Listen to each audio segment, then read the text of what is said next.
This story starts with captures of Japan's modern anxieties: earthquakes, economic collapse, and a pandemic. The nation has long endured this harsh reality, but a single ray of light has appeared. Investors from all over the world are now focused on Japan's soaring stock market. The true reason for this hope is the country's unparalleled prowess in manufacturing. This power comes from the unsung corporate warriors whose skills support the economy. Their technical expertise can even reshape another world, as an army advances in a fantasy land. In that other world, a horde of grinning goblins charges into a chaotic battle. A human knight in full armor defends himself, his face a mask of terror. A goblin's sword violently shatters the helmet of a screaming human soldier. A knightly commander stares in disbelief, questioning why his forces are losing. One of his men panics, exclaiming that mere goblins are overwhelming them. The commander realizes the goblin's strength isn't physical, but lies in their armor. A goblin's simple sword shatters a human soldier's blade with a single, powerful impact. A soldier screams that the goblin's armor is impossibly hard and light, their attacks useless. A goblin leaps through the air, brandishing a pair of wickedly sharp daggers. Another goblin effortlessly cuts down a soldier, demonstrating the terrifying sharpness of their blades. The commander believes only a powerful sage could have created such magical equipment. As a modern shoe steps into view, he realizes the entire Demon Lord's army is so equipped. A group of Japanese factory workers and a horned woman observe the battle from a cliff. The elderly engineer notes that the FRP armor is performing well, despite production difficulties. The young woman Kondo agrees, adding that the swords also turned out nicely. The engineer explains the swords were forged with the same technique as a Japanese katana. The factory manager speaks into a microphone, addressing the villagers of the processing plant. Kondo remarks that while he complains it's been a long and successful partnership. The manager yells at the Demon Lord's goblin army, telling them to stop slacking. On the opposing side, a female warrior rallies her troops, vowing to annihilate the demons. The horned demon commander looks for Kondo, wondering where she has gone. Kondo looks on with surprise, realizing her ally might be on her own. The elderly engineer, with grim determination, drives a forklift directly into the battle. The industrial machine plows into the human soldiers, sending them flying in a chaotic spray. The forklift carves a devastating path of destruction through the human army's ranks. The demon commander calls it a running iron box, as Kondo remarks on a forklift license's usefulness. A human warrior subordinate shouts that the machine is more than just a simple box. She yells that they must target the operator to stop the relentless machine. A group of goblins begins rolling a large bladed device forward on logs. The goblins cheerfully prepare their new, strange weapon for deployment. The bladed device is positioned directly in the path of the oncoming forklift. The forklift approaches the device, its forks lowered and ready to engage. The human warrior looks on, completely puzzled by the goblin's bizarre strategy. Powered by the forklift, the device spins into a horizontal whirlwind of death, scything through soldiers. The human warrior recoils in horror at the devastating and bloody carnage. The demon commander asks what the monstrous creation is, and Kondo calls it the spin blade. She explains that the engineer designed it overnight and built it in just 3 days. The engineer presents a detailed technical blueprint of his deadly invention. He explains the complex mechanical and electrical specifications to the bewildered demon commander. The demon commander is completely lost, unable to comprehend the technical jargon. Kondo, overhearing, says that she would also like to hear their story. The demon commander asks what kind of world the strange technicians came from. Her subordinate echoes the confusion, asking what an other world even is. The engineer Kondo-san looks on with a somber and weary expression. A flashback begins, taking the story back 1 month to a drab factory meeting room. President Serial, who will become the demon commander, looks grim and defeated. The portly factory manager is also present, his expression less than serious. Serial announces the unbelievable truth. It seems they have all been reincarnated into another world. Her colleagues react with varying degrees of shock, confusion, and utter despair. The manager addresses President Serial, referring to her as the company's second-generation leader. He nervously admits he doesn't know the exact cause of their bizarre situation. He gestures towards a mysterious, smooth white dome with a single button. The engineer identifies it as a mysterious piece of equipment from the US military. Serial explains that her father brought it back from America as a potential job for them. Kondo cheerfully suggests that if it's them, they can absolutely fix the device. The employees gather around the strange object, intrigued but cautious. Someone wonders what would happen if they pushed the single, unmoving button. Another suggests they should just repair it, since it's not working anyway. Serial, in tears, apologizes for failing to save the company her father entrusted to her.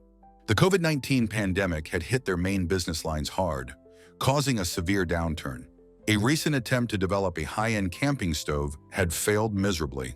The engineer exclaims that at 400,000 yen, their product could never compete. Another employee's simple aluminum back scratcher is a pathetic symbol of their impending failure. A client expresses shock that they have so many of the high-priced unsold items. The manager laments his own failed dreams of becoming a talent scout and marrying a movie star. Serial blames herself, believing her high salary was a burden on the failing business. Her face contorts with a mixture of frustration and incandescent rage. Overwhelmed, she unleashes a furious kick at the white dome, screaming for it to move. A brilliant pillar of light erupts from the device, engulfing the entire factory. The light fades, revealing the factory is now situated in a new alien landscape. The engineer calmly accepts the situation, stating they must now plan their next steps. Kondo pulls out her smartphone, observing that she has no signal in this new world. The manager panics, realizing he can no longer check the results of yesterday's horse races. In this new world, they are confronted by angry peasants who question what strange race they are. One of the workers frantically tries to explain they are from Japan as the peasants attack. A far more dangerous party of heavily armed adventurers emerges from the woods. The factory workers are scattered and overwhelmed by a small man swinging a hoe. A sharp-eared elf unleashes a blast of electricity, adding to the chaos. Later, the workers regroup, with the older man theorizing the elf's attack was a Tesla coil. The young woman quietly mentions that a handsome man was shouting at her during the fray. A close-up focuses on the beautifully crafted, almost futuristic-looking sword of an adventurer. The adventurer leader contemptuously declares the workers are a worthless race, now they're eternal slaves. The older man listens, realizing they are fated to work for them forever. The word slavers explodes in his mind as he processes the horror of their situation. The memory merges with one of him kneeling before a smug, blonde superior in a modern office. The superior mockingly asks why he is blaming a machine failure on operator error. He callously reveals that the device was intentionally designed with a flaw to set him up. The superior belittles him, telling him not to defy a subordinate like him. The older man's hand clenches into a tight fist, his knuckles white with suppressed rage. He seethes internally, vowing that he will never forgive this man for the humiliation.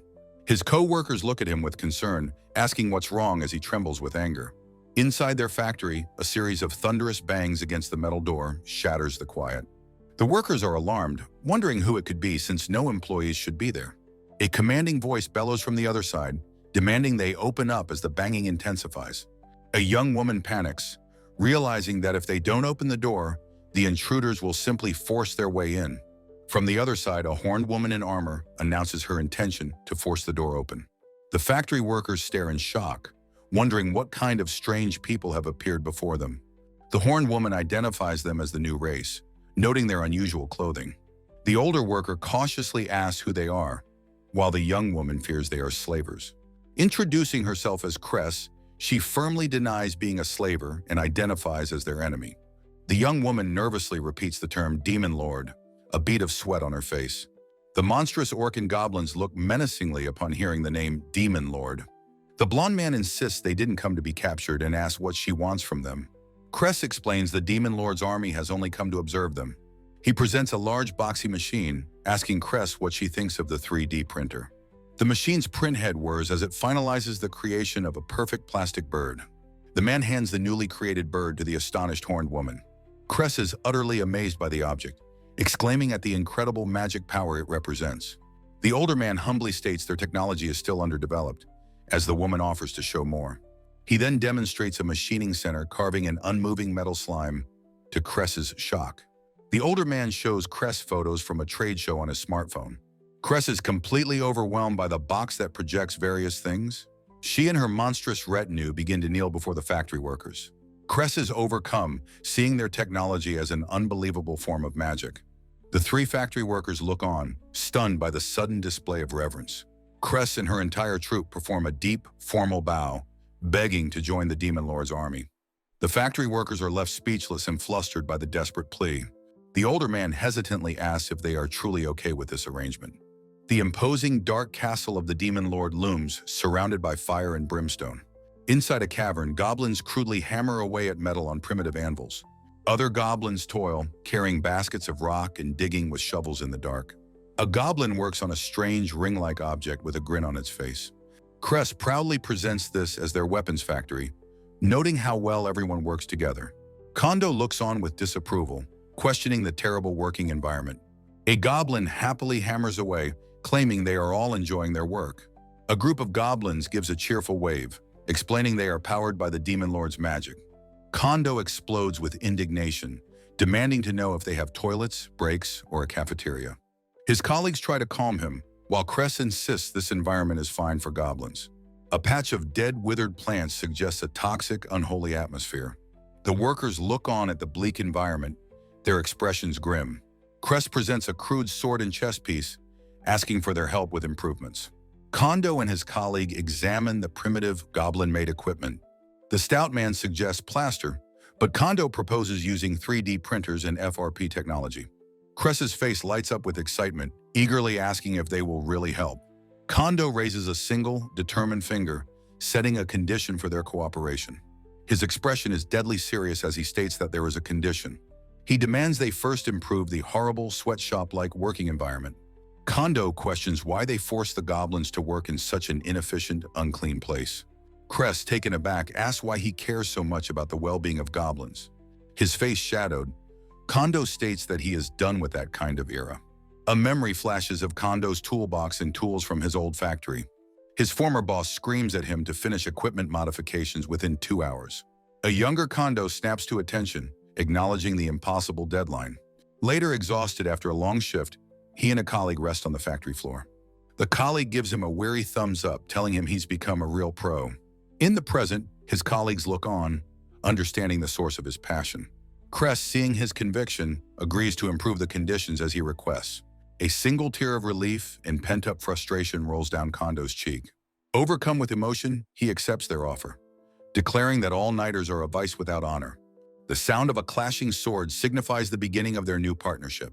1 month later, human soldiers flee in terror from a goblin-driven forklift. Kondo sits calmly at the controls of the forklift, his expression focused. On a cliff, Cress asks the young woman about the man named Kondo. The young woman smiles serenely, explaining that in their world, he is a hero. Cress spots a new threat, shouting in alarm as she recognizes an approaching enemy. A blonde elf mage, Juna, leaps into the air, her staff glowing with power. The stout man points, recognizing her as the girl who zapped them before. Juna's staff crackles with immense electrical energy as she prepares her attack. She unleashes a powerful bolt of lightning directly at the forklift. The stout man screams in horror as his beloved forklift is about to be destroyed. Juna looks on with a smug, confident smile, her attack hitting its mark. Kondo collapses to his knees, utterly devastated by the loss of the machine. A warrior woman, the hero, congratulates Juna as the forklift burns behind her. From a distance, Juna calls out that her attack wasn't for the hero's sake. She tells the hero to hurry up with her own work so they can finish.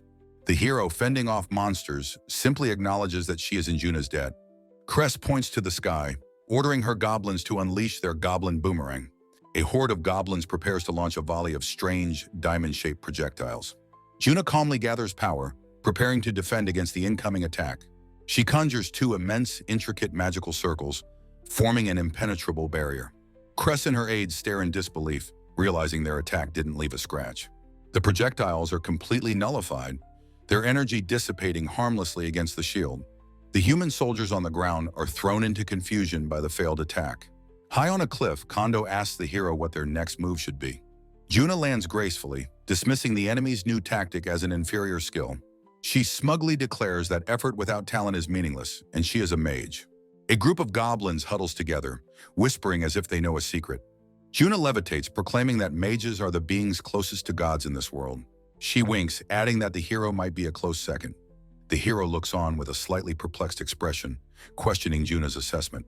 A hand is raised decisively, signaling a stop to the magical spectacle. Kondo, his face a mask of grim determination, bellows the command to activate. Juna and the human army look on in confusion at a strange machine below. The massive cylinder of the industrial machine tilts upwards like a mortar. A goblin takes the driver's seat as the bizarre weapon prepares to fire. Juna's confident expression falters, replaced by one of surprise and confusion. The hero looks on with a worried expression as the machine powers up. Kondo continues to shout his commands, ordering the generator to start. The machine's generator rumbles to life with a powerful thrum. He then orders the motor to start, the machine's inner workings whirring. Finally, he commands the compressor to activate, building pressure for the launch. With a final sharp command, Kondo orders them to fire the projectile. With a propulsive blast, the machine launches a large pointed shell into the air. The physical projectile soars through the air, heading directly towards Juna's position. Juna, an elf mage, cries out in disbelief as a volley of dark projectiles rises to meet her. The physical objects slam into her intricate magical barrier, shattering the glowing sigils. Her defense is breached completely, and the foul substance splatters across her body.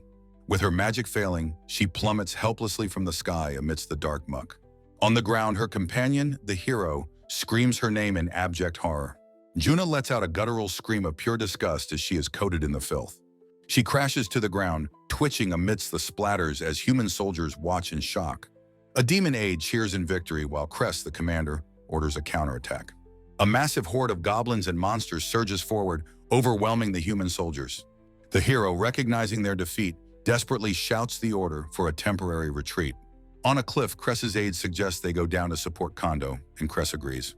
The group on the cliff calls down to Kondo as he stands below, ready to greet them. Kondo turns to face them, calmly commending them on a job well done. Below, the human army is seen fleeing in complete disarray across the barren landscape.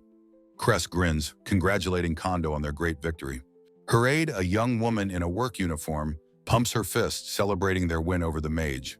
Kondo, however, looks pensive, stating that the elf made a huge miscalculation.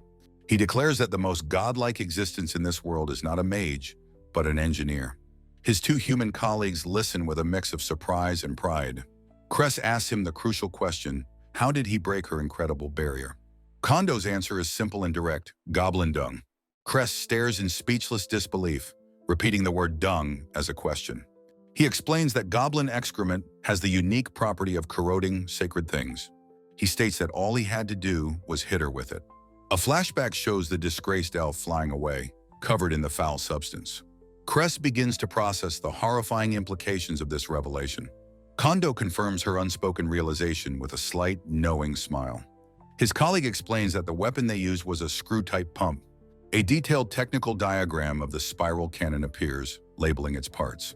Another diagram shows its real-world application in sewage treatment plants. Kondo recalls the difficulty of persuading the local villagers to help build it. Cress is in awe, remarking on how complex this magic is. Kondo firmly corrects her, stating that it is technology. He looks out over the battlefield and tells Cress their work isn't done yet. Pushing his glasses up, he states there is more to do. He explains that the goblin dung is causing environmental destruction at her castle. His next project is to collect the dung and separate it into solid and liquid components. He unveils his grand vision, a return-to-nature system for biogas power generation. With a broad smile, he declares, this is the path to a bright future for this world. At the human citadel, the chapter ends with the defeated Yuna sitting alone. She laments her humiliation, covered in goblin poop. A group of elders listens as she mentions her former elders are now agitated. A bearded general approaches, asking who they are, beginning the next chapter. A young elf woman, Juna, glares defiantly, bruised and dirty. Kondo and his colleagues stare in bewilderment at a strange rocket-like weapon. The hero, a woman with long dark hair, clenches her fist, vowing this is her first humiliation. In the human throne room, a king and his advisor discuss their next move. The advisor stresses they cannot be seen losing to a weak demon tribe. The king agrees, declaring they must restore their honor. The hero kneels before him, drawing her sword with a flourish. She proclaims her sacred mission is to protect this beautiful land. She raises her gleaming sword high, ready for the coming battle. Still kneeling, she announces her plan to lead a perfect ensemble strategy. The captive elf, Juna, watches the scene with a flicker of amusement. The human observers are completely baffled by her dramatic pronouncement. The hero approaches Juna, telling her it is time to go. Juna snaps at her to keep her distance, complaining about a bad smell. The hero retorts that the elf's own dialogue is what truly stinks. An observer impatiently yells at them to get a move on. The ominous silhouette of the demon lord's castle looms in the distance. A legion of demons led by a wolfman thanks Kondo for driving the humans back. The wolfman, Storm, declares that the demon lord will be very pleased.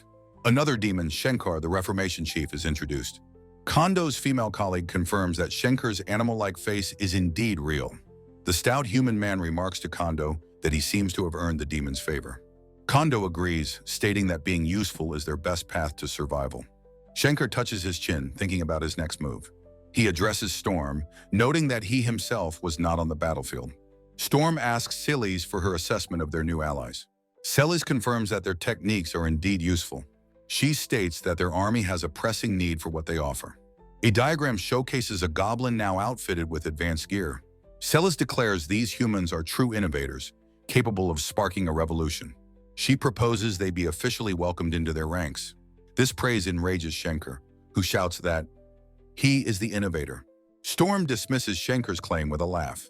He reminds the fuming chief that it was Shenkar who scouted him. Shenkar demands to know why Storm would bring in these outsiders.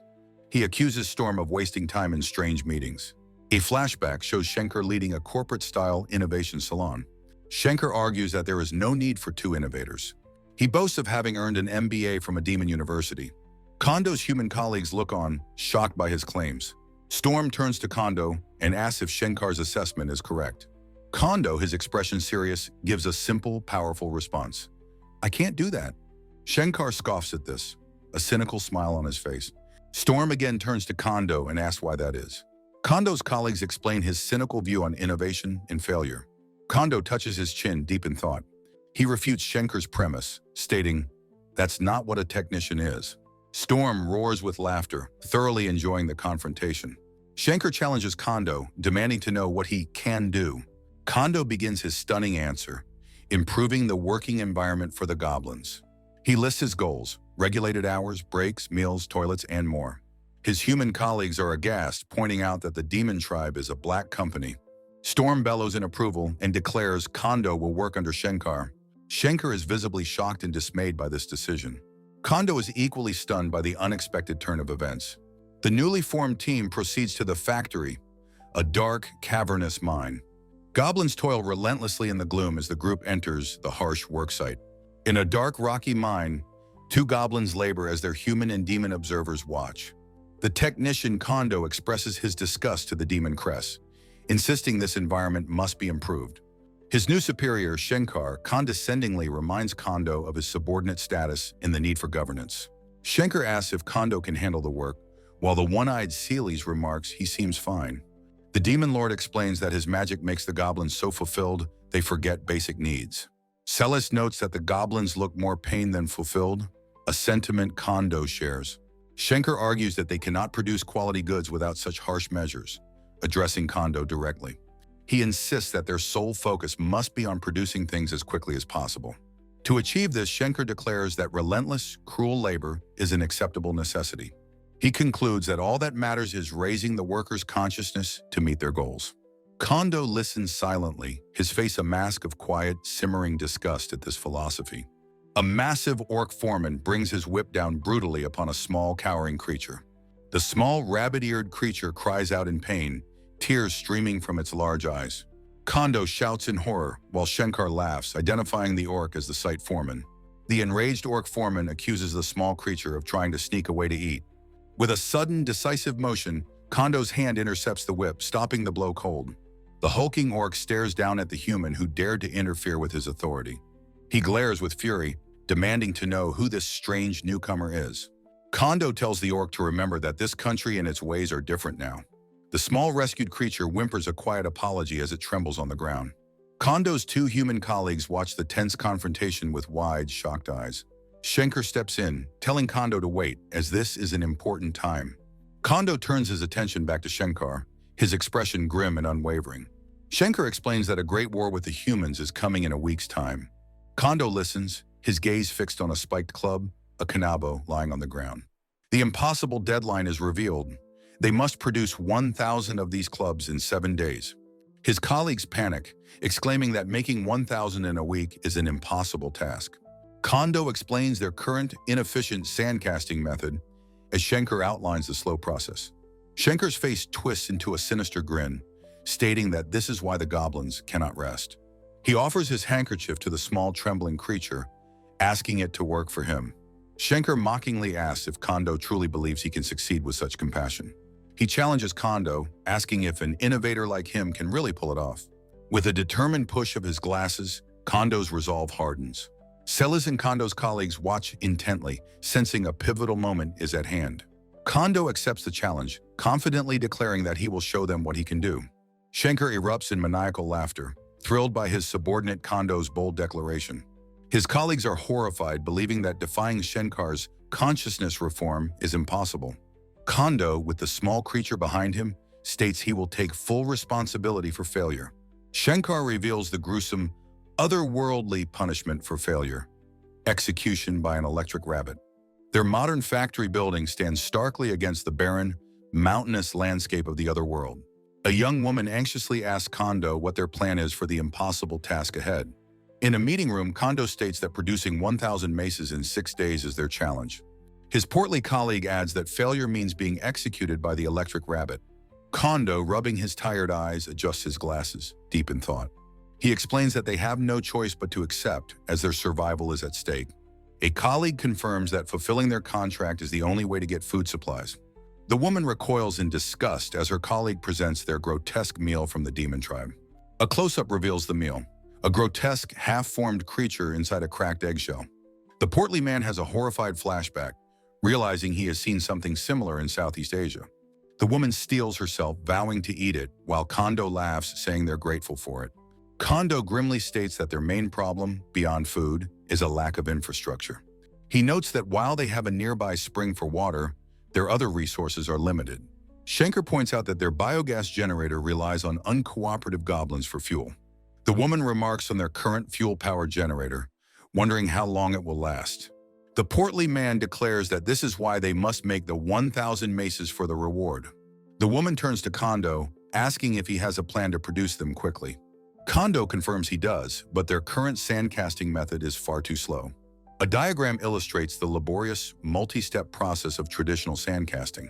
The woman, her expression a mix of hope and desperation, asks what they will do. With a heavy sigh, Kondo stands, his hands resting on a seemingly ordinary wall.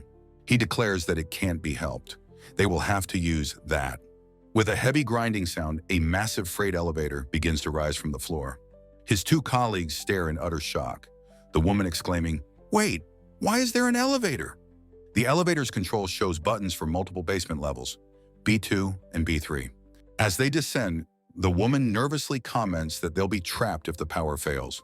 With a powerful whoosh, the elevator doors slide open, revealing a breathtaking sight. Before them lies a vast, secret underground hangar filled with advanced modern machinery.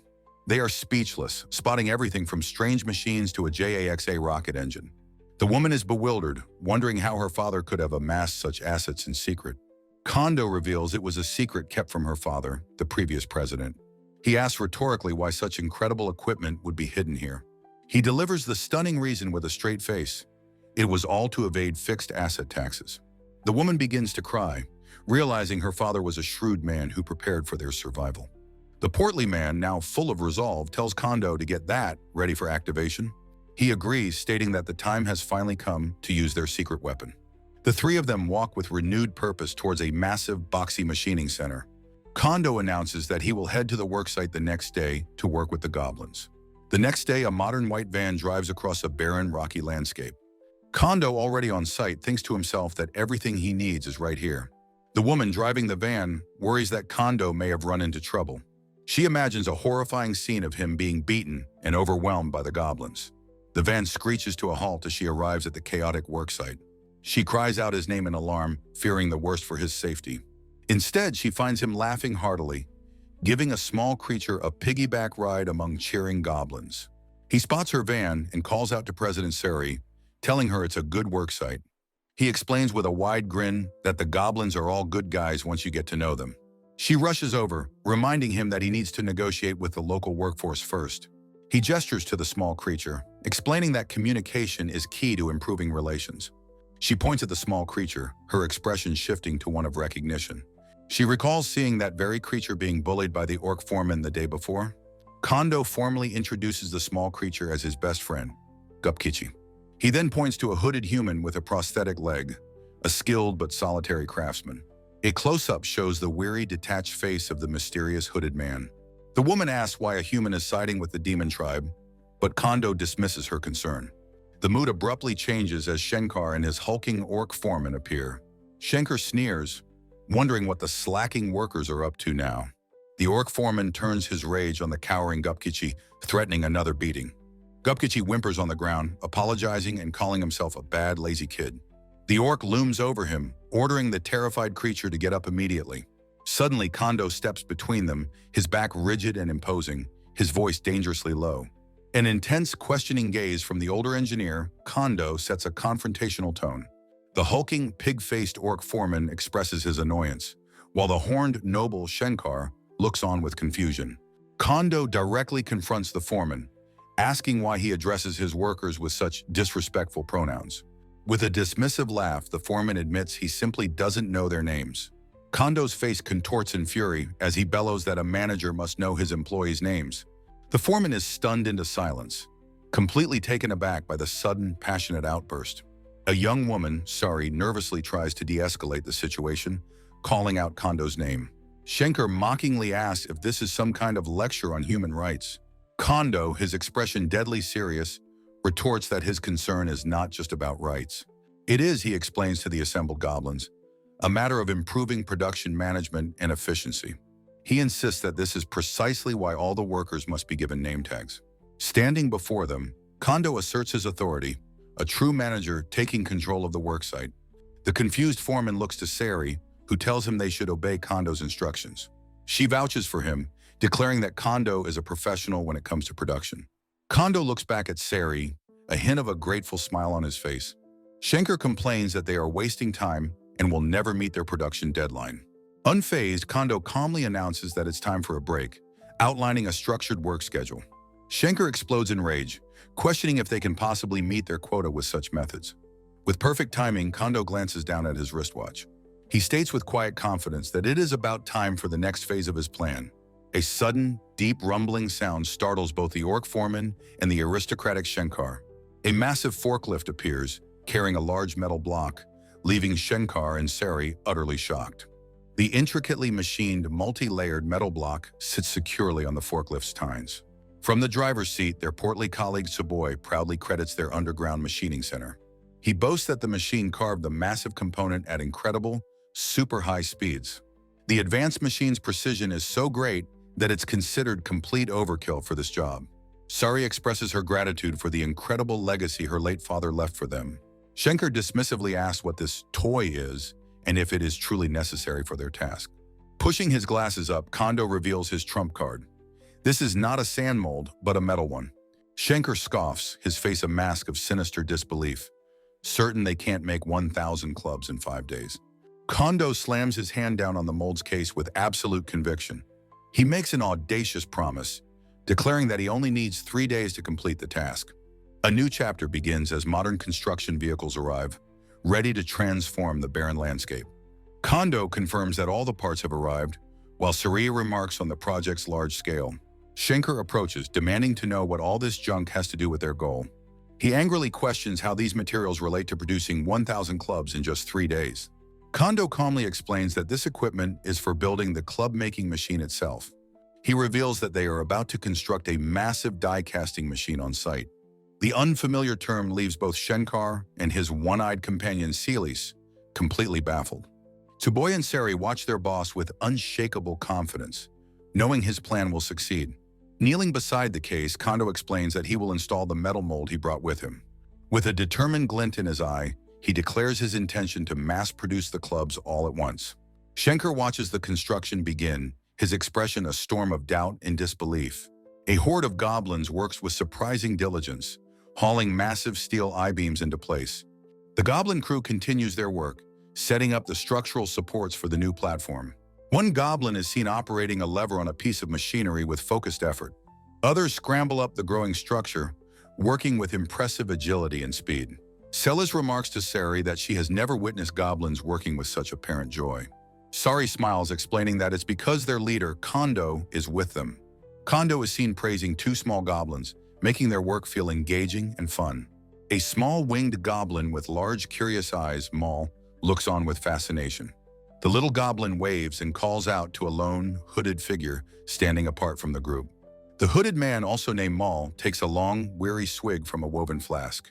The small goblin runs happily towards the detached, isolated human figure. The goblin tugs at the man's cloak, excitedly inviting him to join their work. The man Maul dismisses the small creature, stating that he will not participate. Suri asks Celis why the man is only drinking and not lending a hand. Celis explains that he is a human who is receiving some form of special treatment. The little goblin continues to plead with the man, who simply walks away. Sari, her curiosity piqued, asks who this mysterious person is. Celis admits she doesn't really know, her expression remaining unreadable. The hooded man walks off, raising his flask as the small goblin waves a sad goodbye. He takes another long drink, declaring himself to be nothing more than a dropout. The small goblin, dejected, runs back towards the bustling construction site. Kondo watches the scene unfold, a small, cherubic creature perched on his arm. Shankar observes the happy, industrious goblins working on the new structure. He bites his thumb in frustration, questioning why this is happening. He grits his teeth, unable to comprehend how happy goblins could possibly be more productive. A small goblin explains that strictness raises awareness and sparks innovation, questioning Kondo's sweet management. Enraged, Shankar storms towards Kondo, who is calmly reviewing plans on a digital tablet. He accuses Kondo of simply being a sycophant before turning and walking away in a huff. Shankar's face twists in frustration as he calls out his own name. Shankar!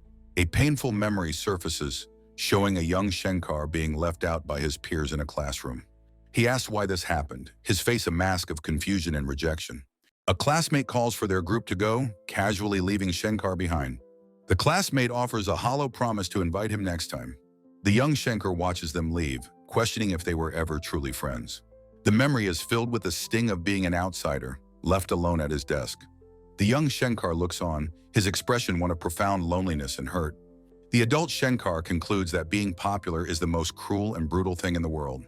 The next day, a massive, fully functional manufacturing platform stands complete, ready for operation.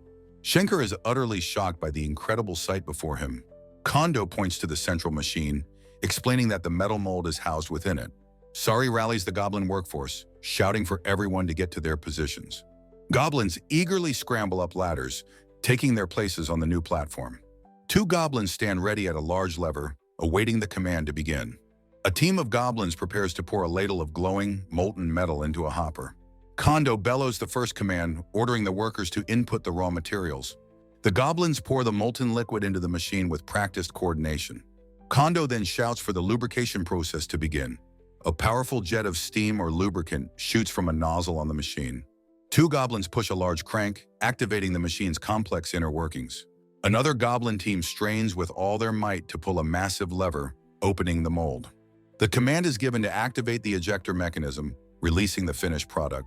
With a powerful, resonant thud, a perfectly formed club slides down a metal ramp. The finished spiked Kanabo club lands with a solid, satisfying clang on the ground. Shankar is rendered speechless, stammering that such a thing is impossible. He and Celis stare in disbelief, unable to comprehend the incredible speed of the process. Kondo, adjusting his glasses, calmly states that this is the true power of metal molds. Celis and Sari look on with pure admiration, while Shankar remains completely bewildered. 2 days later, an enormous pile of 1,000 completed spiked clubs is revealed. The horned noble, Shankar, steps forward as Kondo observes him from behind. He lifts one of the clubs, a look of confusion on his face. Shankar expresses his astonishment, questioning what the club is and why it's so light. Kondo explains he used a light ore, can light, which is similar to aluminum. Shankar's face darkens into a sinister grin, declaring this outcome unacceptable. He angrily states that because the clubs aren't iron, they are all completely useless. Raising the club high, he prepares to smash the material to prove its worthlessness. With a powerful swing, he brings the club down towards the ground. Shankar stares in shock, his arm trembling from the unexpected impact. The club has smashed a large rock, completely unharmed by the blow. He is stunned by its hardness, wondering how it is possible. Kondo, covering his face in mock despair, tells him to look at the grooves. The grooved lines, Kondo explains, give the club a strength equal to iron. A look of dawning horror crosses Shankar's face as he realizes the innovation. Celis and Sariel shout in alarm, realizing the new weapon is a terrible development. Shankar clutches his head in denial, screaming that this isn't true innovation. Kondo calmly retorts that he is simply doing things differently than before. With a furious snarl, Shankar dismisses Kondo's work as a joke. Dark, crackling energy begins to form in Shenkar's outstretched hands. He vows to obliterate the entire pile of newly forged weapons. Celis and Serial cry out, realizing he is about to unleash his magic. With a wicked grin, he declares he will destroy them with his power. Celis steps forward, vowing to stop him as a fellow clansman. Shankar unleashes his devastating rock-bottom cannon attack. His blast of dark energy hurtles towards the pile of weapons. The small winged goblin, Gobukichi, stands defiantly in the path of the attack. Kondo and his stout colleague watch in stunned horror. Celis and Serial look on, their faces masks of terror and disbelief. Shankar looks back, a bead of sweat on his face as his attack continues. The title page introduces the new chapter, a story of an old soldier's past. Gobukichi stands firm, vowing not to let anyone destroy what they all created.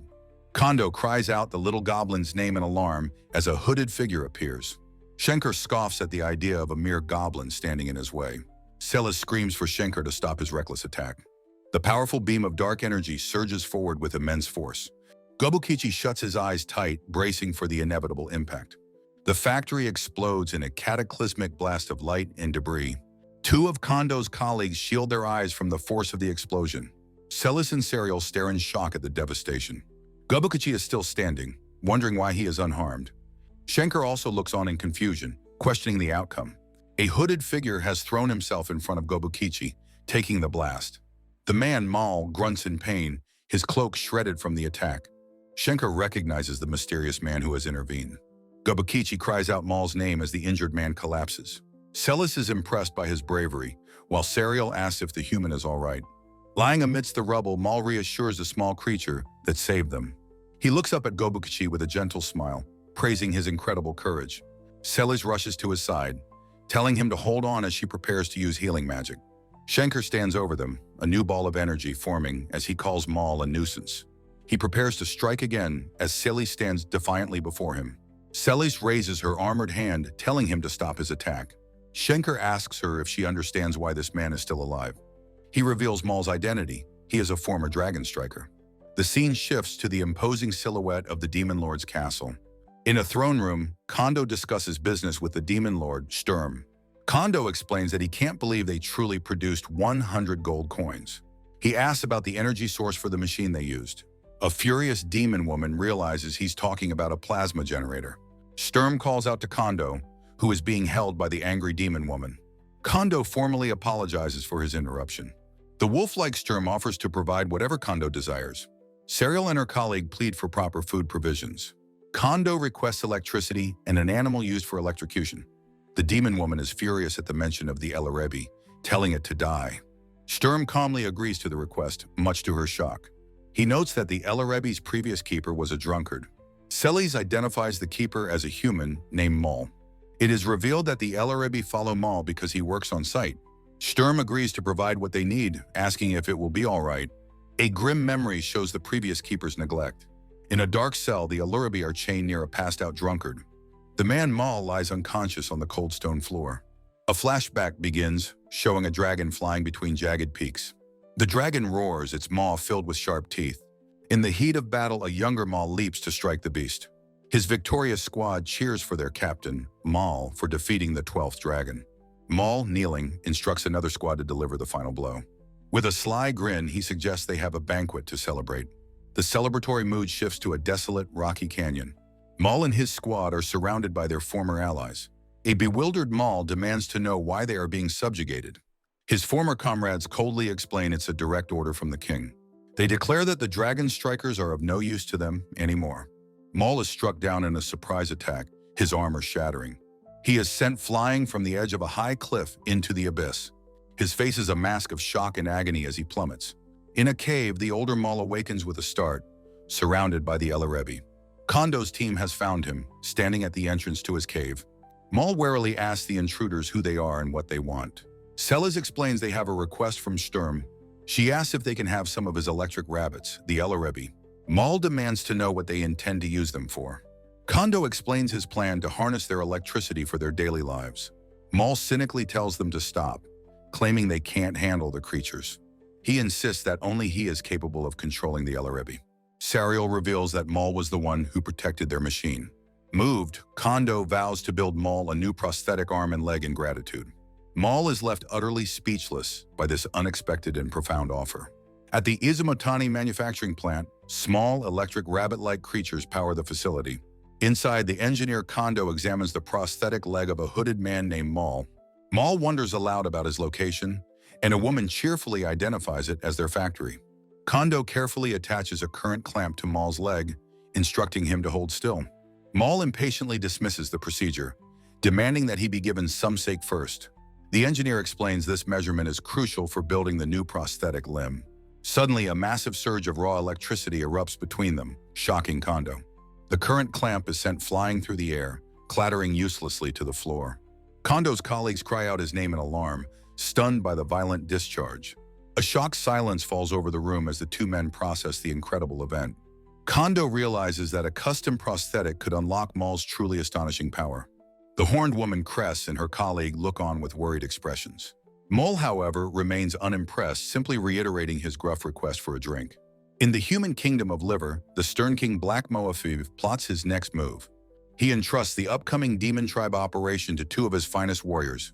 They are the hero Ryan and the C-class mage Juna. The king declares that they cannot afford to repeat their previous humiliating retreat. Ryan and Juna listen intently, understanding the gravity of their solemn mission.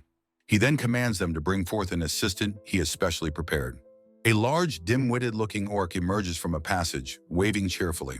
Ryan and Juna are horrified, recognizing the creature as a demon and an enemy. The orc explains he defected because the humans offered much better treatment. The king asks the orc if he can help them with a small errand. From the darkness behind the orc, a massive winged dragon suddenly lunges forward. The beast crashes down with immense force, its terrifying target now clear. The hero and the mage can only watch in absolute shock and horror. The dragon's massive jaws, filled with rows of needle-sharp teeth, open wide. It snatches the terrified orc, crushing him instantly in its powerful bite. The beast lifts its head, the orc still clamped mercilessly in its teeth. The king calmly explains that this dragon is the true assistant he had prepared. Ryan is bewildered, shouting that he believed all dragons were extinct. The king confirms that he wiped out the dragon strikers 20 years ago. However, he secretly acquired an unhatched egg during that historic campaign. He affectionately pats the now-grown dragon, noting its deep attachment to him. Ryan's face lights up with a confident smile, seeing their powerful new weapon. The king's face twists into a manic grin as he declares his brutal strategy. He states that he has left an elite unit as the vanguard for good measure. Two other soldiers, Marty and Mua, express their confidence in the king's cleverness. The Izumatani factory sits nestled within a strange, mountainous landscape.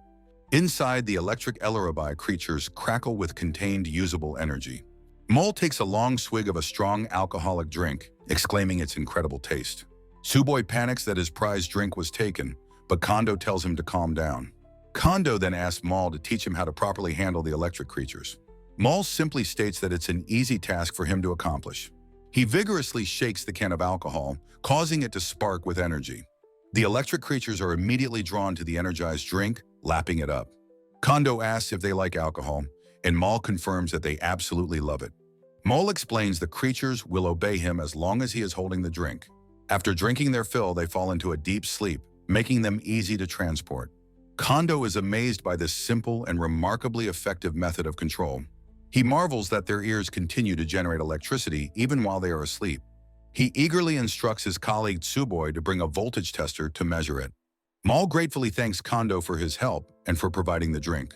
Kondo, moved, vows to build him the finest prosthetic limbs in return.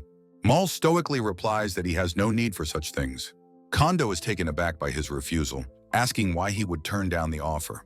Maul's expression darkens as he questions Kondo's motives, stating that humans can't be trusted. A painful memory surfaces of a wanted poster, recalling that humans betray for money. His subordinates stand watch over their sleeping captain, plotting his downfall. They had intentionally plied him with alcohol to render him helpless. The captain's superhuman strength completely vanishes when he is drunk. A soldier muses on the massive bounty on the dragon striker captain's head. Another grins greedily, thinking of the life of leisure the reward will bring. The captain awakens groggily, finding himself surrounded by his treacherous men. His eyes widen in horror as he realizes their traitorous intent. He stumbles out of his tent, desperately trying to escape the trap. He grabs his greatsword, his face a mask of pained, dawning realization. A massive force of soldiers waits for him just outside the tent. He understands he has walked right into a trap, like a moth to a flame. His former comrades lead the army, ready to claim the 7 million blood bounty. Back in the present, Mal trembles with remembered rage, crushing a small pouch. Kondo understands, admitting he too has experienced betrayal driven by human desire. A flashback shows Kondo in his old factory, confronting a rival company's employee. His colleague asks why their rival's equipment is identical to their own. The rival smugly explains that's why their second order for the machine never came. Kondo's colleague furiously accuses them of stealing their technology. The rival coolly denies it, claiming their machine is merely a similar design. Kondo sees, reminding him of the years they spent on its development. The rival taunts him, saying it was foolish to submit their detailed blueprints. Kondo explains to his current team that he has faced such betrayals before. His colleague Sari asks what happened to that rival company in the end. Kondo reveals their entire factory was burned to the ground in a mysterious fire. He explains the rivals were naive and failed to replicate a key laser component. He speaks with pride of his company's unparalleled lens polishing technology.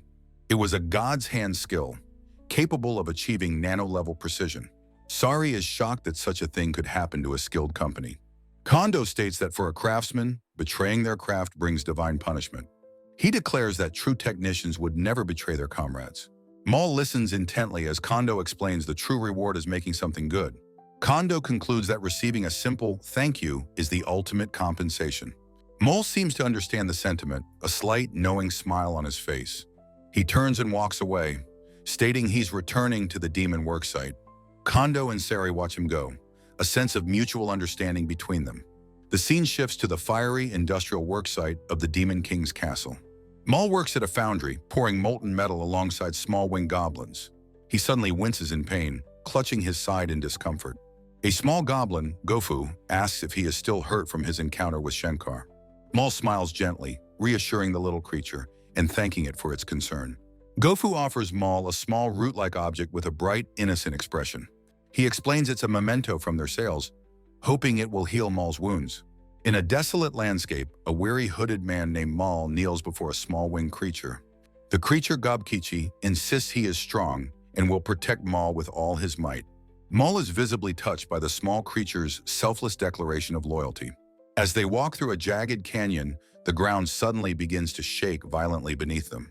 A massive explosion of fire erupts from the earth, sending both of them flying backward.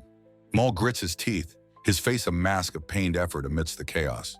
Gobkichi lies unconscious on the cracked ground, knocked out by the force of the blast.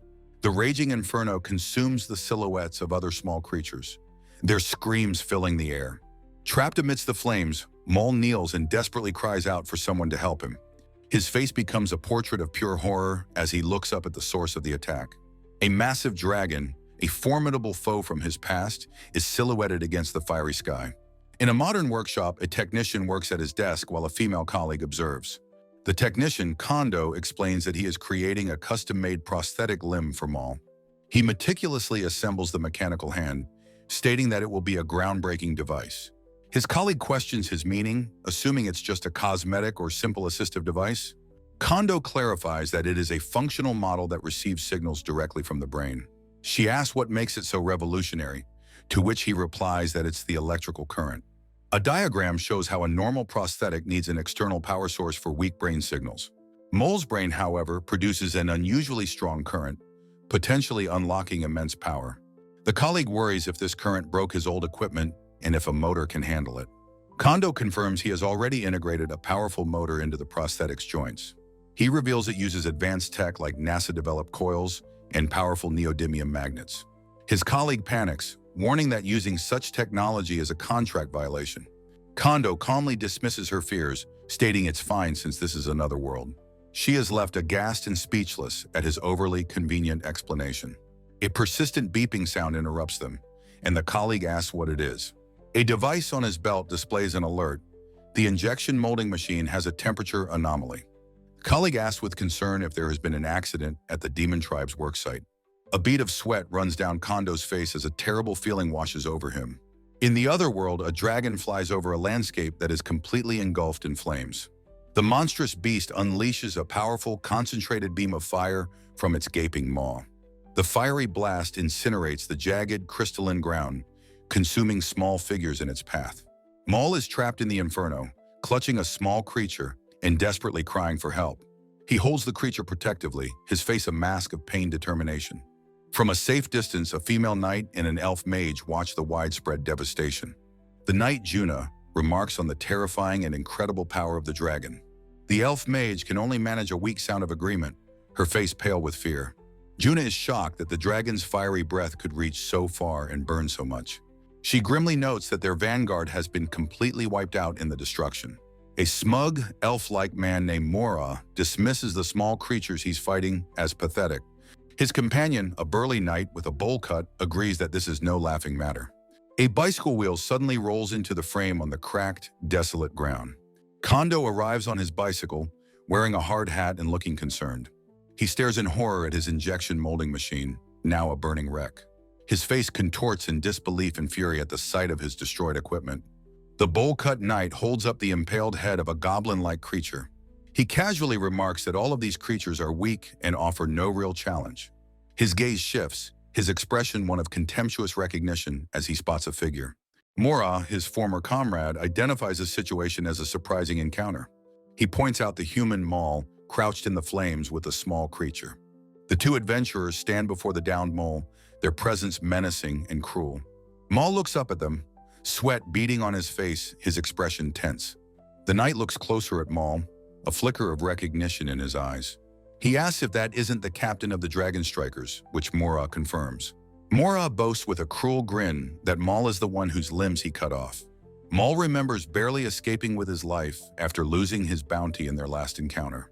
The knight mocks Maul for surviving only to be found in such a pathetic state. Mora asks if they should just kill him, but the knight dismisses him as useless.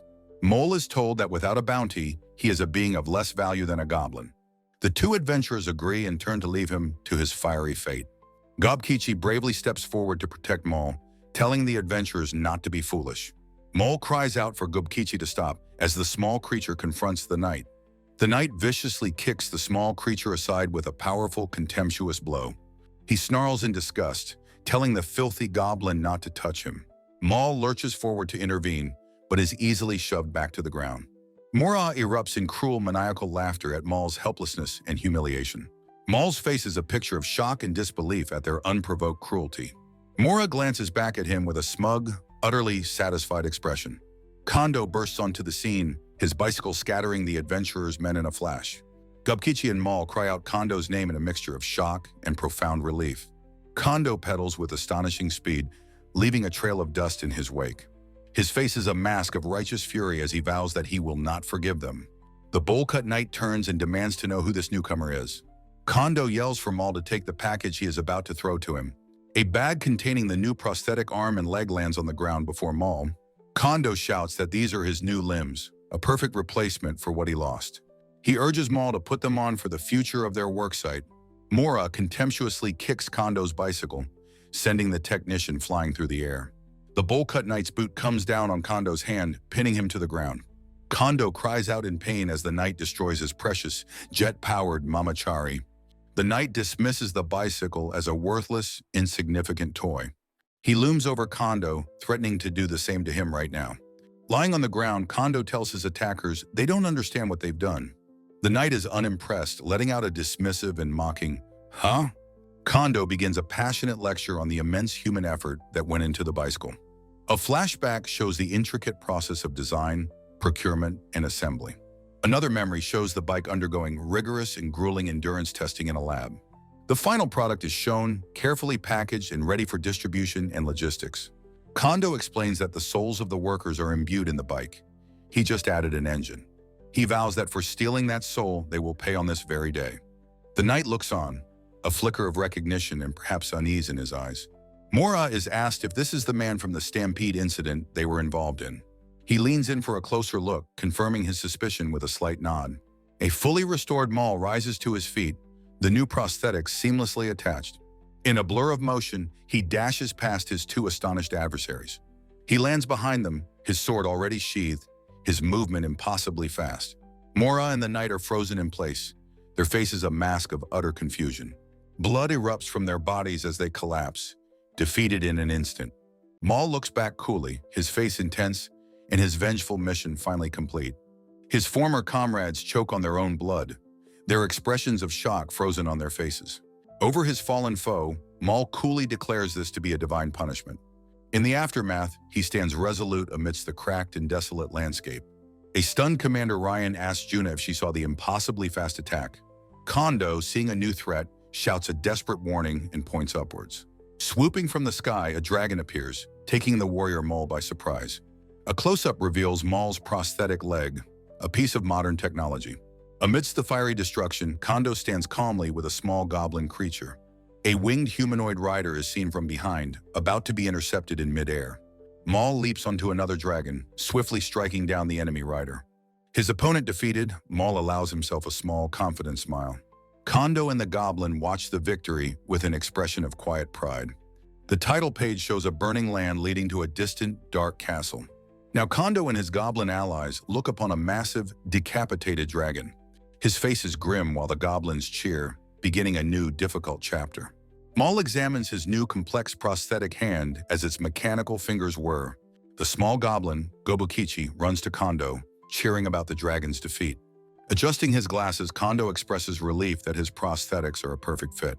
Maul flexes the hand, amazed that it moves precisely as he wills it. He asks Kondo what kind of powerful magic he used to create it. With a knowing look, Kondo corrects him, stating it is simply technology. From a high cliff, Commander Ryan and her troops watch the distant battle. Ryan is shocked a dragon fell in one blow, wondering if it's him.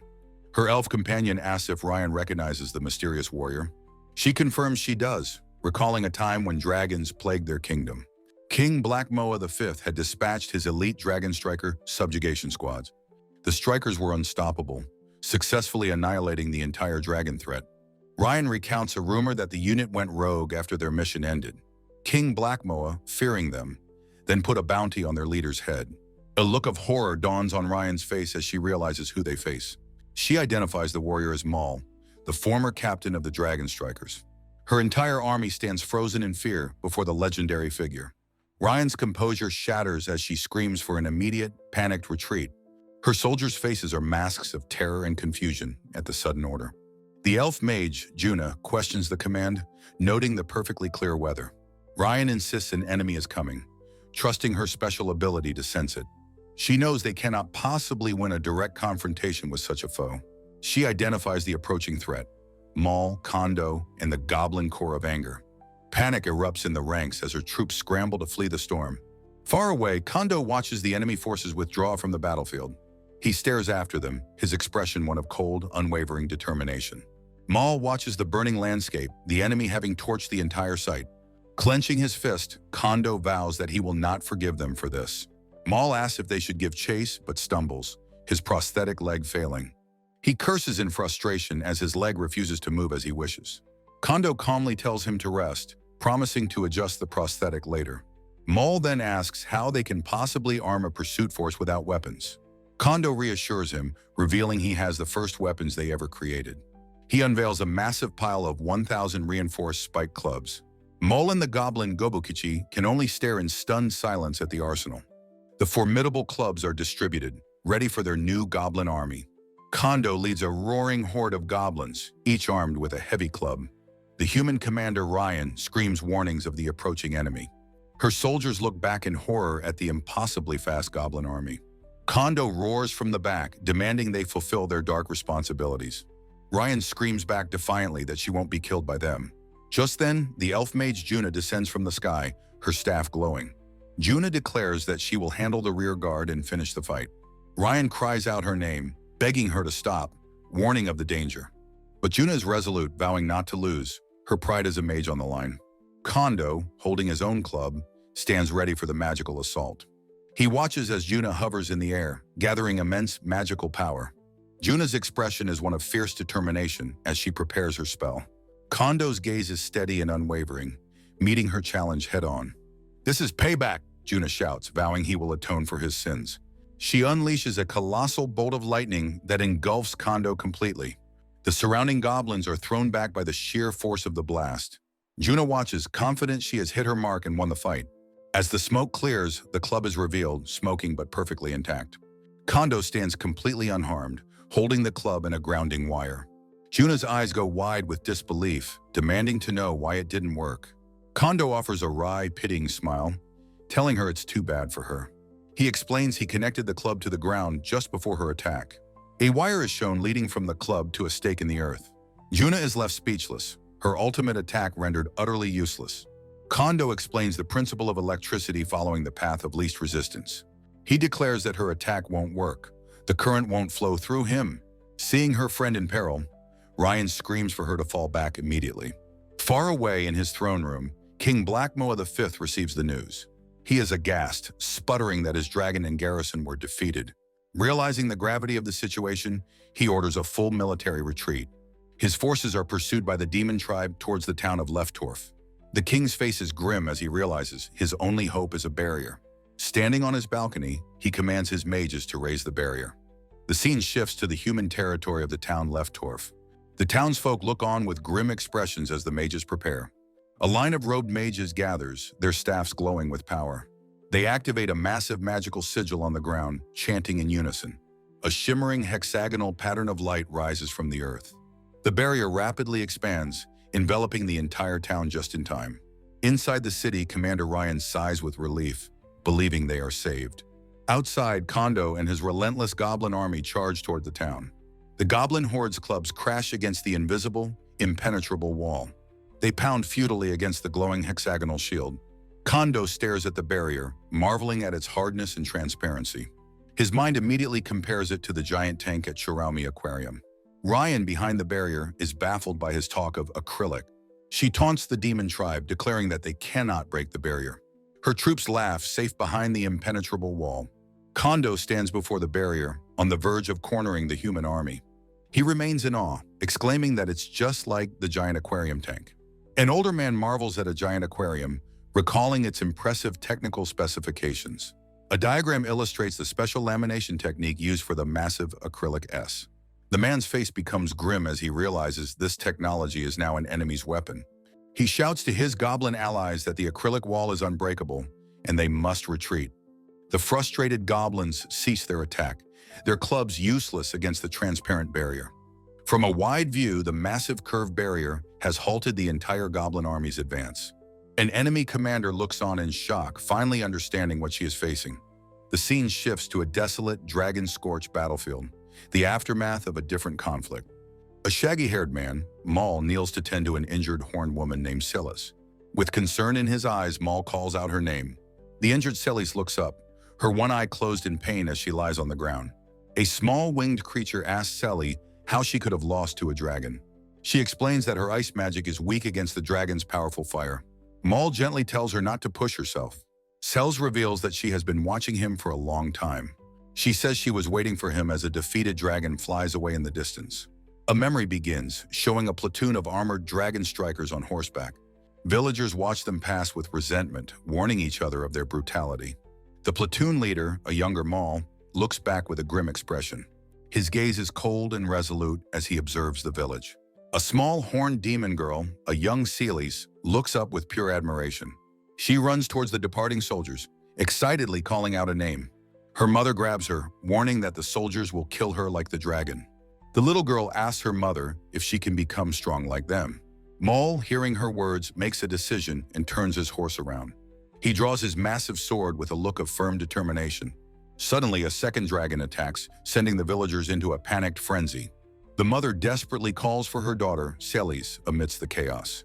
A soldier cries out for their platoon leader, Maul, as the beast descends. The dragon unleashes a torrent of fire at the terrified mother and child.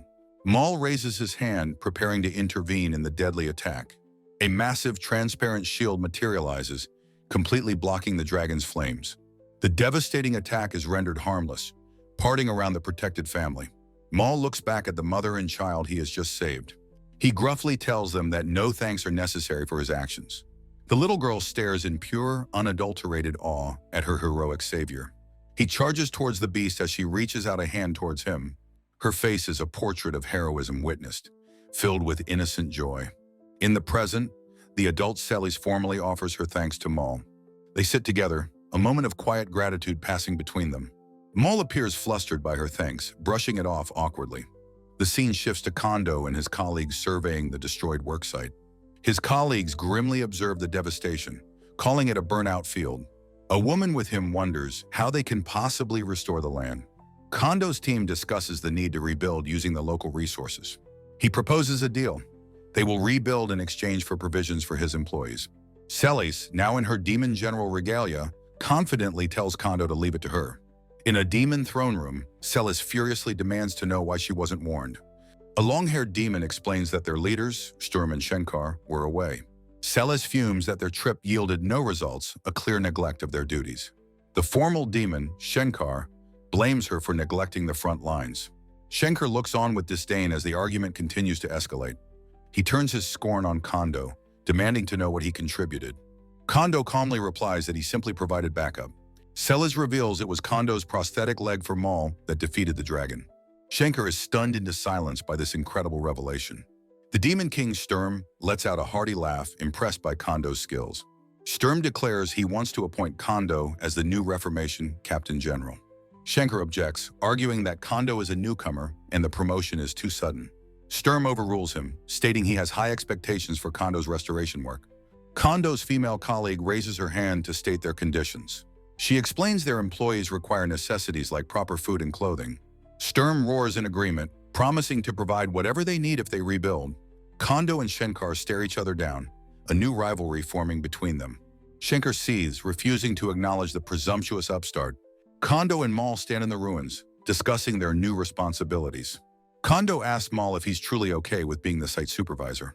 He notes the abundance of ore and stone and the need for basic facilities. Maul admits that he has only ever known how to fight and feels useless. Kondo tells him that a warrior cannot remain a warrior forever. He suggests Maul become an engineer, promising he'll never worry about food again. Maul, surprised and touched by the offer, agrees to Kondo's request. He looks at his own prosthetic arm, acknowledging Kondo made it for him. Kondo's colleagues smile, witnessing the moment of connection between the two men. Maul looks at Kondo with genuine gratitude and says thank you. Kondo, moved by his words, says that this makes him happy. He declares that for a technician, that is the greatest reward. The small winged creature asks Kondo's team where they came from. The small creature expresses its curiosity about their mysterious origins. Kondo explains they are from a world that Maul doesn't know. He gestures to a dome-shaped device, explaining they were transported while repairing it. His stout colleague passionately declares their fervent wish to return home. Kondo explains their analysis revealed the device was missing a fuel source. He holds up a small, glowing capsule-like object they salvaged from it. Maul looks at the object, speculating it could be their way home. He examines the tiny shimmering crystals inside the capsule. A look of recognition dawns on his face as he identifies it as a dragon's tear. A new chapter begins titled To Purchase Supplies. The team gathers around the transportation device to discuss their next move. Kondo confirms the fuel source has been identified as dragon's tears. Tsuboi enthusiastically agrees, trusting Maul's identification since he was a dragon striker. Maul recalls seeing something similar when a dragon was crying. He confirms with certainty that it is indeed a dragon's tear. Tsuboi, fired up, suggests they capture a dragon to get more. He declares they must find a dragon somewhere and capture it for its tears. His colleague reminds him of the danger, making him panic. He then remembers the dragon they defeated and suggests they extract its tears. Kondo holds up a hand to stop his frantic outburst. He reveals the dragon's corpse was devoured by a horde of goblins. The team's hope crumbles as they realize their easy path home is gone. A close-up reveals the stern, bespectacled face of an older man named Kondo. Kondo suggests that it's all right for them to go home, shocking his colleagues. A woman named Sati frantically explains that all the remaining employees are desperate to leave. Her stout companion, Tsuboi, worries aloud about their lack of salary and their concerned families. Kondo suggests their families should be more grateful, further upsetting his co-workers with his detached view. In a moment of frustration, a foot stomps down on the ground with force. 3 new employees, Masui, Aikawa, and Ichinos, arrive to confront Kondo about his leadership. Aikawa passionately pleads for more cooperation from everyone to ensure their collective survival. She lists their harsh living conditions, lamenting the lack of electricity, beds, and showers. Kondo calmly begins to explain his strategy of befriending the local demon tribe. He reveals that they have been receiving regular supplies in exchange for their contributions. His colleagues hopefully wonder if these supplies include necessities like shampoo or retort pouch curry. A large crate is opened, unveiling a grotesque assortment of alien creatures and vegetables. Aikawa and Masui recoil in disgust from the horrifying food supply. Kondo, however, calmly states that he has grown quite accustomed to the strange diet. Ichino's looking ill complains that Kondo's recent behavior has been very strange. He questions how they can possibly get proper nutritional evidence from such unidentifiable food. Kondo turns to Ichinos and asks if he has been eating anything at all. Ichinos confidently states that he would, of course, never eat such things. He triumphantly reveals his personal supply of multivitamin supplements. Crying with manic joy, he declares his nutritional plan is perfect, as his colleagues look on, concerned. Masui, the manufacturing chief, interjects, stating that he understands Ichinos' point, but there are other issues. Sadie asks if he is referring to some kind of technical problem. Masui explains their power source. The Ella rabbit is fine when it is drunk and sleeping. The rabbit-like creatures are shown discharging electricity erratically, a dangerous and unreliable system. Kondo, pinching the bridge of his nose, realizes they need a more structured and reliable solution. His expression hardens as he decides on a new course of action to solve their power crisis. He announces his plan to build a hydroelectric generator using a nearby waterfall. Sadie is excited by the idea, but Tsuboi frantically asks where they will get the necessary materials. The group gathers around a table as Kondo prepares to reveal their newfound funding. Kondo turns to a large chest, stating that its contents will be their key to success. He heaves open the lid, revealing a massive, overflowing trove of strange, glittering currency. The employees stare in awe at the mountain of demon money, a fortune beyond their imagination. Tsuboi marvels that in this other world, just like in his own, money is everything. The group stands under the high ceiling of their workshop, their new mission decided. Kondo proposes they take their new funds and go shopping in the demon tribe's town. Tsuboi is shocked, asking if the demons actually have a town of their own. Kondo confirms that they do, not far from their factory, Izumitani Manufacturing. A vast, jagged landscape is shown, with the imposing castle of the Demon King looming in the distance. They enter a bustling, prosperous demon city with unique, domed architecture and lively streets. Tsuboi is amazed by the incredible variety of different races in the thriving city. Sadie spots a marketplace, where a bird-headed vendor sells strange, one-eyed pineapples. Kondo observes two goblin-like creatures enjoying a drink at an outdoor table. The group is surprised to see humans mingling freely and happily with the various demon races. A grizzled old vendor with a knowing smile notes that they seem different from other humans. He rests his chin on his hand, his expression one of weary, worldly amusement. The vendor correctly identifies them as human, just like himself, much to their surprise. Kondo asks why a human would be living in a demon town instead of with his own kind. The vendor scoffs at the question, calling the human lands a stuffy and unpleasant place. He explains that he would much rather sell his junk here, finding it far more enjoyable. Tsuboi is thrilled by this philosophy, exclaiming that the demons are so free. The bustling street is filled with various beast-like humanoids going about their day. Tsuboi, filled with excitement, calls out to the old vendor, ready to do some business. The vendor offers to sell him a love potion made by a witch from a cursed forest. Aikawa and Ichinos are immediately suspicious, warning Tsuboi not to believe such a shady scam. Tsuboi, blushing furiously, fantasizes about giving the potion to a woman named Cress. While Tsuboi is lost in his romantic daydream, Kondo calmly asks the vendor for the price. The vendor grins, naming the outrageous price of 100 million broad for the tiny vial. Sadie explodes in anger, declaring the price is an absurd ripoff and that they don't have that kind of money. The vendor's friendly demeanor vanishes, and he threatens them for their disbelief. He hurls a knife that embeds itself in the wall, terrifying the group. The team scrambles away in a panic, fleeing from the angry old man. A view of a tall domed tower with a spiked top rises against the sky. The group stops in a quieter alley to catch their breath after their narrow escape. Ichinos, still shaken, suggests they split into two teams to be more efficient. Kondo agrees, stating that he brought something just for this purpose. He reveals a pair of old-fashioned, short-range wireless communicators. Ichinos explains they can use the devices to regroup if they find what they need within a 30-meter range. Sadie agrees to the plan, and she and Kondo decide to look for construction supplies. Tsuboi is tasked with purchasing daily necessities for the rest of the group. His team wanders down a seedy-looking back alley filled with strange characters. Tsuboi complains that the alley is getting suspicious and decides they should have some fun instead. He declares that since they're here, they should enjoy themselves freely. An alluring demoness with small horns and a gothic dress asks where they are going. Tsuboi, Ichinos, and Aikawa are completely captivated by her stunning appearance. Tsuboi excitedly points out a sign for what he believes is a demon girls' bar. The demoness seductively invites them for a drink, promising a cheap place nearby. Tsuboi is completely won over, eagerly agreeing as Ichinos tries to stop him. Aikawa and Ichinos grab him, reminding him of their mission to buy necessities. Tsuboi declares that for him, the beautiful demoness is a daily necessity. He gleefully drags his protesting colleagues along with him towards the establishment. The demoness leads them through an archway flanked by two large round golem bouncers. She glances back at the golems with a sly, knowing look. The golems' eyes glow as they activate, their gaze following the newcomers into the bar. Inside, the group sits at a table, with Tsuboi happily raising his glass to his good fortune. Aikawa, looking thoroughly unimpressed, asks if the drink is wine. Ichinos questions Tsuboi for coming here instead of buying necessities. Tsuboi dismisses his concerns, calling this a valuable learning experience. Aikawa grumbles about his boisterous stories of his youth.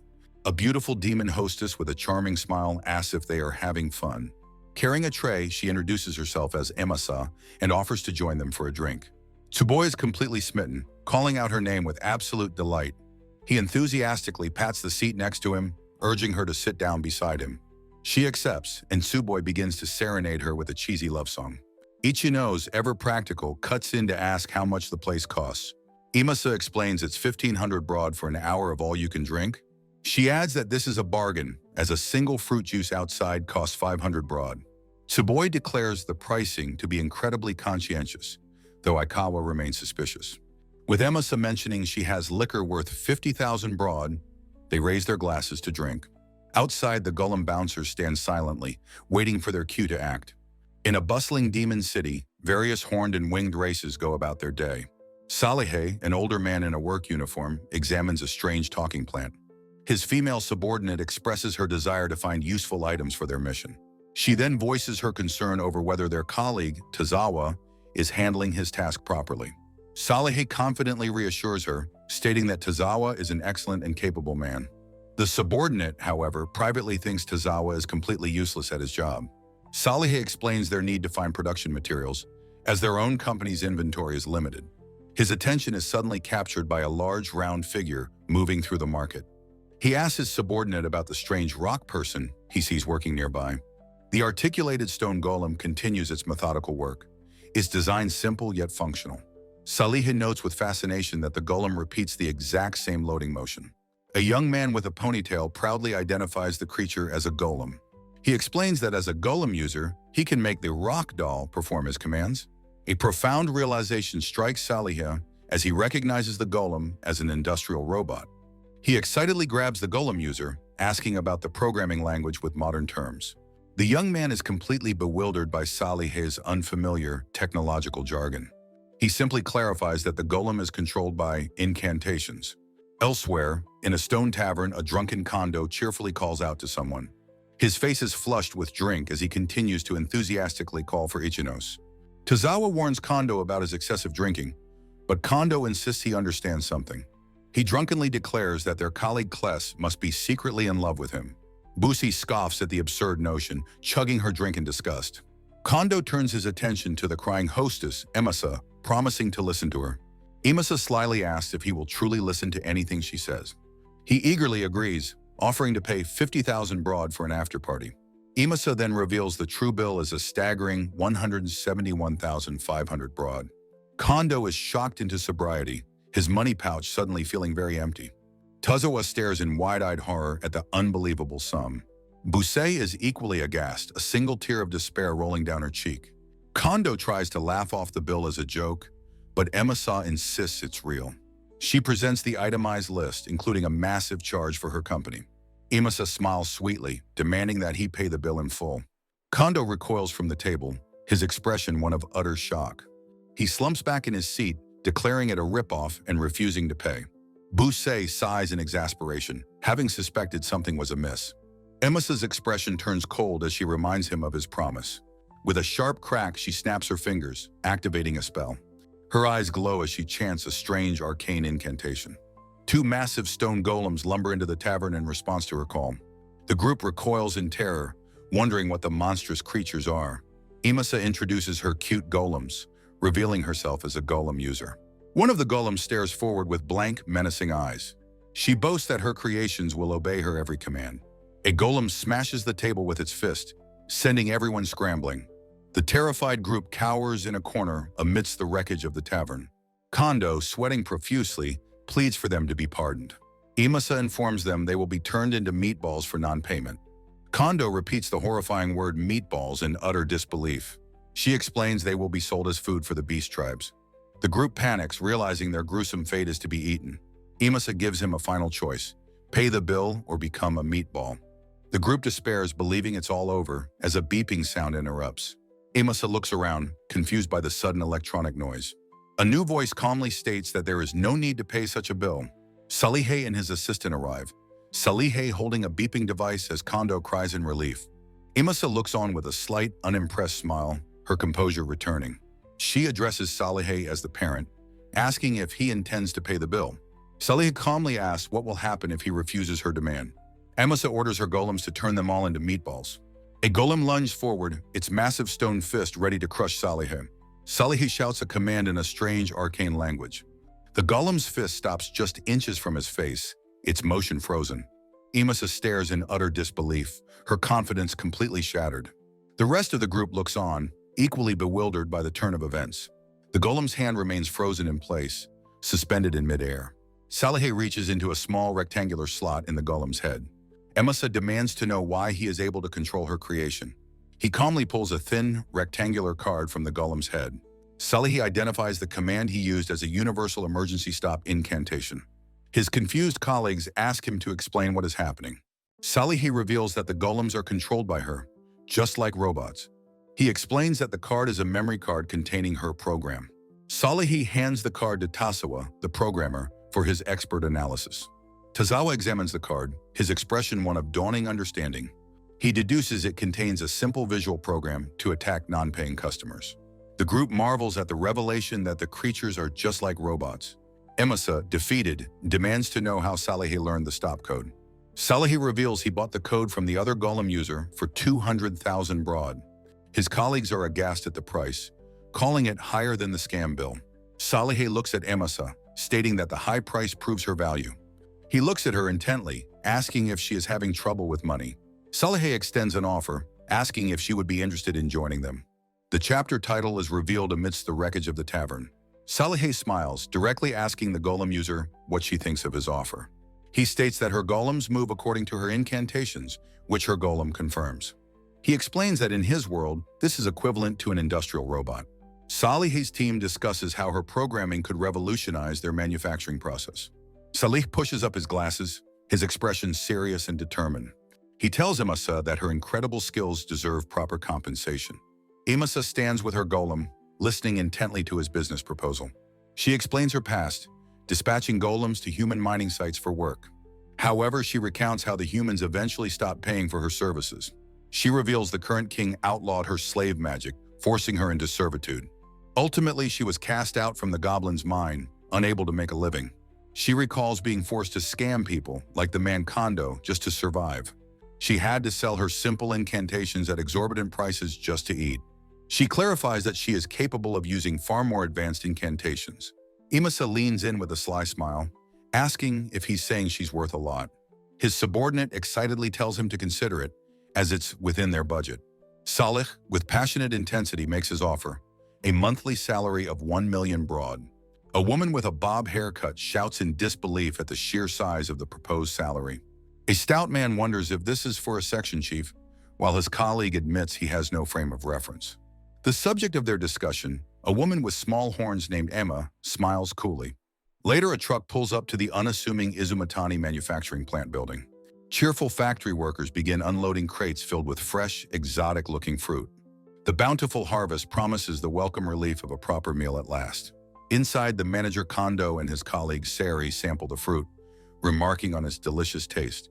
Kondo holds a small white round fruit, examining it closely. He comments on its exceptional freshness, and Sari identifies it as a high-class delicacy called suide. She adds that this very fruit is also used as an annual offering to the Demon King. From her golem throne, Ima confirms this, explaining the difficult selection process for the offering. Kondo and Sari listen intently, processing the gravity of this offering. Ima warns of disaster if the offering fails, then strangely wishes she could become a golem. Sari is surprised by the confirmation of the Demon King's existence, while Kondo seems to understand. Examining the fruits, Kondo notes their varied shapes, realizing the sorting challenge. A confident, mischievous smile spreads across his face as he declares, "This could be interesting." Sari looks at him with alarm, asking what he is planning to do. Crushing a fruit in his hand, Kondo simply tells her to watch and see. In a modern office, Kondo tells his programmer, Ichinos, that it's his time to shine. Ichinos complains about Kondo's crazy ideas, while Emma sits on a golem chair nearby. Ima casually eats a piece of fruit, observing the programmer with detached amusement. Ichinos groans about being hungry while having to learn an unknown programming language. He gestures towards Ima, getting her attention to ask a question. He asks her directly how she creates her golems. Ima gestures to her golem chair, confirming that's what he's asking about. Ichinos explains he understands the basics, but senses a deeper secret to their fine movements. Ima confirms his suspicion with a simple, "That's right." She explains that she injects complex incantations into the clay as she molds them. Ichinos translates her magic into technical terms, thinking of sensors and joint adjustments. He understands her basic structure is a simple program as she shows him her talisman code. She explains the talisman doesn't command it to walk, but provides a sequence of commands. He looks intently at the magical code displayed on the talisman she holds. He confirms that he understands the concept she is explaining. Admitting his lack of confidence, he humbly asks her to teach him this new language. Pleased, Ima praises his quick grasp of the concepts, joking about his high salary. The scene shifts to the ominous silhouette of the demon tribe's worksite. A new magnificent stone fortress is being constructed under their supervision. Kondo praises the structure, and the one-eyed demon Mal admits she's impressed. The rugged foreman Mal explains that the goblins inexplicably listen to everything he says. A crowd of goblins and orcs eagerly awaits Mal's next orders. Mal explains to Kondo that the goblins obey him simply because he defeated a dragon. Kondo and Sari observe the happy goblins, noting they've even installed plumbing. A wooden cart rumbles forward, its wheels kicking up dust. A furious aristocratic demon named Shenkar arrives, pushing a massive cart of fruit. Kondo and Mal watch his approach, recognizing the cart is full of sweetie fruit. Shenkar erupts in fury, demanding to know what they are doing at this critical time. Mal realizes this is about the offering to the Demon King, which Kondo confirms. Shenkar screams that if they fail, they will incur the Demon King's wrath and bring disaster. He commands them to stop building and start sorting the fruit immediately. Kondo, stroking his chin, calmly states that there is no need to panic. Shenkar is baffled by his calm demeanor, questioning his sanity. Kondo explains that he has assigned the sorting task to the goblins as part-time workers. Shenkar scoffs at the idea, but Mal and another worker declare they will oversee the process. Kondo counters that this makes the goblins the perfect candidates for the job. A sudden heavy thud echoes through the worksite. Shenkar looks around in confusion, asking what he means by perfect. He looks on in surprise as a new procession arrives. Emma is carried forward on her golem throne, flanked by two larger golems and Ichinos. Shenkar and Mal stare in shock, exclaiming, "Golems!" Shenkar furiously demands to know what these useless constructs can possibly do. He dismisses them, stating they can only follow simple commands. Ichinos presents a set of labeled plates to Kondo, asking him to proceed.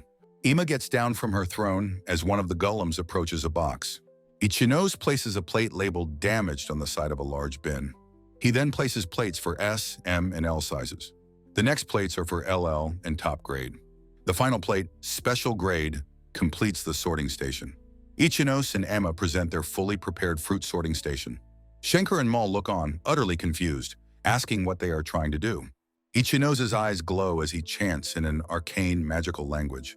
At his command, the two large golems whir to life, their arms moving towards the fruit. Shenkar stares in disbelief as Kondo smiles, watching the magic and technology about to be unleashed. The golems plunge their multi-fingered hands into the massive pile of fruit with incredible force. Shenkar can only watch, his mouth agape, as Kondo looks on with quiet satisfaction. The scene is a breathtaking fusion of magic and technology, a peerless factory in another world. The golems begin sorting at an incredible speed, tossing fruit into the special grade and LL bins. Shenkar exclaims in astonishment that the golems are performing high-speed sorting. The blemished fruit is tossed into its own bin with equal precision.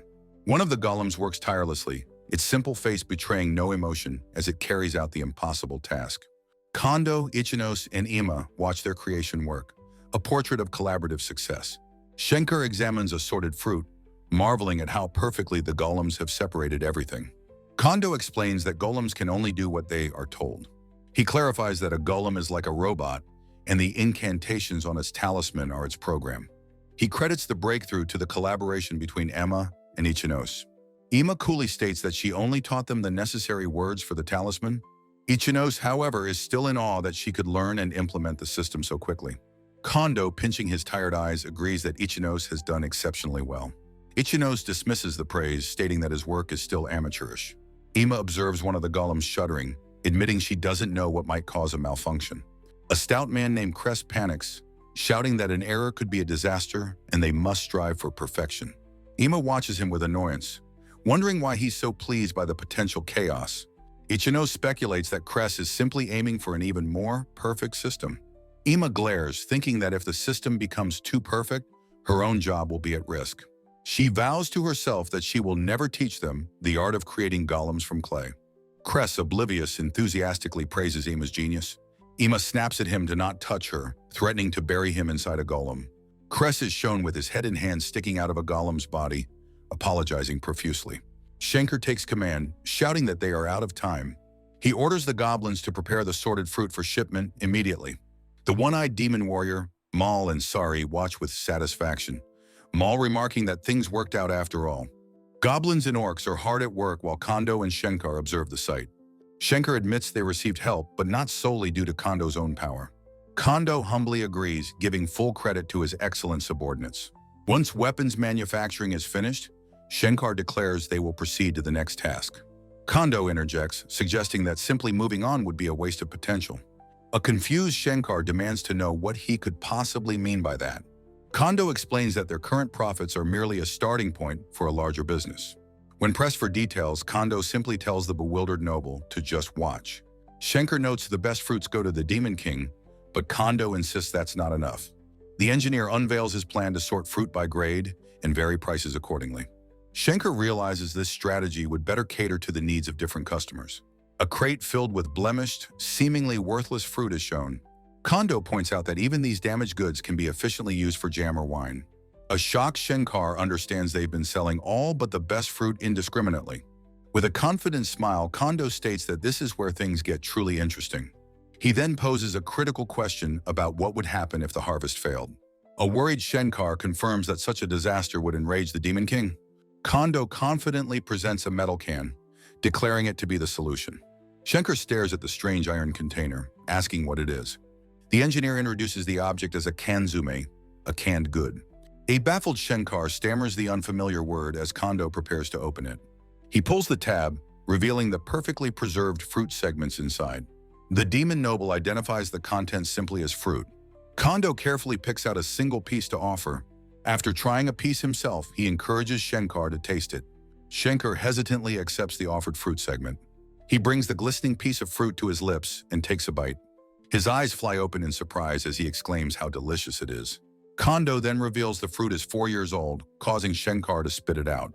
A furious Schenker demands to know why Kondo would feed him rotten food.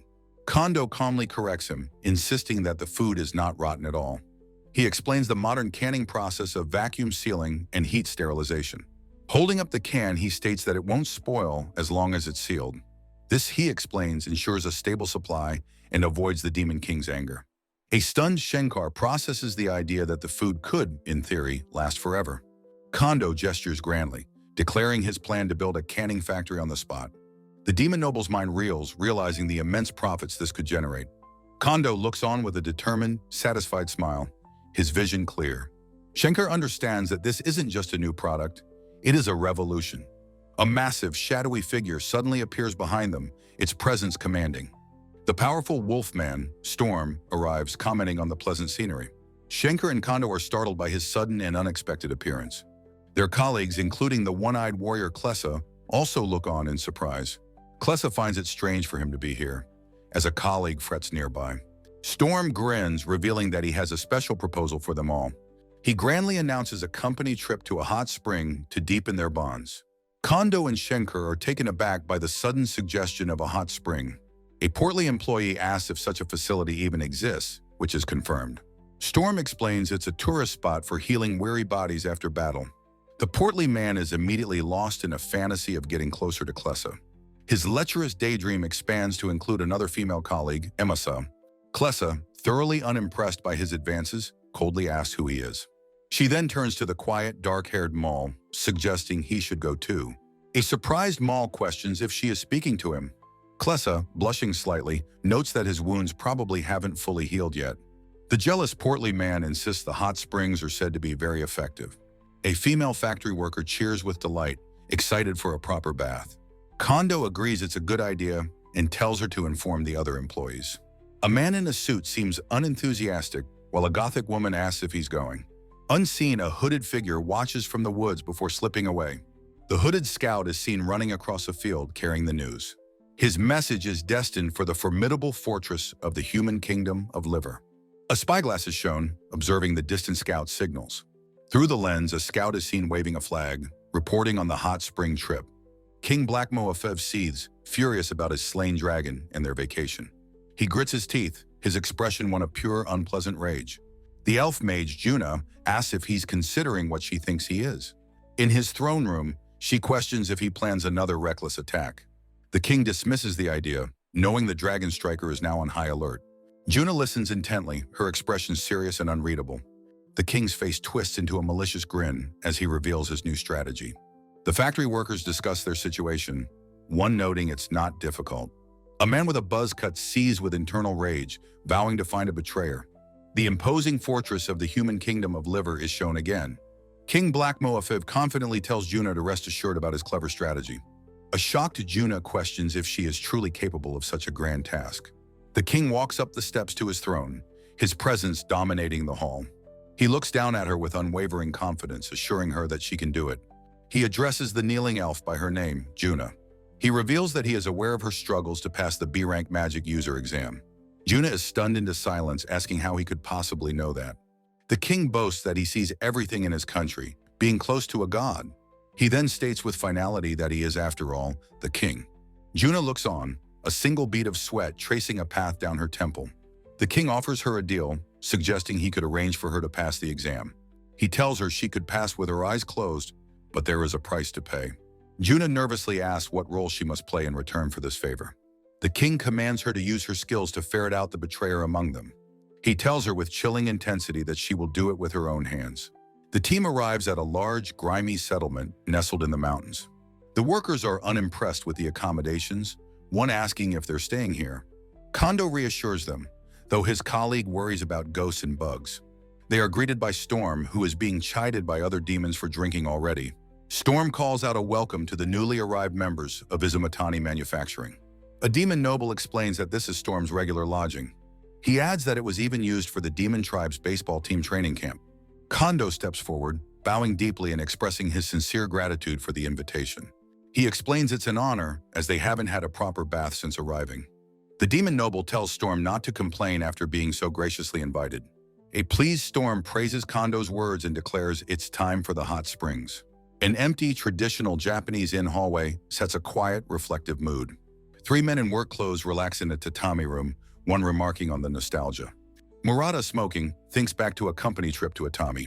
Kondo smiles, agreeing that a lot of things happened back then. The stout man looks on with a knowing, slightly mischievous expression. Murata recalls a specific, interesting incident, but Kondo tells him not to bring it up. Kondo's mind is already drifting back to the chaos at that karaoke bar. The memory begins. A young drunk salesman is making a scene at a company party. He drunkenly demands gratitude from the factory workers for selling their products. A younger Kondo, sitting at the table, glares with growing irritation. A cheerful colleague drunkenly encourages the annoyed Kondo to sing. The salesman stumbles over to Murata, forgetting his name and being disrespectful. Murata's patience snaps and he violently smashes a tambourine over the salesman's head. The salesman collapses to the floor as his colleagues watch in shock. Murata justifies his actions, stating that disrespecting fellow workers is unforgivable. He grabs the man's hair, yelling that someone who's never worked the factory floor is getting cocky. Back in the present, Murata tries to dismiss the story, but the stout man is amazed by the violence. Murata grimly states he was punished for laying a hand on him during a meeting. Kondo continues the story, explaining what happened to the salesman afterwards. The salesman began visiting the factory every day, diligently taking notes and learning their work. He showed a genuine, eager desire to understand their craft. Murata, despite his earlier anger, took him under his wing, offering to teach him. A younger, resentful Tsuboi sits with them, wondering why he's stuck with these old men. Kondo proudly concludes that the salesman became their top performer, a reliable asset. Tsuboi's eyes burn with a desire for more power, to become something greater. The scene shifts to the entrance of the women's hot spring, marked by a demon emblem. The hot spring is a natural, rock-lined pool with steam rising from the water. A human woman and a horned demon girl, Ima, relax in the bath, sighing in contentment. The woman playfully suggests that Emma and their colleague Tsuboi would make a good couple. Ima becomes flustered, denying any connection, but her blush betrays her feelings. Ima tries to deflect, mentioning she is on a business trip with someone named America. She seems to have heard the name America somewhere before, finding it familiar. The human woman realizes they are having some girl talk. A colossal, powerfully built demon woman with an eye patch emerges from the steam, exclaiming she's huge. The other two women are completely stunned by her intimidating size and presence. The giant woman announces she's getting in as the others stare, mouths agape. She settles into the water, her expression calm despite her imposing figure. The human woman asks the giant, Kless, if she and Mal are getting along well. Kless's expression becomes distant and worried as she thinks of him.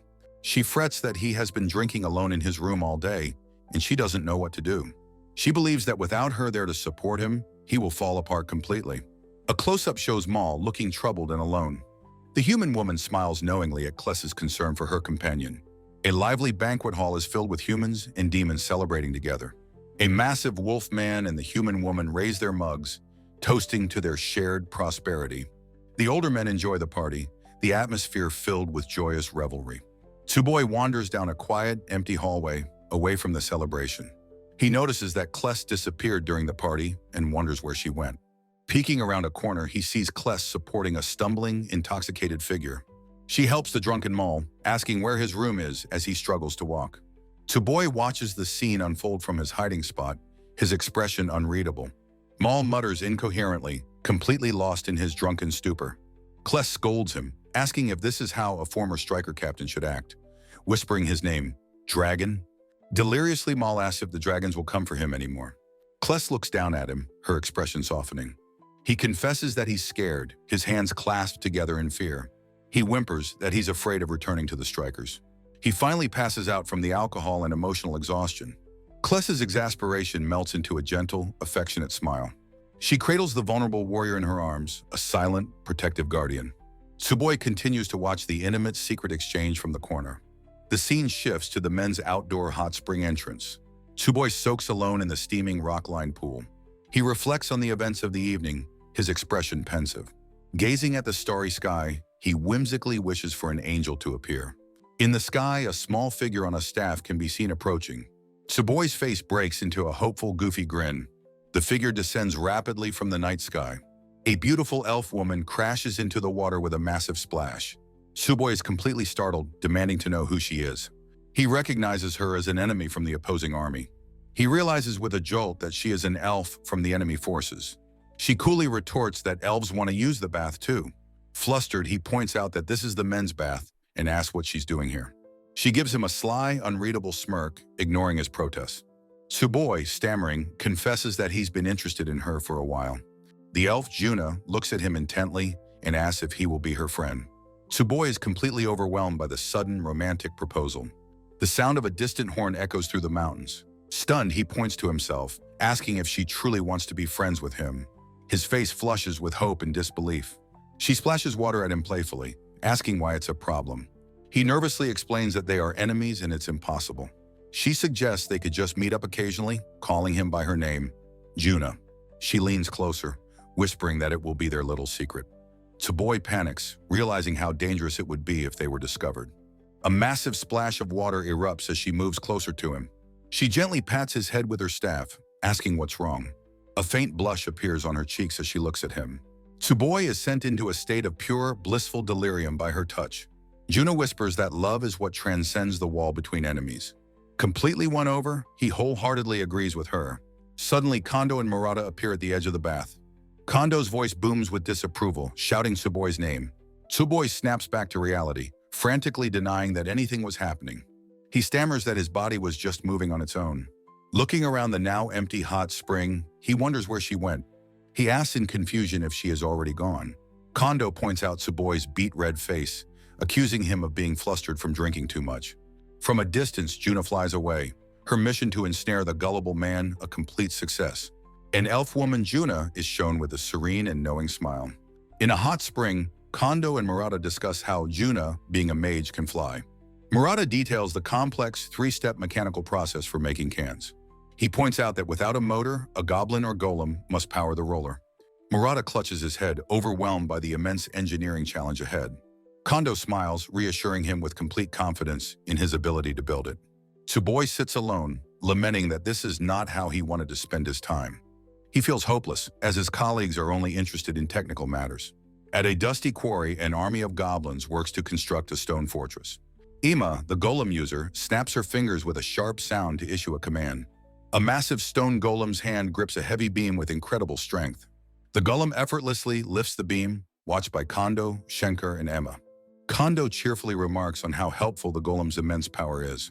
Two of the powerful constructs carry heavy materials up a ramp with precision. Kondo gratefully thanks Ima, crediting her for the smooth progress of the work. At the worksite, Kondo notices something is amiss, his earlier motivation gone. He approaches the slumped figure of Maul, asking if he is feeling all right. Maul clutches his head, admitting he is still suffering from a hangover. Kondo gently reminds him to be careful, as he is the site supervisor. Maul's expression becomes grim as he senses a familiar, unsettling presence. He explains that a lingering aura makes him tense enough to need a drink. Kondo, concerned, asks Maul what kind of presence he is sensing. Maul looks up toward the sky, identifying the ominous presence as a dragon. Schenker scoffs at his concern, dismissing it as just some big monster. Kondo reassures Maul, saying the creature won't approach with Gobkichi nearby. Schenker watches their exchange with a cynical, annoyed expression. A woman tells everyone to stop their idle chatter and get back to work. Gobkichi skillfully chisels a precise groove into a block of sandstone. Kondo watches with approval, commenting on how practiced Gobkichi has become. He explains the full technical process of quarrying stone with wedges. Gripping a pickaxe, Kondo states that this is all manual labor for now. He strikes the stone with great force, demonstrating the quarrying technique. His expression hardens as he vows to mechanize the process for efficiency. Gobkichi explains that the quarried stone will be used for the surface buildings. The stone blocks are already being used in the construction of a goblin dormitory. He declares their ambitious project to build their own stone canning factory. Gobkichi sings a cheerful song about canned goods while diligently working. The cool underground location is also perfect for preserving their food supplies. Schenker sneers, privately plotting to take over when their ambitious plan fails. Dust and small pebbles begin to fall from the cavern ceiling. The quarry shakes violently, and Kondo and Maul shout in alarm about an earthquake. After the tremor subsides, Kondo asks about the strange low sound he hears. Maul looks on with a grim, knowing expression, confirming the sound's presence. Cress stirs a massive cauldron of curry over a fire for the workers' meal. A crowd of goblins drools in anticipation as the curry simmers. President Serial announces that the food is ready and tells them to line up. Kondo praises her, calling this the first step towards a company cafeteria. Cress explains that she used the curry roux the company provided. The bubbling curry contains a variety of strange, unfamiliar ingredients. Serial explains to Kondo that she had Cress choose the ingredients. She confronts Kondo, furious, saying Cress was a terrible choice for the task. Kondo asks her what happened during the ingredient selection process. Cress had suggested a grotesque unicorn head bug, which horrified Serial. She also proposed poison tongue grass, which Serial found equally repulsive. Serial complains that her own sense of taste is completely different from Cress's. Cress lists the bizarre final ingredients, such as human-faced potato. A bowl of the finished, strange-looking curry is presented. Gobkichi happily eats the curry with bread, exclaiming how delicious it is. Kondo takes a tentative bite, his expression thoughtful and unreadable. Tsuboi sits alone, quietly eating his portion amidst happy goblins. His face is lost in a dreamy, love-struck expression. He recalls Juna's words about love transcending the wall between enemies. He holds his bowl of curry, a goofy, romantic grin on his face. He thinks that her magic has made him unable to even eat his meal. Looking up at the sky, he calls Juna his sinfully deep angel. He wonders when she will descend to him again, ready to fight for her. He feels his heart pounding, convinced their relationship has surpassed love. A deep rumbling sound echoes through the quarry as the ground trembles. The floor erupts, revealing a monstrous, toothed maw bursting from the earth. In a peaceful room, the small winged creature Gubkichi sleeps soundly. Kondo, Mal, and Serial reflect on finally sleeping in proper beds. Kondo smiles, glad they built a dormitory for the workers. Gobkichi snores, resting up for the next day's labor. Serial asks Kondo if he is truly okay working alongside their former enemies. Kondo asks what would happen if the project's creator wasn't on site. Serial looks down at the sleeping workers, saying she is incapable of such things. The sinister demon noble, Shenkar, approaches Tsuboi from behind. He mockingly calls out to Tsuboi, remarking on his bad luck. He notes that Kondo has all the skill but is treated coldly. Tsuboi nervously insists he's not being treated lightly, but is loved. Shenkar suggests it would be better if Tsuboi became his power. Tsuboi is confused, asking what Shenkar means by power. The powerful, eye-patch-wearing warrior Serial stands confidently. Shenkar asks Tsuboi with a wicked grin if he desires her. Tsuboi's eyes gleam with a sudden intense interest. Shenkar suggests they team up to get on Serial's good side. Tsuboi lets out a soft, knowing chuckle, surprising Shenkar. Tsuboi strikes a pose, apologizing but saying he already has someone. Shenkar is utterly shocked, demanding to know who it could possibly be. Tsuboi turns and walks away, saying he has to go. He speaks poetically of a promise to have stars for dessert. Shenkar realizes with horror that Tsuboi is raising a death flag. Tsuboi and Juna sit together on a large tree stump under the stars. They sit in a comfortable silence, a small creature resting beside them. Juna looks at Tsuboi with a soft, gentle expression. Tsuboi, blushing and stammering, says he's glad he got to meet her. Juna smiles, saying they were able to talk about a lot of things. She recalls him telling her about his father and his family home.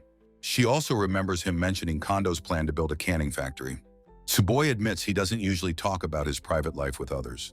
Under a sky full of stars, Tsuboi wonders if they heard his words. Juna looks up, realizing he knows about her personal struggles. He acknowledges that her mage exam must be difficult. They sit together as he notes King Black Moa's cruelty. He offers his earnest support, telling her not to give up. Overwhelmed by his kindness, Juna suddenly bursts into tears. A startled Tsuboi asks what's wrong, seeing her distress. She sobs about the terrible king and a beloved dragon that was killed. Juna explains that Kondo's group destroyed something important to her. As a result, she wails, her mage license is being revoked. Tsuboi understands he can't solve this with words alone. With newfound determination, Juna watches as Tsuboi stands up resolutely. He turns to her with a kind smile, telling her not to cry. He promises that he and the stars will find a way to help her. Juna looks up, her face filled with a fragile, tear-streaked hope. At a vast stone quarry, golems and goblins are hard at work. Kondo kneels down, carefully placing a new name tag on a small goblin. The goblin, now named Gobsuki, looks at his ID with wide-eyed confusion. Sari happily notes that all the goblins are getting names and tags. Kondo smiles, explaining time cards will further increase their efficiency. A low, persistent rumbling sound echoes through the quarry. Sari and Kondo look around, wondering about the unsettling noise. Kondo decides it's fine as long as it doesn't disrupt their work. Outside, the team gathers by their van near stacks of quarried stone. A sporty woman announces lunchtime, while a horned woman declares she's starving. Tsuboi peeks from behind the van, his expression hardening with resolve. His face is flushed with determination as he whispers Juna's name. His hand clenches into a fist, deciding to delay the work. He forcefully shifts the van's gear selector into drive. With a manic grin, he believes he can achieve his goal. Sari smiles, her work for the day seemingly complete. She calls out to Kondo, telling him she's heading to lunch. Kondo explains he'll stay behind to organize his precious tools. Sari looks back, slightly annoyed that he's staying behind alone again. The van suddenly speeds toward the quarry entrance, scattering the goblins. Maul and Cress watch in stunned disbelief at the approaching vehicle. Tsuboi panics behind the wheel, losing control of the van. Sari shouts in alarm, wondering why a car is at the entrance. The van screeches and flips onto its side, blocking the only exit. Ima notes grimly that only a golem can move the wreckage now. Sari calls out to Kondo, pointing as the rumbling suddenly intensifies. Kondo looks up, his expression turning to alarm as the shaking worsens. The stone walls of the quarry begin to crack and splinter. Kondo's eye widens in shock as he senses the impending collapse. A massive block of stone breaks free from the quarry wall. With a deafening explosion, the entire wall shatters inward. A monstrous, circular maw lined with teeth bursts through the rubble. Sari lets out a blood-curdling scream as the creature emerges. The sporty woman and the horned woman cry out in terror at the sound. The warrior crest stands ready, his expression grim and focused. He identifies the beast as a worm, a creature that consumes everything. The grotesque, toothed maw of the worm fills the frame. Kondo has a flash of insight, identifying a part as a shock absorber. His glasses glint as his engineering mind analyzes the monster. Crest screams for the others to save Kondo from the creature. Ima looks on, her expression a mix of shock and concern. The worm lunges, not for the people, but for Kondo's tools.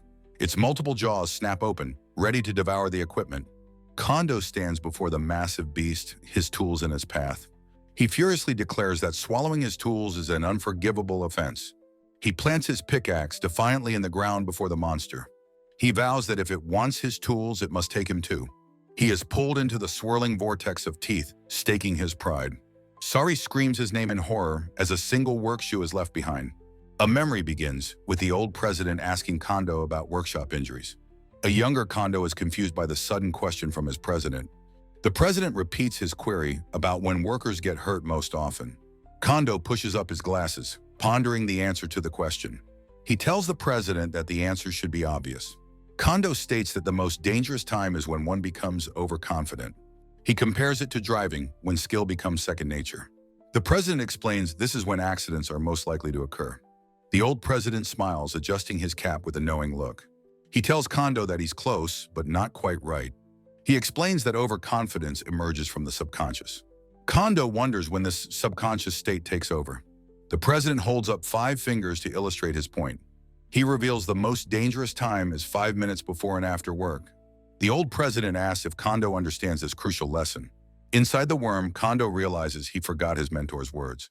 He recalls getting carried away with pride just after work had ended. The president's voice echoes, calling Kondo's name in his mind. He declares that the price for this mistake is a high one. Kondo's eyes widen with the dawning, painful realization of his error. He regains consciousness on his hands and knees inside a fleshy tunnel. He looks around the grotesque organic chamber, wondering where he is. He slowly gets to his feet on the pulsating, sticky ground. Looking down the long-ribbed gullet, he understands his fate. He realizes he was swallowed by the monstrous creature. He concludes that he must be inside the worm's stomach. A wave of nausea washes over him as he feels the heat. The ground beneath his foot is soft and squelches unpleasantly. His thoughts turn to his colleague, hoping Sari is safe. He looks toward the light at the end of the tunnel. He wonders if she is all right, his concern overriding his own fear. Outside, the colossal worm thrashes wildly in the quarry. Sari screams in terror as the monster rampages through the worksite. A worker flees, yelling that a monster has appeared. Sari cries out that the crashed van is blocking their only escape. She screams that Kondo has been swallowed by the beast. A young woman with a bob haircut peeks from cover, shouting that they must rescue their friend before he's digested. Her stout, buck-toothed colleague panics, realizing his action of blocking the exit caused this entire disaster. His terror intensifies as he spots a serene, elf-like woman sitting on a staff high above the chaos. The mysterious elf woman smiles calmly, observing the unfolding events from her high detached vantage point. A woman with small horns, Emma, points forward, shouting a command in a strange language to her 2 golems. At her word, the 2 round golems strain to push a white van that is blocking a narrow passage. The bob-haired woman, her face a mask of terror, urgently pleads with them to hurry up. Now on the ground, she screams for help as the monster's drill-like maw lunges directly toward her. A horned woman in armor, Cleese, shouts the name Maul and declares she is charging into the fray. A rugged man named Maul, his face strained, asks her how she could possibly defeat such a beast. Cleese explains her plan to freeze the worm with her ice magic, then turns to Maul with a command. She hands him a greatsword, ordering him to cut open the worm's belly and rescue the trapped Kondo.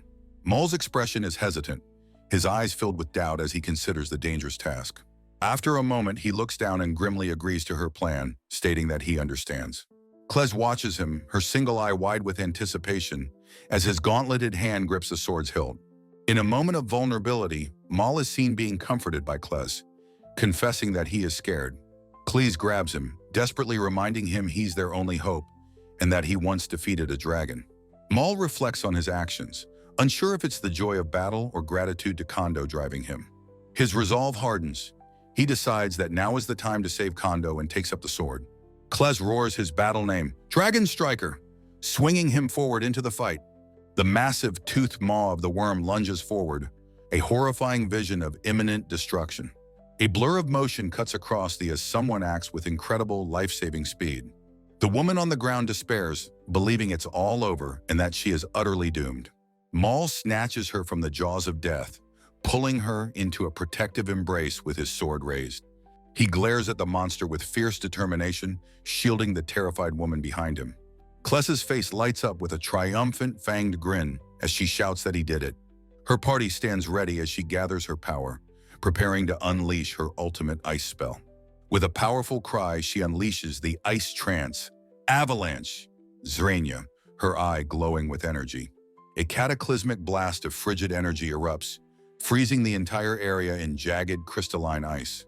Maul stands before the now frozen worm, asking Kless if she managed to freeze it solid. The worm's head is completely encased in a tomb of ice, confirming her spell was a success. The rescued woman, breathless with relief, urges Maul to hurry and save Kondo from inside the beast. Kless, panting with exhaustion, admits her magic is at its limit and tells Maul it's his turn. Suddenly, Maul is surrounded by a group of armored soldiers, his former comrades who have drawn their swords. A bewildered soldier asks why Maul would betray them after they had fought together as comrades. Another soldier explains their bitter motive. Maul has simply become too strong for them to handle. A scarred knight raises his sword, blaming Maul for becoming a famous dragon striker with a bounty. Kless, still kneeling, screams Maul's name, begging him to hurry and cut the worm open. Maul looks utterly lost and betrayed, his face a mask of anguish and confusion. Kless stares at him, her single eye wide with a mix of fear and desperation. Maul turns to her, his voice trembling as he asks if she too will betray him. He stands alone before her, a vulnerable figure in a moment of profound crisis. Kless's face contorts in a furious roar of loyalty, shouting she's not foolish enough to betray someone she admires. A faint, sad smile touches Maul's lips, his expression softening at her unwavering words. He turns and walks with purpose toward the massive, frozen head of the worm, raising his sword. Ignoring the advancing mercenaries, he leaps into the air, bringing the blade down with immense force. The great sword strikes the frozen head, shattering the ice with a deafening explosive crack. Kless and Maul can only stare upwards in abject horror as the ice explodes outwards. The worm, now free, erupts from the glittering shards of its prison, its maw gaping wide. A swordsman is sent flying backward from the sheer force of the creature's thrashing. The horned woman realizes with terror the immense power required to shatter her ice prison. The worm's fleshy, puckered tail end whips through the air, spraying a fine mist. The mist sprays outwards as the creature prepares to make its escape into the earth. Maul is now on his knees, his expression one of shock and utter disbelief. He grips the hilt of his greatsword, his knuckles white with frustration and failure. A close-up on his eye reveals the crushing weight of his defeat in this critical moment. The camera reveals his blade has been snapped clean in two. He curses his useless weapon. The ground begins to rumble and shake violently as the creature starts to burrow downwards. The worm coils its immense body, creating a powerful vortex that grinds the stone floor. With a final earth-shaking tremor, the monster plunges into the darkness it has created. Maul and the horned woman stand on the precipice of the new abyss, watching it escape. The massive, perfectly circular tunnel it carved into the earth vanishes into blackness. Kless asks if they should give chase, but Maul, looking grim, says they had better not. He explains that fighting the worm in its own burrow would give the creature an overwhelming advantage. Glancing down at his broken sword, he laments that with this blade, he can't cut anything. He thinks to himself that if only he had a better sword, he might have defeated it. The bob-haired woman panics, asking if they are just going to abandon Kondo to be digested. The stout man is consumed by guilt, wondering what will happen to Kondo and blaming himself. Kless states that an immediate rescue is impossible and far too dangerous to attempt now. She proposes they gather an elite squad, a plan the stout man enthusiastically volunteers to lead. He shouts with comical fervor that he will do it and that he must get Kondo back. A young woman cries with joy, thanking a man named Suboi as a horned woman wonders why he's so sweaty. The scene is filled with a static-like texture, representing a transition or intense effort. Two abstract, leaf-like symbols appear against the static, representing physical exertion. A powerfully built man is revealed, pedaling furiously on a wooden stationary exercise machine. A close-up shows the man's bearded face beaded with sweat, his expression one of immense strain. The power he generates keeps a pot simmering on a small stove in his humble workshop. It also provides light for his simple wooden bed, where sketches hang on the wall above. A large fan, also powered by his efforts, spins in a window, providing ventilation. The full view of his workshop reveals an entire ecosystem powered by his relentless pedaling. The machine groans and shudders under the immense strain of his constant, powerful effort. With a loud snap, a drive belt breaks. He curses in frustration as the entire system fails. Standing with hands on his hips, he wonders what to do, questioning if a gentle touch might fix it. A sound at the door of his ramshackle shack suddenly draws his attention. He wonders who could possibly be visiting at a time like this, questioning if he is expecting someone. The powerfully built bearded man opens the door to his strange and isolated dwelling. The view pulls back, revealing his shack is built inside the massive fleshy gullet of the worm. Lying unconscious on the rippling ground is a man in a work uniform, Kondo. From inside, a voice remarks with disappointment that it's just a drenched, middle-aged man. A simple oil lamp flickers on a wooden table, illuminating a humble, rustic interior.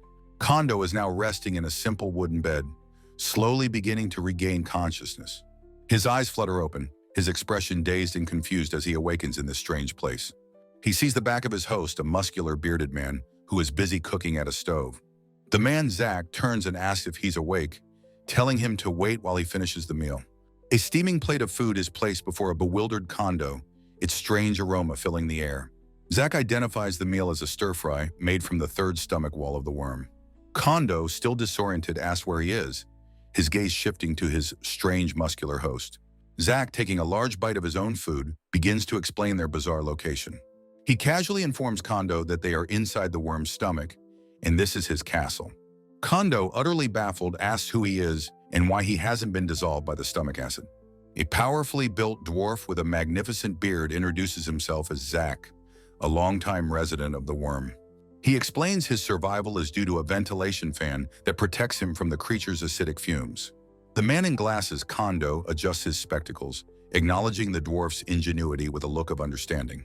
Zach points to a filter membrane on the ceiling, explaining it purifies the air drawn into his makeshift home. Kondo looks on, a sense of admiration on his face as he murmurs his approval. Inside the workshop, Zach offers Kondo a plate of food, asking his new companion why he is here. Kondo recalls being swallowed by the monster, explaining he is a technician from the nearby mining site. Taking a bite of the strange food, he formally introduces himself as Kondo. Zach asks if Kondo intends to escape, but advises against it, claiming he is happier staying here. A grim vision shows the silhouettes of previous escapees dissolving in pools of acid. Zach explains that despite his warnings, the others never listened and met their horrifying end. Kondo, however, senses a hidden meaning in his words, realizing there must be a possibility of escape. The dwarf scoffs at the idea, saying it's as unlikely as a god and a demon lord going on a date. Kondo's expression hardens with determination, seeing a sliver of hope in the dwarf's dismissal. The ventilation fan begins to rattle erratically, drawing both men's attention to the failing machinery.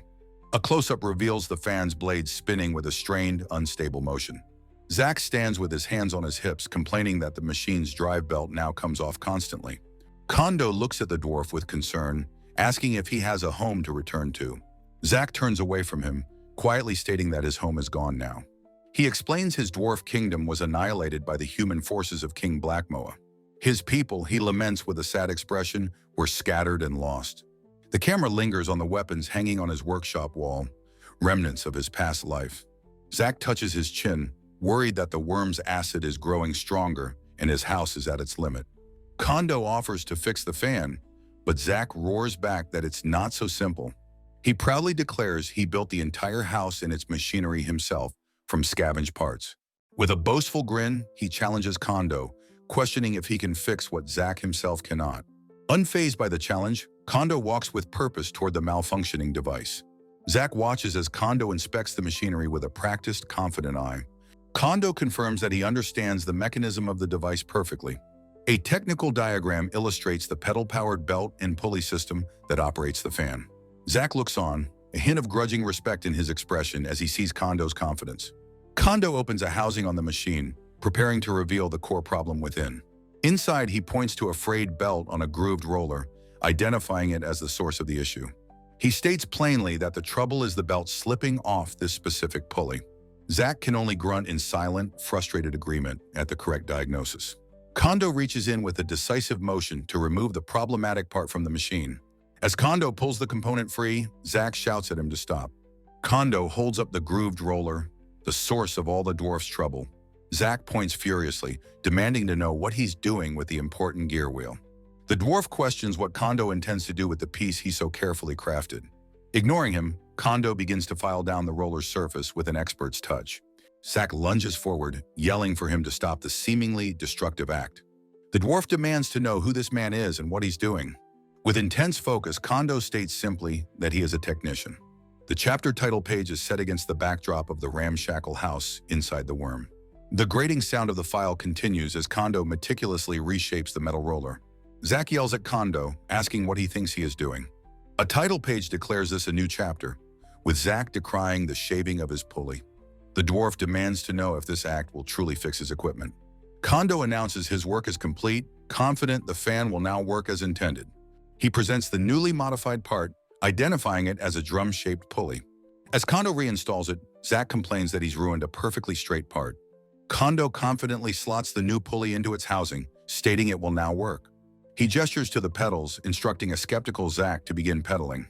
Zack looks on with doubt but prepares to test the modification. The dwarf's powerful legs begin to pump the machine's pedals with great effort. He pants, asking if the belt has come off yet. Kondo calmly reports from his observation post that it is rotating normally. The fan spins smoothly, and Kondo confirms its successful operation. Zack demands to know how such a simple modification fixed the persistent problem. A diagram explains how the crown pulley keeps the belt centered, unlike Zack's flat one. Zack admits that, as a weaponsmith, this kind of applied mechanics is beyond his expertise. He looks at Kondo with awe, wondering if he possesses some kind of genius. Kondo adjusts his glasses, preparing to explain the true source of his skill. He refutes the idea of genius, stating his skill comes from experience and countless trials. Looking at the house, Kondo acknowledges that Zack's creation is also a crystallization of hardship. He tells the dwarf that he senses the same smell of a fellow craftsman from him. Zack smirks, acknowledging they are in the belly of a worm. He questions the absurdity of having such a conversation in this first circle of hell. The dwarf clenches his fist with a new shared sense of purpose. Far away, a portly man named Iwai rallies his troops, announcing the formation of the Kondo Rescue Squad. A motley crew of warriors looks on, with Kless questioning Iwai's competence and Maul asking about the team. Iwai stands before them, declaring that of course he has a plan. The first member of the team is revealed, the stoic warrior, Maul. Next is the horned woman with an eye patch, Kless. Finally, the goth-looking Amasa and her two golems are introduced. Iwai explains his miraculous plan to freeze the worm and have Maul cut it open. Amasa explodes in fury, screaming that there's nothing miraculous about endangering her golems. A woman reminds her that Iwai happily considered them disposable robots for customer trouble. The woman recalls how Iwai was a smooth talker with clients, but Amasa is not impressed. She furiously screams that their opponent is a worm, not a customer. Kless confronts Maul about his callous attitude toward the golems. Maul, looking lost, simply asks if she doesn't have a sword. In response, Kless presents him with a magnificent greatsword, telling him to use it. She reveals it is a memento of her father, and she is willing to entrust it to him. Maul accepts the weapon, a look of profound responsibility on his face. Kless smiles, her trust in him absolute. Back inside the worm, the makeshift house stands within the fleshy walls. Kondo argues with Zack, telling him his proposed method is no good. He insists they need to add another belt tensioner, holding up a hand drill. Zack protests, calling it a hassle and insisting the board must be perfectly balanced. Kondo explodes, explaining that drilling directly will get shavings into the pulley's bearings, causing damage. Zack roars back, telling Kondo not to criticize the way the master of the house does things. Exasperated, Kondo tells him to do it his way, saying he doesn't care what happens. He turns his back and sits at his workbench, stubbornly crossing his arms. A heavy silence falls over the workshop as Zack returns to his forge. Zack's hands tremble as he tries to work, his body shaking with an unseen emotion. The fan continues to spin with a strained, rattling sound. Zack is visibly distressed, unable to continue his work. Kondo turns to look at him, sensing the dwarf's inner turmoil. A powerfully built, bearded dwarf throws his head back and lets out a hearty, amused laugh. When asked why, he apologizes, explaining that the situation has made him feel nostalgic. A memory surfaces of him bickering with his son while forging a sword together. In off, Kondo asks if the dwarf had a son, causing the warrior to flinch. With a sorrowful expression, the dwarf, Zack, admits he doesn't know his son's fate. Zack then points to a magnificent greatsword, explaining it was a blade they made together. He identifies the weapon as a dragon striker, a popular dwarven sword that sold very well. Kondo, his expression now serious, asks the question of why the dwarf kingdom fell. Zack's face darkens as he begins his tale, stating his people built their kingdom underground. He explains that as masters of forging, they expanded their dungeon realm with a specific purpose. Their ultimate objective was a legendary dragon's hoard, a vast sea of glittering treasure. However, they found a nest of dragon eggs, which they decided to raise as a powerful army. His son points out a strange, shimmering liquid, and Zack sternly warns him not to touch it. It is a dragon's tear, he explains, said to grant great power but also cause an incurable disease. Zack speculates that a dragon guarding its treasure hoard might be nearby. A caption signals a sudden turn of events as the sound of marching feet echoes. A menacing army of human soldiers appears in the cavern, their faces hidden by helmets. The humans attack, having learned that the dwarves had found the precious dragon eggs. The assault was ordered by the cruel and infinitely greedy King Blackmoa. The dwarves were overwhelmed and defeated, the survivors forced into slavery by the human kingdom. Zack recounts miraculously surviving and being swallowed by a worm while pursuing the human army. Kondo listens to the tragic story, his expression somber and filled with empathy. Zack resigns himself to his fate, stating that rebuilding his kingdom is now an impossible dream. At that moment, the ramshackle structure they inhabit begins to shake violently. The force of the tremor is so great that it throws Kondo off his feet. Kondo asks what's happening, and Zack grimly declares they are at their limit. He explains the worm is preparing to pupate, a process that will dissolve them with acid. With a sad smile, Zack says it's all over, but he enjoyed their final, lively argument. Kondo refuses to give up, insisting with fierce determination that they will escape together. When a skeptical Zack asks how, Kondo points upwards with a look of sudden inspiration. He identifies a filtration membrane on the ceiling, declaring that it will not let acid pass. Kondo explains that if they wrap themselves in it, the damage will be halved. Zack challenges him, questioning if he truly understands how potent the creature's acid is. Ignoring the warning, Kondo begins tearing down the membrane with great effort. Zack watches, his tone shifting as he tells Kondo that he must not give up. With a passionate fire in his eyes, Kondo declares that relentless trial and error defines a technician. Zack looks on, calling him an idiot, but with a hint of admiration in his voice. A slow, genuine smile spreads across the dwarf's face as he accepts the one-shot plan. Kondo finishes pulling down the large sheet of protective material from the ceiling. Zack gives a determined thumbs up, now fully committed to their desperate escape attempt. He takes up his greatsword, the dragon striker, his grip firm and ready. With gratitude in his eyes, Kondo calls Zack his savior, vowing they will escape together. Now wearing the membrane as a cloak, Kondo pleads for Zack to rebuild his kingdom. A flash of steel signals the start of their new, solemn pact. Zack, holding his sword, agrees to the quest, but asks why Kondo is wearing the cloak. Kondo, hooded, explains they must escape, but Zack notes only one can wear the filter. The technician explains that by taking turns, they can halve the damage from the acid. Zack looks on, his expression unreadable as he processes the logic of the plan.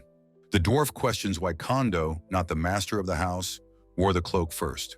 Kondo becomes flustered, his face a mask of panicked exertion under the scrutiny. He apologizes profusely, admitting he got carried away and insisting Zack should wear it. Zack, annoyed, tells him it's fine and that he'll take it, grumbling about stubborn dwarves. Kondo protests that Zack isn't listening, while Zack holds the cloak ready to take it. With a strained grin, Kondo insists he's fine and that Zack doesn't need to be considerate. Zack grits his teeth, telling him again that he doesn't need the protective garment. Their disagreement devolves into an undignified physical struggle over the precious cloak. Kondo pants with exhaustion, his face beaded with sweat from the ridiculous fight. Zack grimaces, putting his full strength into yanking the cloak free from Kondo's grip. He finally overpowers Kondo, yelling at him for messing around at such a critical time. Kondo collapses to the floor, defeated and utterly exhausted from their absurd struggle. Lying on the ground, he pants, acknowledging the truth in Zack's words. Zack points to an axe embedded in the wall, stating their shelter is at its limit. He warns that if they don't leave now, they and the shack will be dissolved into gel. With a look of grim resolve, Kondo declares that it is time for them to depart. The two men set off down the long, ribbed and fleshy tunnel of the worm. With every step, their feet squelch in the slick slime covering the organic floor. Zack, now wearing the cloak, explains their grim escape route to the creature's anal portals. Kondo hopes for a short journey, thinking they can get out of the creature quickly. Zack disabuses him of this naive hope, warning the acid gets stronger near the exit. Kondo asks how he knows this if no one has ever managed to escape before. Zack explains he's heard the final, agonizing death screams of those who have tried. He describes the horrifying sound of them being slowly dissolved over several days. He compares their fate to a morbid rondo of agony and ecstasy, a duet of torment. Kondo admits the metaphor is difficult to grasp. Zack says it's beyond some people. Zack's heavy boots tread on the uneven, fleshy ground of the creature's innards. They arrive in a bubbling, steaming cavern Zack identifies as the second stomach. He points to a narrow, treacherous ledge clinging to the slimy wall as their only path. Zack warns that if they fall into the pits below, they will become nourishment for the worm. Kondo gulps, his face pale with fear, realizing it's over if he makes a single slip. They begin the perilous traverse, shuffling carefully along the slippery path. Zack cautions Kondo to be careful, as the footing is incredibly slick and dangerous. Kondo pants with exertion and terror, acknowledging the stark warning. His foot begins to slip on the slick, pulsating organic surface of the ledge. He loses his balance completely, his foot sliding off the narrow path. Kondo cries out in sheer panic as he begins to fall towards the acidic pit below. Zack's hand shoots out, grabbing his shirt and hauling him back from the brink. He pulls Kondo to safety, remarking on how close that was to being the end. Kondo's foot finds purchase once more on the slimy ledge, his heart pounding. Zack asks if his companion is lacking in physical training. Kondo, shaken but safe, explains that it's a matter of technique, not just muscle. As they continue, Kondo reflects that physical strength is needed to maintain one's skills. He realizes Zack's strength is a raw life force honed by this harsh environment. Kondo vows to have Zack demonstrate this life force for others when they finally escape. Zack glances back over his shoulder at Kondo, sensing his thoughts. He stumbles to his knees, announcing they have broken through the second stomach. When Kondo asks how much further, Zack grimly states they are only halfway. Kondo's concern deepens, seeing the acid fumes are damaging Zack's lungs. Zack dismisses his own suffering, grabbing his cloak with renewed resolve. He tells Kondo that his own well-being is irrelevant. Kondo's survival is what matters. Zack points a resolute finger, vowing that Kondo will absolutely make it out of here alive. With a gentle smile, Kondo expresses his refusal to leave his companion behind. The powerful dwarf warrior, Zack, grins back with grim understanding. Kondo gasps in horror as they enter the grotesque third stomach of the beast. Inside, a horrifying tableau of writhing, assimilated bodies lines the fleshy walls. Horrified, Kondo asks what this place is. Zack explains they are the worm's victims. Zack continues his grim narration, calling them mere lumps of human-shaped flesh. A sweat-drenched Kondo wonders how they can possibly pass through this nightmare. Zack's hand tightens on his sword, recalling the torment of their nightly death cries. Drawing his massive greatsword, he tells his companion to wait for him. Zack charges into the wall of bodies as Kondo watches, his face a mask of shock. Kondo cries out a warning, yelling that it's too dangerous for Zack in his weakened state. Ignoring the plea, Zack's face is a mask of pure determination as he prepares to strike. The assimilated figures reach out with desperate, silent screams as he closes in. With a powerful two-handed swing, Zack brings his immense blade down. A brilliant flash reflects in Kondo's glasses as the powerful blow connects. The sword's arc clears a path through the grotesque wall in an instant. Zack now stands amidst the still, severed forms, the way forward open. Kondo marvels at the incredible sharpness of the blade, asking if it's natural. With pride, Zack declares it a dragon striker, a sword he forged for a king. His companion is visibly impressed by the weapon's legendary status. They press onward, Zack leading the way through the unsettling organic landscape. Finally, they arrive at a pulsating, sphincter-like opening, the exit. Kondo asks his companion if he understands how they can possibly open it. Zack points out that a draft of outside air is already being drawn in. His companion, still anxious, asks how they are meant to force the door open. Zack explains the worm is puppeting, so they don't need to open the door themselves. Instead, he suggests that some kind of stimulus might trigger a reaction. Zack is momentarily confused by Kondo's modern term for this. Sensing, Kondo explains the concept using the crude analogy of inducing vomiting. The dwarf understands the idea of stimulating a sensor to force a stomach reaction. Kondo points to the fleshy protrusions on the ground as their potential trigger. With a look of grim resolve, Zack prepares to enact the bizarre plan. He slams his clenched fist into the fleshy mound with a sickening squelch. Instantly, the distant exit bursts open in a brilliant flash of light. Both men shout in shocked excitement as their desperate gambit works. Just as quickly, the sphincter slams shut again, plunging them back into darkness. Zack curses, realizing the opening only lasted for a single impossible second. Defeated, Kondo slumps to the ground, the brief flicker of hope extinguished. His mind racing, he begins calculating the distance to the door using his own foot size. He concludes that at 10 meters, even a full sprint would take too long to reach it. With a look of utter despair, he states that they will never make it in time. Zack's expression becomes somber as he proposes a terrible alternative for one of them. Kneeling together, he declares that only one of them will be able to escape. Far away, a modern van is parked near a stone fortress in a barren land. A portly man named Iwai rallies his troops, vowing to rescue their comrade Kondo. The newly formed rescue squad, a motley crew of warriors and mages, stands ready. The stoic swordsman Maul grips the hilt of his massive greatsword. He unsheathes the gleaming blade, his expression calm and determined. The horned warrior Cress questions Maul, noting their untrustworthy leader is their only hope. She grimly accepts that their own fates are now tied to this uncertain mission. Iwai boasts with confidence that if his plan goes well, they are sure to succeed. He sweats, a look of greedy excitement on his face as he anticipates his reward. Cress glares at him, disgusted by the lecherous intent she sees in his eyes. Iwai is lost in a fantasy of being a popular student leader adored by girls. His face contorts into a creepy grin as he imagines his own great talents. Ima, the cat-eared golem user, looks at him with disgust, wondering what he's smirking about. She complains about the annoying mission and questions if they can truly succeed. Leaning towards the small goblin, Gobkichi, she asks if he feels the same way. Gobkichi's face is a mask of pure terror, sweat beading on his brow. Ima dismisses his fear, telling him he wouldn't understand her concerns. A flashback shows the van crashed at the quarry entrance as she wonders why it happened.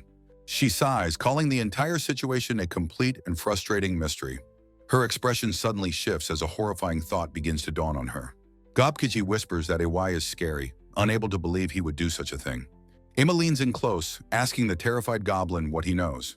She listens intently as he reveals a dark and terrible secret about their leader. The scene cuts to a deep, dark, and menacing pit in the earth. A monstrous, grub-like larva squirms its way down into the darkness. The creature's grotesque, fleshy head fills the frame with unsettling detail. Trapped inside the worm, Kondo and Zack stare down the long, organic tunnel. Zack grimly accepts that only one of them can escape through the 1-second opening.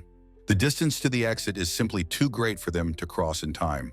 The dwarf warrior states that there is only one possible course of action left. He tells Kondo to wait by the exit. He will be the stimulus, sacrificing himself. Kondo is aghast, refusing the plan and insisting they will escape together. Zack tells him they must be willing to try every single possibility, no matter how slim. Kondo presents a small dragon striker blade, declaring it to be their shared hope. Zack admits it might be possible to cut their way out, but it would take too long. He adds that such a feat is far easier said than done. With a grim smile, he asks if Kondo is willing to be forcibly birthed from the beast. Kondo sweats but agrees that their wills to survive are not so different. They prepare for their desperate attempt, their eyes fixed on the distant exit. As Kondo shouts the signal, Zack raises his fist to strike the ground again. Suddenly, a corrosive acid shower begins to rain down from the fleshy ceiling. Zack cries out in alarm, recognizing the deadly downpour. He panics, realizing the exit was a sensitive lure that has now sprung a fatal trap. He screams that they can't endure the acid and must retreat immediately. Kondo yells in pain as the corrosive liquid pours down around them. The two men huddle together for meager protection under Kondo's cloak. Kondo realizes with horror that the acid won't stop. They can't get any closer. Zack, coughing and weakening, admits that it's over and they can't both escape. He collapses to the ground, his strength failing as he calls out Kondo's name. He urges his friend to take his sword and escape alone from this hell. He says he doesn't have much time left and will only be a burden to their mission. He begs Kondo to survive and fulfill their shared dream of rebuilding the dwarf kingdom. Bowing his head in the acid rain, he resigns himself to his fate. He insists that Kondo must not give up on their shared goal. Kondo looks at his friend, stating that life itself is a product to be completed. Zack agrees, declaring that to give up on it would be a disqualification for a technician. His face is a mask of profound, weary resolve, ready to make the ultimate sacrifice. With a nonsensical preamble, Kondo begins to unveil his audacious escape plan. His companion Zack skeptically asks if he has any good ideas for their predicament. Kondo reveals the key to their survival is Zack's legendary greatsword, the Dragon Striker. His strategy involves them both waiting by the exit before he hurls the weapon. The moment the blade pierces the sphincter, it will force the passage open. This incredibly brief window will allow them to escape at the same time. Kondo looks at Zack, his expression confident in their shared success. However, Zack dismisses the good idea as an impossible story. He declares that the sword forged with his son is too precious to abandon. A shocked Kondo questions Zack's words, reminding him of his own survival philosophy. Zack clarifies that the life to be survived he spoke of was Kondo himself. Kondo desperately argues back, insisting that Zack is the one who must live. Zack clenches his fist, his resolve hardening as he prepares for the ultimate sacrifice. Refusing to accept this, Kondo tries to pull the kneeling dwarf to his feet. He cries out Zack's name in anguish, his face a mask of disbelief. Zack musters his remaining strength, preparing for a final, powerful act. His face becomes a mask of grim determination as he makes his decision. He wraps his friend Kondo and the precious sword in a protective cloak. Kondo's eyes are closed, accepting the heavy weight of his friend's sacrifice. With a final farewell to his fellow technician, Zack holds him aloft. A poignant look of goodbye crosses the dwarf's face as he says his last words. A memory of happily working at the forge with his son flashes through his mind. With a final roar, he launches Kondo towards the distant illuminated exit. Kondo hurtles through the air, a human projectile wrapped in the protective cloak. The cloaked figure soars down the long, fleshy tunnel towards the light. Zack watches him go, his hands outstretched in a final, supportive gesture. He clenches his fist, his sacrifice complete, thinking of what they could have built. A defiant roar of effort and emotion escapes him as his act is fulfilled. From the worm's perspective, the cloaked figure ascends towards the bright exit. The creature bids a silent farewell, vowing they will meet again someday. Kondo's unconscious face is shown, wrapped in the cloak in a world of craftsmanship. The camera pulls back to show the vast, empty tunnel left by the worm. In a cavern, Kondo's companions gather around a large, ornate chrysalis. A dark-haired man expresses his disbelief that someone could have escaped the worm. A stout man and a small creature marvel that he broke out on his own. Kondo's face is revealed as the chrysalis is unwrapped, looking disoriented. A horned woman with an eye patch asks if he is all right, as another confirms he's alive. Barely conscious, Kondo asks where he is, his winged companion beside him. The dark-haired warrior warns him not to move, as his body is weakened by acid. Kondo's first thoughts are for his friend, asking where the dwarf is. The two horned women look at each other, confused by his question. He frantically insists Zack is trapped inside and they must rescue him quickly. The warrior tells Kondo to give up, though Kondo insists Zack must be nearby. He explains the grim biology. The worm dissolves its victims when it pupates. The dwarf has become one with the very cocoon from which Kondo emerged. Kondo understands his only hope for revenge is to wait for the worm to emerge. A small creature wonders why such a kind and excellent person had to suffer this fate.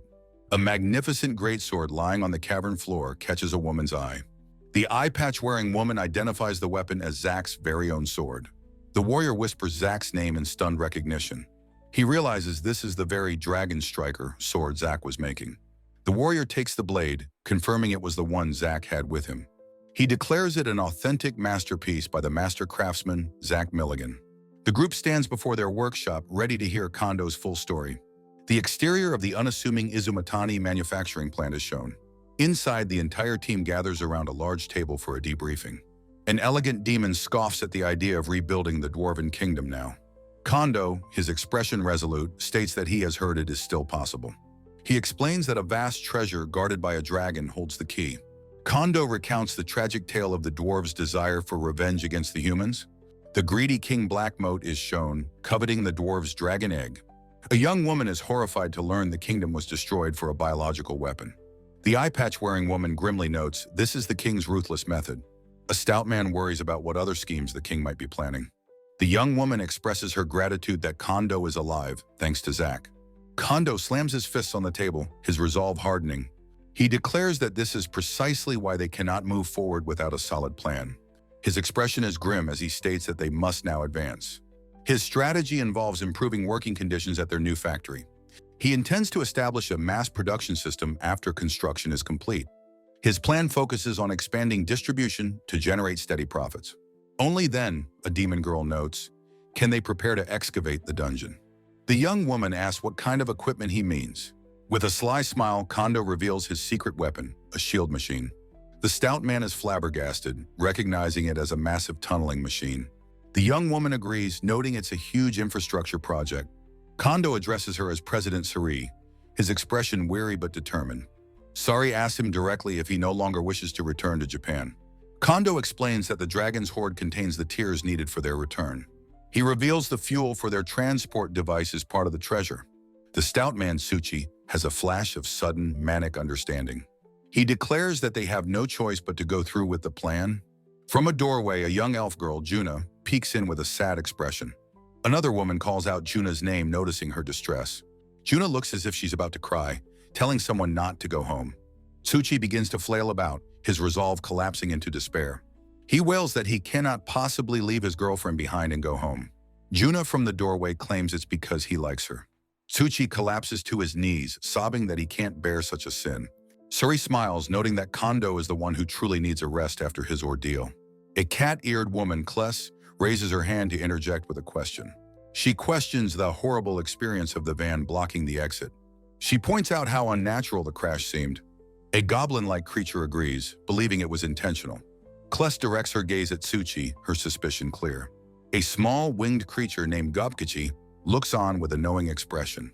Tsuchi tries to be constructive, suggesting they should look to the future. He winks, saying they should live more elegantly. Gobkichi, riding on Tsuchi's shoulder, shouts that Tsuchi was the one driving. Sari and the eye-patch-wearing woman erupt, demanding to know what Tsuchi did. A woman with small horns, Serial, speaks in a harsh, alien tongue. Her colleague, a stout man named Tsuboi, is shown in a state of extreme panic. He screams in terror as a large, round golem raises its stone fist to strike him. Tsuboi performs a deep bow of apology, confessing his guilt and shocking his comrades. Serial, accompanied by a small winged creature, states that she had expected this outcome. Sweating profusely from the ground, Tsuboi insists that the situation is not what it seems. A woman with a bob haircut argues that Tsuboi, their longtime comrade, would never betray them. Serial voices a darker suspicion, wondering aloud if he was bought off by the human army. Still bowing, Tsuboi frantically explains he lost control of the car while trying to create an escape route. A woman with an eye patch, Cress, questions if his story is plausible, warning of severe consequences. The elegant demon, Shenkar, appears with a cruel smile, confirming the punishment is death. Tsuboi is horrified at the sentence, insisting he only tried to move the vehicle. Shenkar kneels, explaining that while betrayal is taboo, he will personally handle the punishment. He sadistically details how he will turn Tsuboi's skin into a baseball glove and his bones into a bat. The terrified Tsuboi clings to Cress for help, who calls Shenkar a demon for his cruelty. The older man, Kondo, calmly steps in, telling Shenkar that Tsuboi acted without malicious intent. Shenkar smirks dismissively, thinking to himself that he cannot comprehend this man's feelings. Kondo makes a powerful declaration, identifying his group as the technicians of Izumatani Manufacturing. A flashback shows the team's shared passion for constantly improving their craft through collaboration. In another memory, Kondo explains the vital importance of helping comrades in their work. Tsuboi, trembling, clutches Kondo's jacket from behind, recognizing him as a true technician. With tears of righteous fury, Kondo roars that it's impossible for a technician to commit such a betrayal.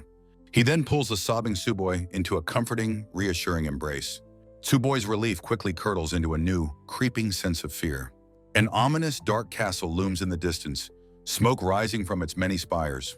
A massive curved stone structure rumbles and shifts, hinting at a large-scale construction project.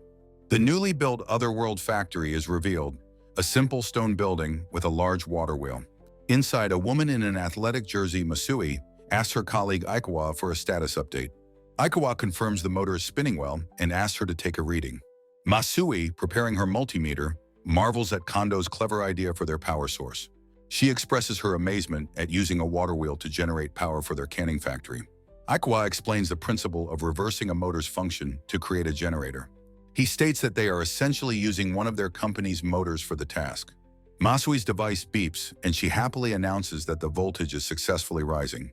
Aikawa considers the next steps of adjusting the voltage and converting the power to AC. Masui notices his worried expression and asks him what is wrong. Aikwa looks at the spinning motor, expressing his concern about whether this will be enough. Masui admits that she, too, is worried about the ambitious scale of their project. Sometime later, the completed factory building stands ready in the barren landscape. Inside, the team and their demon allies are gathered before the newly installed machinery. Kondo proudly announces the completion of their magnificent factory for mass-producing cans. He explains that the most important challenge is figuring out how to mass-produce the cans themselves. He presents the inverted body maker, a device created by their colleague Muramura. Aikawa, looking exhausted, complains about how difficult it was to build 4 of the machines. The demon noble, Serial, expresses her deep skepticism about the device's supposed effectiveness. A female colleague asks Kondo how they will handle the process of filling the finished cans. The small goblin, Gofkichi, excitedly suggests using a goblin-human wave tactic. Kondo calmly explains that a semi-automated conveyor system will be far more efficient. The woman with the bob cut points out that the machinery will require a lot of electrical power. Serial approaches Kondo with a condescending smile, taunting him about the power issue. He sneers, asking where they could possibly get the electricity they need to operate. Serial reminds them that their electric generating creatures are already in use at another factory. He questions if they can truly operate a canning factory under such limited conditions. Aikwa is annoyed by Serial's constant taunts while the president tries to reassure him. Serial asks them to consider the cost of building the factory in goblin dormitories. He reveals his plan to halt their weapons production by diverting their labor force. Serial furiously blames Kondo for the massive financial loss this failure will cause. He demands to know how Kondo plans to recover from this impending disaster. Serial asks Kondo directly if he can possibly salvage the situation. The factory's large roll-up door begins to rattle and open with a loud clatter. Masui cheerfully lifts the door, announcing that her work is done for the day. Sadi and the president are surprised and relieved, asking if the water wheel is ready. Masui holds up a pair of thick electrical cables with terminal connectors attached. She proudly announces that she has brought the electricity they need. Serial looks on, sweating and confused by this unexpected turn of events. Kondo thanks Masui, who asks to be connected to the main breaker to power up. Serial scoffs, certain that the meager power from a single water wheel can't run the factory. Masui, at the breaker box, worries that the power might not be enough for all the work. Putting her faith in Kondo's plan, she prepares to flip the main switch. The overhead lights flicker on, successfully illuminating the entire factory floor. Kondo looks up with a satisfied smile, noting that it's now bright enough to work. Sadie suddenly points out that only the lights are on. The machinery is still dead. Masui checks her equipment, realizing with a start that the machines are indeed not moving. Serial looks on with a puzzled but expectant expression. His confusion turns to mocking laughter as he gloats that their prized machines are not working. He throws his arms up in triumph, declaring that the canning factory is a complete failure. Saudi asks why this is happening, while the president looks grimly at Kondo. The president mutters that this was a secret plan, meant to expose a human spy. Sati and the stout man are shocked at the mention of a spy in their midst. Serial declares that he will take over, restarting weapons production immediately. He taunts Kondo, suggesting he take responsibility for the failure with the death penalty. Serial calls out to Kondo, waiting for his response to this crushing defeat. Kondo, perfectly calm, states that this was all expected and the device will now start. Serial is baffled, asking how the machines can possibly work without any electricity. Kondo gives a sharp command to Muramura, telling him to begin the next phase. Muramura takes down a massive, thick belt from a hook on the factory wall. Serial watches, confused, asking what he's doing with a broken-down machine.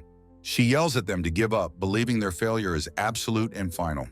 Muramura calls up to the small goblin, Gofkichi, who is waiting above. Gofkichi peeks out cheerfully from an opening high in the stone wall. Muramura skillfully throws the long, heavy belt up towards the waiting goblin.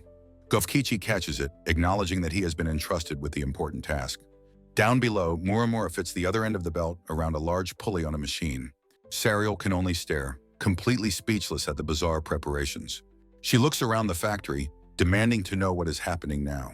She points to the belt system, asking why they are hanging a belt from the ceiling. Kondo begins to explain that the machine is a simple, interconnected pulley system. He elaborates that turning the pulleys cuts and forms the cans, with all mechanisms linked. Kondo explains that in an era without motors, they relied on a single rotational source. He reveals the name of this Industrial Revolution-era technology, a line shaft system. A woman and a stout man express their utter shock at a new revelation. The horned demon lord, Shenkar, furiously demands to know how they will generate rotational energy. A finger points to the factory ceiling, noting the absence of a steam engine or water wheel. The stout man, Suboi, protests that they lack the electricity to power Kondo's motor. Kondo calmly states that electricity is unnecessary, as the 4 can-making machines will run without power. Suboi and Serial stare in utter disbelief, unable to comprehend his seemingly impossible statement. With a determined look, Kondo turns and makes a formal request to Ichinos and Emma.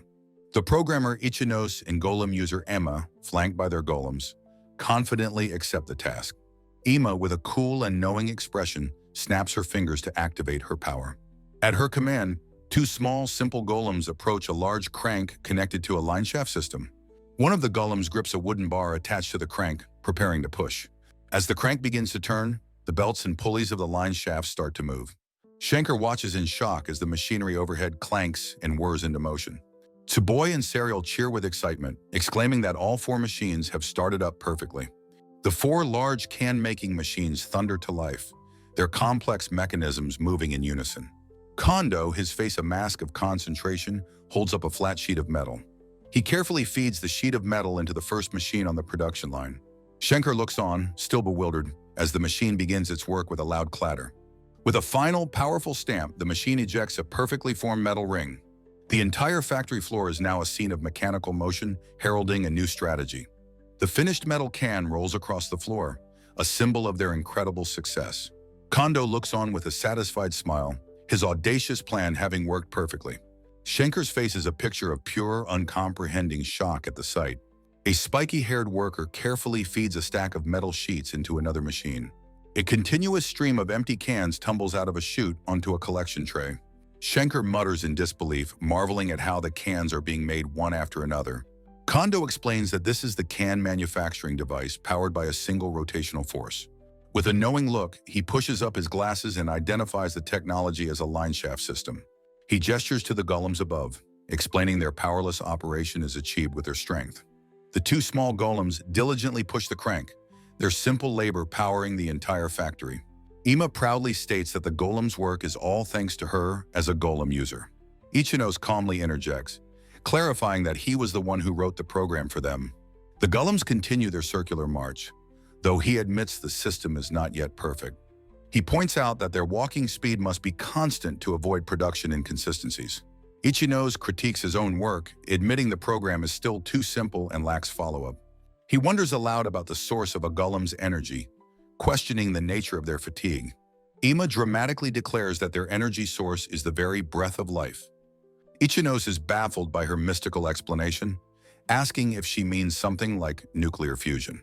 A memory shows Emma in a field, gently healing a large resting golem. She explains that her affection, the creator's love, is what gives them life.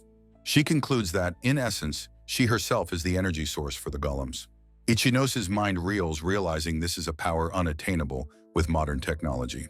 He understands with dawning horror that Emma's presence is absolutely indispensable for controlling golems. His thoughts reveal his past as a freelance golem programmer, now seeing his own work as incomplete without her. He sweats, admitting to himself that he is not very good at this sort of thing. Emma, noticing his strange behavior, simply asks him what's wrong. She takes a step closer, her heeled boot tapping the floor with impatience. He becomes flustered, trying to explain that he pours his own life into his programs. She dismisses his struggles, saying he is much more sublime than he realizes. Ichinos is left stammering, completely at a loss for words in her presence. Emma's patience snaps, and she furiously demands that he speak clearly if he has something to say. He throws his hands up in a gesture of surrender, completely overwhelmed. Blushing, he mutters that he can't possibly add a spice called love to his work. Emma's face flushes with a mix of anger and embarrassment at his bizarre interpretation. She explodes, calling him an idiot and questioning his sanity. She clarifies that for her system to work, a programmer like him is an unnecessary component. With the machinery proven, she states all that remains is to set up the production line. In a meeting, Serial and Suboi discuss using goblins for labor. The first question is what kind of canned goods they should mass produce. Kondo suggests to Shankar that they should focus on sortie, a specialty of the demon tribe. Shankar agrees, stating he can procure as much of the fruit as they need. The president asks him to also handle distribution throughout the stomach country. Shankar eagerly accepts, declaring that this is his area of expertise. Serial reminds him they also need to handle conveyors, vacuum sealing, and labels. Shankar realizes he almost got carried away by his own enthusiasm and sense of purpose. He internally resents being ordered around by these model students. He vows to prove his business acumen and force them to reevaluate his capabilities. The scene shifts to the imposing fortress of the human kingdom of Chemo. Inside, King Slackmore V addresses his mage, Juna. He demands to know what the demons are making besides weapons, finding their actions suspicious. Juna reports that they are creating a product that allows for the long-term preservation of food. An ancient advisor steps forward, identifying the technology as canned goods. The king repeats the term, questioning what it means. He asks the former head of the Royal Academy if he is familiar with the concept. The advisor explains it involves vacuum sealing food in iron containers to prevent spoilage. The king is shocked, realizing the dire implications if such a product becomes widely available. The advisor warns that it could lead to the collapse of the human food business. The king declares that he will not allow such a thing to happen, turning to Juna. He berates her for failing to delay the demon's construction efforts. Juna looks horrified, remembering her failure to eliminate Kondo and his team. The king laments that her failure has cost her dearly, and that excuses are pointless. He reminds her that she has yet to even pass the C-rank exam, and she apologizes profusely. The advisor offers the useless mage one final chance. The king orders Juna to infiltrate the Demon Lord's army once more, warning her it's her last chance. Back at the factory, the production line clatters away, now fully operational. A machine presses lids onto the filled cans with mechanical precision. The cans move smoothly along a conveyor belt, the process automated. Another machine seals the cans, ensuring their contents are preserved. The finished products roll off the line, ready for the next stage. A large crate is filled with the round, pale sword fruit. Goblins wearing masks diligently fill the empty cans with the fruit. Shankar watches the process, satisfied that everything is proceeding according to plan. A perfectly sealed can slides down a chute, ready for labeling and distribution. The president inspects a finished can, noting that while there are still adjustments to make, it's a good start. He and Serial express their hope that they will sell well, trusting Shankar to handle it. The scene shifts to the stone archway of the Demon Lord Army Reform Office. Inside, Shankar meets with the disguised Juna, identifying her as the new merchant. Juna humbly admits she is still a novice and asks what he wants to discuss. She reveals she knows he's making canned goods and questions why a mage is posing as a wholesaler. Shankar leans back, impressed, confirming he knows she distributed free samples throughout the stomach country. Juna, disguised in a turban, asks Shankar about the reputation of their canned goods among humans. Leaping to his feet, Shankar excitedly reports that the long-lasting product is a massive success. Juna smiles, confirming she has heard people calling it a food revolution. Shankar proudly takes credit for the free samples and promotional flyers he distributed. Juna flatters him, praising his business acumen and growing reputation in the demon world. She winces privately, complaining about the pain of hiding her long elf ears in the turban. Shankar explains the product is ahead of its time, a preparation for future wars or disasters. Internally, Juna scoffs, noting that the brilliant marketing idea was actually Kondo's. Shankar's expression darkens with fury at the mention of his rival, asking what her point is. He regains his composure, leaning back confidently to ask how many cans she wishes to purchase. Juna begins to state her offer, a slight, knowing smile on her face. She proposes buying 10,000 cans for 1,000 floored each, a truly massive order. Shankar's eyes bulge in pure shock at the staggering number she has proposed. His mind races, calculating the immense profit that will surpass their entire yearly earnings. He sees this as his ultimate chance to finally prove he is superior to Kondo. His hand is shown, a symbol of the ambitious decision he is about to make. With a manic grin, Shankar declares he will get 10 times that amount, 100,000 cans. Juna watches him, her mission a success, a sly, triumphant smirk on her face. A fork lifts a piece of fruit from one of the finished cans of Tsutonomi. In his grand hall, King Blackmoa samples the fruit, marveling at its incredible freshness. His gaunt advisor confirms that rumors of the canned goods are already spreading among the populace. The king takes a sip from his goblet, stating that this new development is a problem. The can sits on a plate before him, a symbol of the coming economic conflict. He declares that goods from uncertified factories will not be permitted to circulate in his kingdom. The chapter's title card is displayed over a bustling, automated factory production line. An exterior shot shows the simple stone factory building in a desolate, mountainous region. Inside, a line of masked goblins diligently fills cans with small, round fruit. A large machine operates, sealing the cans with a powerful rhythmic press. Kondo proudly reports to his team that production is going smoothly, projecting a 3-week completion time. A stout colleague tells Cresta that this massive order will greatly benefit the demon tribe. Cresta, however, expresses her deep suspicion, finding it strange that Shenkar accepted the deal. A female colleague dismisses her concerns, praising Shenkar's diligent study of business. Kondo focuses on his clipboard, managing the production details with a serious expression. Cresta internally worries that Shenkar is getting carried away by his recent success. Kondo looks up from his work as a shadow passes overhead, sensing an arrival. Shenkar descends from the sky on a magnificent white griffin, theatrically greeting the laborers. 2 of the factory workers stare up in shock, exclaiming at the size of the bird. Cresta identifies the mount as a high-class black bird, worth a staggering 10 million floored. Shenkar winks, smugly explaining that he bought the expensive creature on loan. The griffin lets out a proud cry as it carries its master through the air. Cresta is aghast, demanding to know why he would make such an extravagant purchase. She yells that the demon tribe is grateful to him for securing the 100,000 can order. Shenkar gives a thumbs up, announcing that he will be issuing a special bonus to the workers. Cresta is disgusted by his simple-minded arrogance, unable to believe he fell for the deal. Kondo steps forward, reminding Shenkar that they haven't been paid and the farmers are still owed money. Shenkar snaps at Kondo to be quiet, telling him to just focus on mass production. He declares that this proves his superiority over Kondo as his 2 colleagues look on. With a final command for the workers to respect him, Shenkar prepares to depart. The team watches as the blackbird soars away, becoming a speck in the sky. Cresta tells Kondo not to worry, but he admits that something feels off about the situation. The small goblin worker, Gofu, joyfully balances a finished can on his head, showing it off. Kondo turns his attention to the small creature, his expression softening. Gofu proudly presents the can, showing how well he applied the label. Kondo explains to Gofu that canned food is important for surviving the winter, bringing joy to everyone. Gofu is ecstatic, realizing this is the first time he's made something that makes people happy. A female colleague has a flash of realization, noting that their main product until now has been weapons.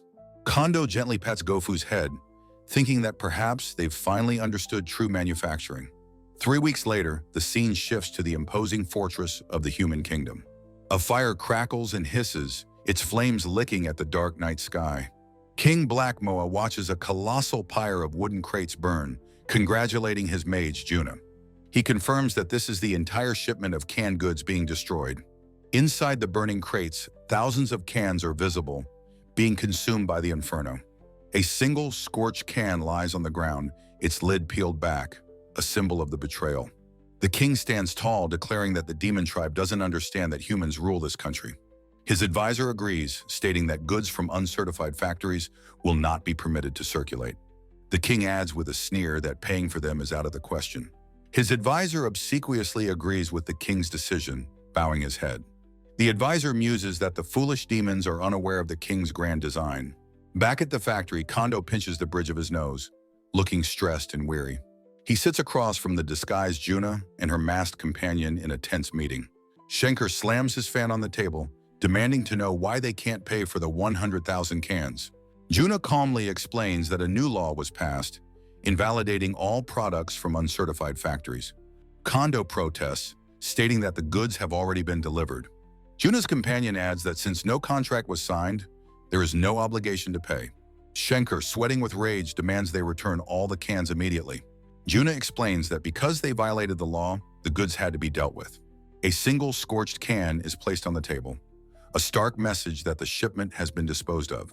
Shenkar realizes they've been set up, as Kondo glares at him with suspicion.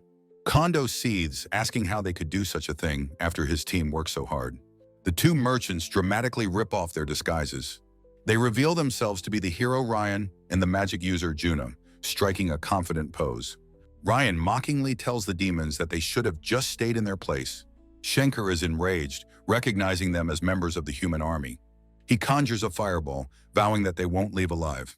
Juna moves in a blur, her sword deflecting the magical blast with a crash.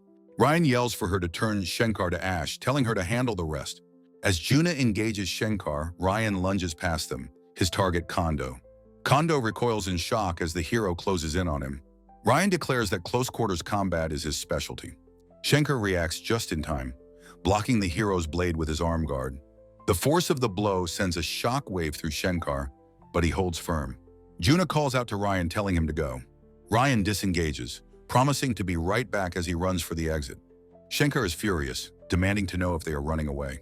Ryan leaps onto Shankar's prized blackbird mount, declaring he's taking it. He and another demon woman make their escape as Shankar shouts for them to wait. Soaring away, Ryan taunts the foolish demons, calling them cow-eared humans. Kondo and Shankar are left breathless, realizing their technology is useless against this world's power. Ryan boasts that the hero and the magic user make the best team, as Juna looks embarrassed. He gives a confident thumbs up as he pilots the stolen mount, sealing his victory. With a sneer, the horned demon offers a pity payment for their troubles. A single human one-broad coin lands in the dirt as an insult. Shankar seethes at the mockery, while Kondo stares with cold, silent fury. High above the mountains, the hero's party makes their escape on the stolen bird. Shankar clutches his head, wailing over the loss of his prized blackbird. His composure shatters as he panics over his immense unpaid debts. Kondo stands with his back turned, his posture rigid with contained anger. His colleagues rush over, asking what happened, identifying the elf as Juna. Kondo states grimly that something unforgivable has just transpired. His expression hardens as he declares this an insult to the spirit of manufacturing. Sari is confused by his words, while Cleese insists Juna wouldn't do such a thing. Kondo, clutching his arm, realizes their company has been deliberately targeted. He stands firm, his resolve solidifying in the face of this attack. The small goblin, Gofu, approaches tearfully, holding the can he proudly made. He asks if the can was bad, wondering if his label was the cause. The sight of the innocent creature's heartbreak shatters Kondo's composure. Tears stream down his face as he vows he will never forgive them. He laments how they trampled on the pure, heartfelt efforts of his workers. Klez asks what he intends to do, sensing his desire for retribution. Kondo pushes his glasses up, his eyes burning with a new, cold resolve. A single tear falls as he vows to bring about their utter destruction. He holds up the insulting coin, declaring his plan to forge counterfeit currency. In a ruined chamber, Shankar sits in despair, the title promising a story of trust. He trembles with fear, certain his master Sturm will have him killed. He remembers the 100,000 cans all destroyed and discarded. The memory of his stolen bird and the taunts of his enemies haunt him. He grits his teeth, knowing his master, Sturm, is surely aware of his failure. He imagines Sturm's fury, vowing to tear him to pieces in an instant. Crouching in the rubble, Shankar panics, trying to find a way out. A desperate idea suddenly flashes in his wild, terrified eyes. He decides he will blame Kondo for the entire disastrous affair. Kondo and his team stand ready, their expressions grim and determined. The wolf-like demon king Sturm skeptically asks if they can truly do it. Kondo calmly confirms it is possible, thanks to the sample the hero provided. He explains that with a flat metal plate, their stamping technology is sufficient. Sturm listens, intrigued by the mention of this stamping technique. A diagram illustrates the two-step process of punching blanks and striking the design. Sturm understands, noting that the faster they can produce, the better. Sari interjects, asking for an explanation of this world's currency system. Sturm summons Cleese, the eye-patch-wearing demon, to explain. Klez presents both the human and demon one-broad coins for comparison. A chart shows the nearly identical denominations, differing only by their crests. Cleese explains the value of their canned goods in the local currency.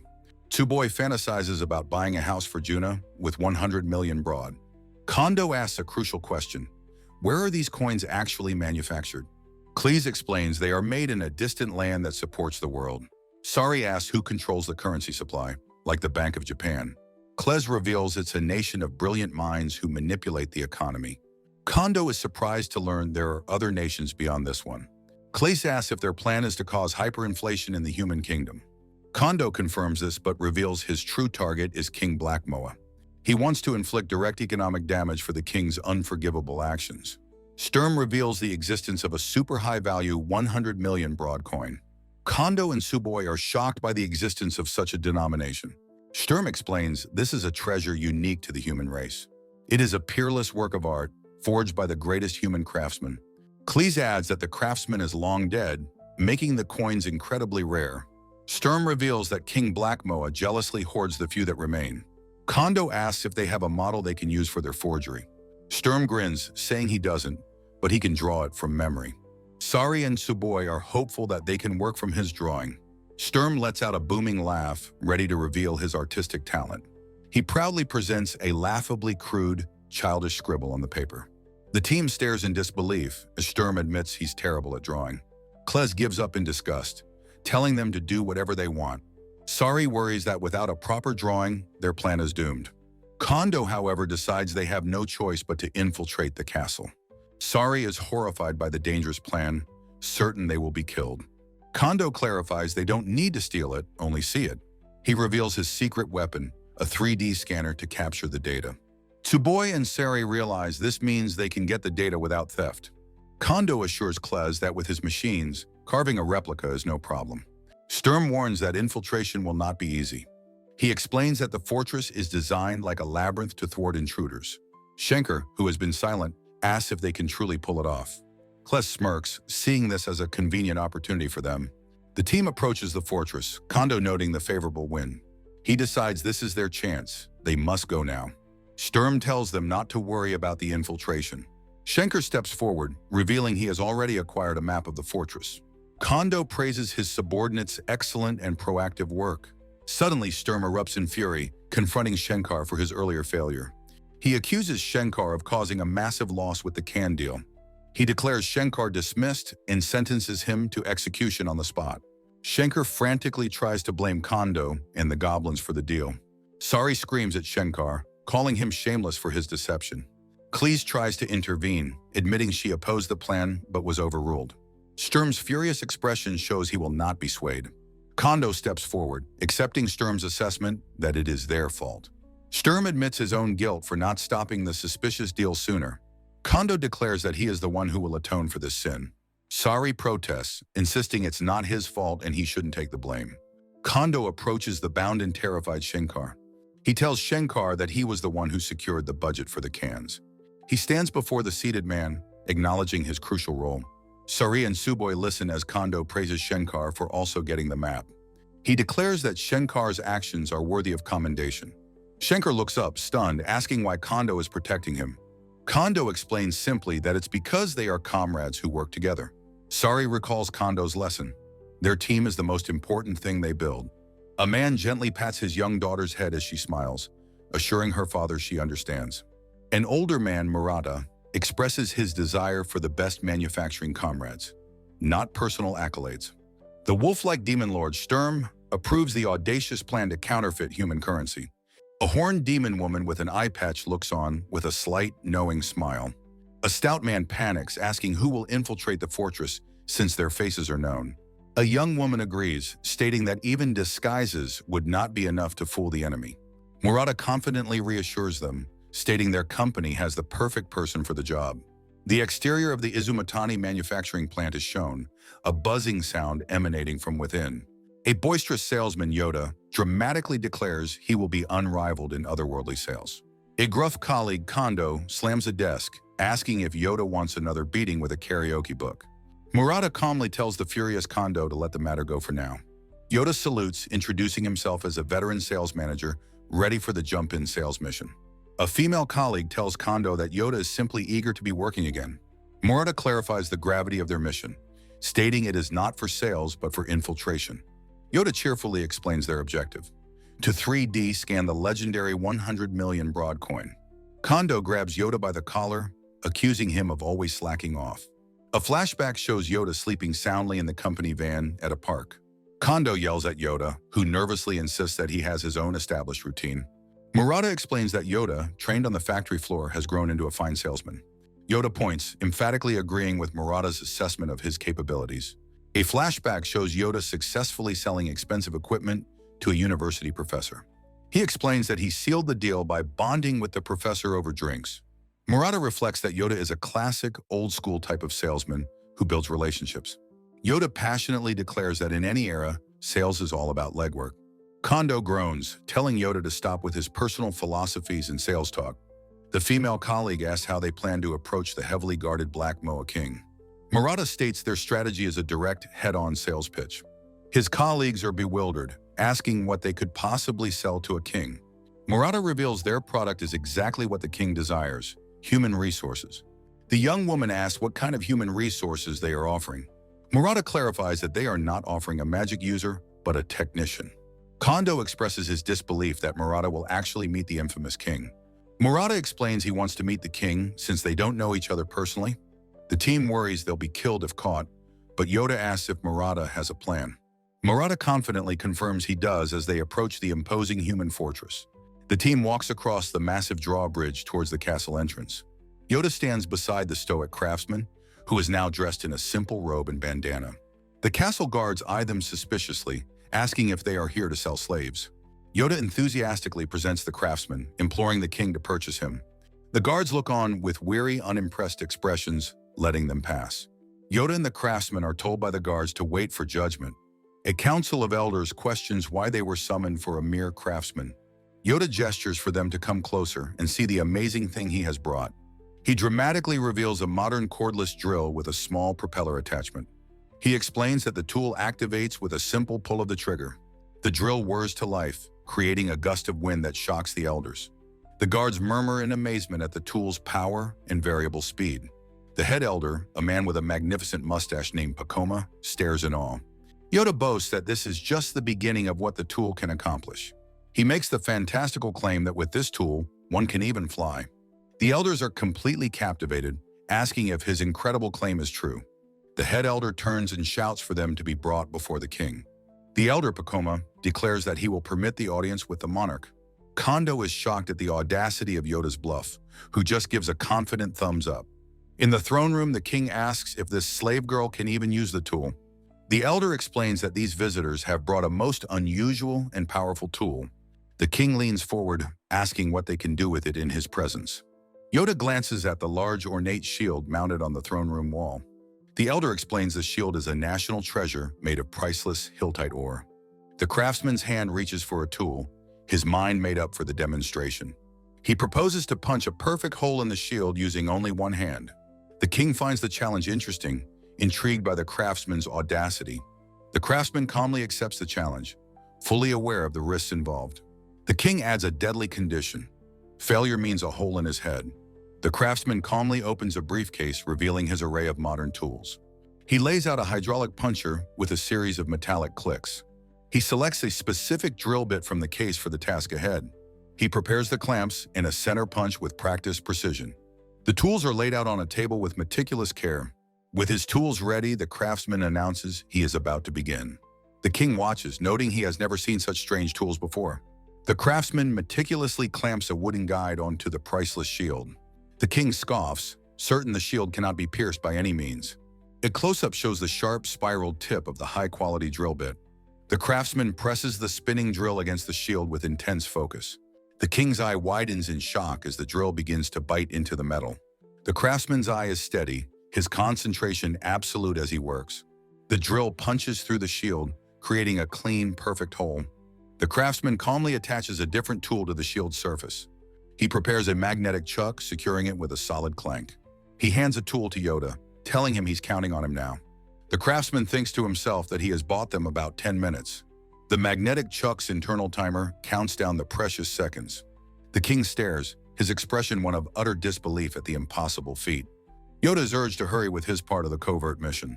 He sprints down a long, lavish corridor, briefcase in hand. He frantically checks his map, searching for the king's bedchamber. He hopes the craftsman is creating a good distraction for him. He clutches the briefcase containing the handheld 3D scanner. He finally arrives at the correct ornate door, recognizing it from the map. He cautiously peeks inside the room, checking if it is empty. He enters the magnificent empty bedchamber, filled with opulent furnishings. Back in the throne room, the magnetic chuck detaches with a loud "Paka." The craftsman calmly removes the device from the shield. The king looks on, a dawning horror on his face as he whispers, "No way." Inside the bedchamber, Yoda is frantically searching on his hands and knees. He wonders where the coin could be, dismissing cliché hiding spots. His eyes widen as a new idea strikes him, a book. He turns his attention to the large bookshelf against the wall. He spots a row of unusually thick books, remembering his own hiding places.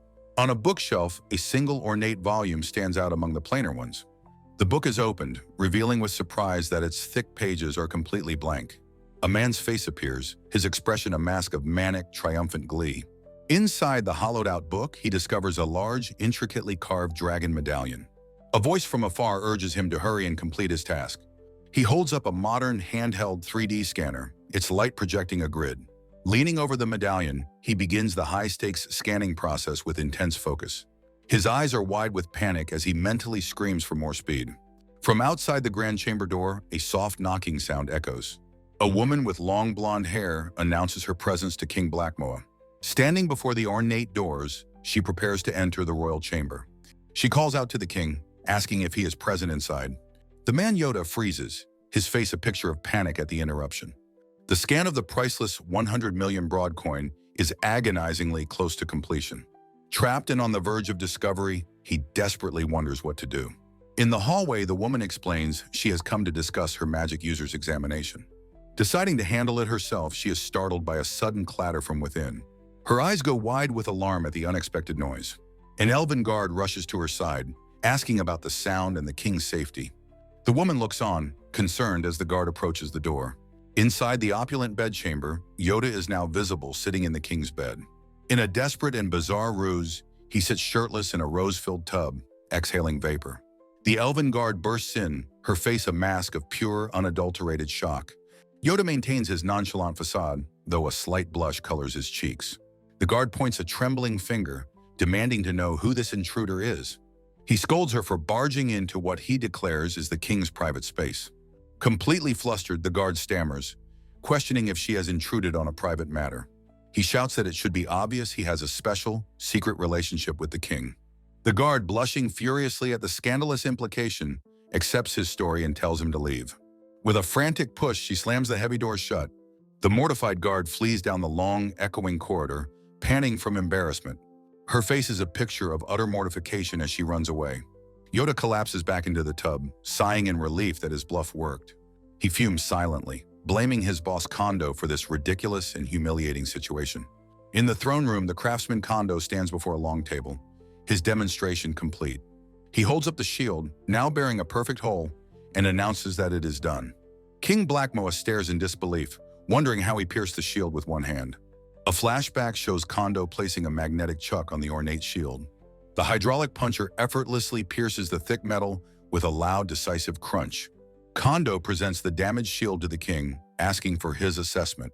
The king's face is a mask of pure, uncomprehending astonishment. Seated on his throne, he acknowledges that Kondo skillfully used the unusual tool. Kondo identifies the device as a hydraulic puncher that easily pierces steel plates. The king finds the tool interesting for a craftsman, but his expression darkens. He sneers, stating that Kondo is, at the end of the day, just a laborer. Kondo listens impassively, his face unreadable, as the king continues his condescending speech. The king declares that Kondo is no different from the dwarf slaves toiling in the mines. Kondo asks if the king truly understands the nature of their work. The king poses a rhetorical question about why his subjects must labor. His face becomes a grim mask as he reveals it is because they have sinned. He dismisses what Kondo calls work as nothing more than punishment for being used. He claims this is endless retribution for the sins of their ancestors. The king proclaims his royal family is near divine, a fate that cannot be defied. He dismisses Kondo with a wave of his hand, telling him to leave his sight. A low, unsettling chuckle escapes Kondo's lips. He expresses his relief with a sly, knowing smile. A close-up shows the sharp, imposing points of the king's crown. The king is taken aback by Kondo's unexpected and disrespectful reaction. Pushing up his glasses, Kondo states that the king's caliber is only of that level. An advisor shouts in outrage at Kondo's flagrant insolence. King Blackmoa is stunned into silence by the direct and cutting insult. Kondo declares he feels no pride from a king with such a shallow view of labor. He compares the king to a neglectful corporate leader who would ruin his company. The king's face contorts in a snarl of pure rage at the comparison. Kondo raises a single finger, making a chilling prophecy for the near future. He declares the king's castle and country will be easily breached and destroyed. The king is incandescent with fury, his teeth clenched in a silent scream. Suddenly, Yoda appears at Kondo's side, his timing perfect. Yoda's fist connects squarely with Kondo's jaw in a surprising attack. The older man is sent flying backward from the unexpected blow. Yoda, feigning panic, asks his boss what he's doing. Tears stream down Yoda's face as he begins his well-rehearsed performance. He screams at Kondo, asking how he could say such things to a client. The two men launch into a staged argument in front of the bewildered king. The king watches the chaotic scene, his expression one of utter confusion. Kondo points back at Yoda, continuing the charade with practiced ease. He berates Yoda for his insolence in the king's presence. An advisor yells at them to stop their brawling in the throne room. The king's court looks on, aghast at the unprofessional display. The king finally roars for the guards to throw them out immediately. Back at their own factory, the team debriefs their successful mission. A group of colleagues listens intently to the story of the infiltration. The manager, Murata, admits Yoda got too heated when he hit Kondo. He explains that getting thrown out was all part of their carefully orchestrated plan. Yoda proudly states that Kondo gave Black Moa a stern, necessary lecture. A female colleague, Erica, worries that they just provoked a dangerous enemy. Murata explains that Kondo's tirade was a calculated distraction for Yoda's mission. He adds that Yoda's tears were genuine, a product of his very real fear. Murata praises Yoda, saying an excellent salesman needs guts and the ability to bluff. Yoda, basking in the praise, credits his own impressive acting skills. He fantasizes aloud about making his acting debut in this new world. His gruff colleague, Kondo, yells at him not to get carried away with his success. Erica happily confirms their mission was a success, obtaining the 3D scan data.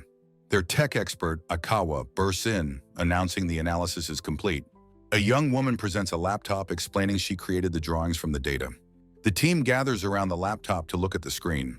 On the screen is a perfect 3D rendering of the dragon coin, a god-tier creation.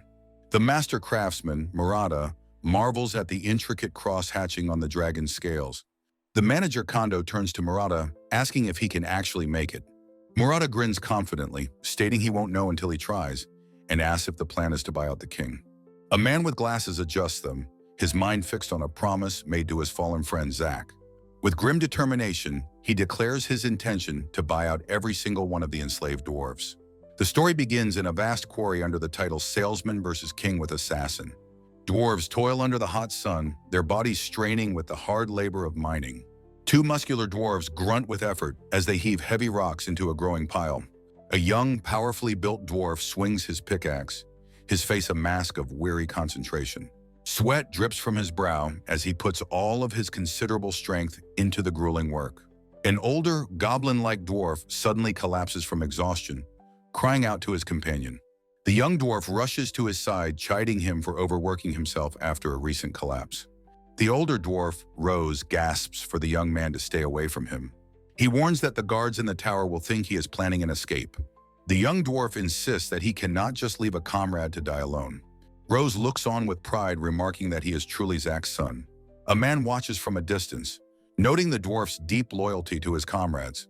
A guard from a high watchtower shouts down, ordering the lazy dwarves to stop slacking. Another guard sneers that they have no home and should be grateful to be enslaved. The young dwarf stands defiant, his fist clenched in silent anger at the guard's taunts. Rose looks at him, urging the young man not to abandon all hope. The young dwarf vows that his father, the master craftsman Zack Milligan, will save them. The scene shifts to the unassuming exterior of the Izumatani manufacturing plant. Inside, the factory chief holds up a 10,000 floored coin from the human realm. He begins to file the coin's edge, shocking his young female colleague. Another man explains the chief can identify any material by its feel, color, and smell. Filings scrape from the coin, which bears an intricate flame-like crest. The chief confirms the coin is made of copper nickel, just like Japanese currency. A portly colleague cheers, realizing they won't have trouble sourcing materials for counterfeiting. The woman asks how they plan to mass-produce the coins in such large numbers. The chief, adjusting his glasses, reveals they will use a powerful press machine. His colleague confirms her understanding of the process, stamping flat metal plates with a mold. The chief wonders with a smile if his underground press machine is still functional. He feels a sense of excitement, remembering its last use for making golf course medals. Kondo notes that the chief treats his machines like living things, always tending to them. The chief confirms he has the schematics and can create the molds with a machining center. A small winged creature explains the plan to feed raw materials into the press on a reel. The chief then holds up a 100 million floored coin, stating it's already complete. His colleagues are stunned by the coin's thickness and ornate decoration, wondering how he made it. He reveals his secret weapon, a wire electrical discharge machine EDM. The sophisticated machine uses an electrical current to cut metal with 2-micron precision. The portly colleague explains this is 1/40th the diameter of a single human hair. The woman clutches her head, her mind reeling at the impossible level of precision. The chief holds the perfectly crafted coin, a testament to their incredible skill. His gaze becomes distant, thinking of the city he must conquer, stating it's up to Yoda now. The scene shifts to Yoda, now in a suit, presenting the magnificent coin. He stands before a grand throne room, a briefcase at his side, ready for his mission. The king on his throne looks down the long hall, intrigued by the visitor. King Blackmoor remarks on the rarity of someone possessing such a valuable coin. He expresses his surprise that anyone other than himself would have a 100 million floored coin. Yoda explains his organization does business across many nations and reveals the coin as a counterfeit. An advisor with a large mustache looks on with a stern, unimpressed expression. The king recalls their last encounter and curtly asks Yoda's business this time. King Blackmoor is enraged, demanding to know what profit he could gain from a counterfeit. Yoda, unfazed, confirms the king's suspicion with a confident smile. He holds up 4 of the counterfeit coins, making his audacious offer. With a sly grin, he asks to rent all the dwarf slaves in the country. The king's mind races, shocked that this man possesses 4 of the coins. He demands to know what Yoda plans to do with the dwarves. Yoda feigns surprise, asking if the king truly doesn't know. He reveals that the dwarves were searching for a massive underground treasure guarded by a dragon. The king scoffs, dismissing the treasure as a mere legend. Yoda insists that according to his information, the treasure is real. He adds that the dwarves had already made significant progress in their excavation.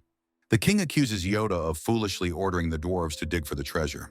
Yoda, with a cheerful smile, says he has just the thing to help. He pulls a handheld metal detector from his briefcase, presenting it with a flourish. The king dismisses it as more junk and demands to know what it can do. Yoda urges him to watch, kneeling to demonstrate on the counterfeit coins. He holds the device over a coin, which immediately begins to beep loudly. The king is startled, asking if the device makes a sound when near metal. Yoda explains it is a metal detector that works via electromagnetic induction. Unseen by them, 2 assassins with daggers peek from behind a column. Yoda suggests that an enhanced version in the hands of the dwarves would be invaluable. The king acknowledges that a small detector would take too long to find the treasure, but a larger version would be a perfect tool for the job. The king's interest is piqued, and he strokes his chin thoughtfully. A cunning, greedy expression settles on his face as he formulates a plan. He realizes it is more profitable to let Yoda find the treasure before killing him. He grins, imagining seizing both the treasure and the dwarves for himself. He lays out his terms, demanding a hefty price and a report upon finding the treasure. Yoda cheerfully agrees, promising to report back as soon as it's found. He adds that since he is renting the dwarves, he is obligated to report to the king. The king laughs, believing the foolish salesman is unaware he's being played. He presses for a price, mockingly asking if the 400 million floored is all he can offer. Yoda looks up, his expression suddenly serious, asking what the king means.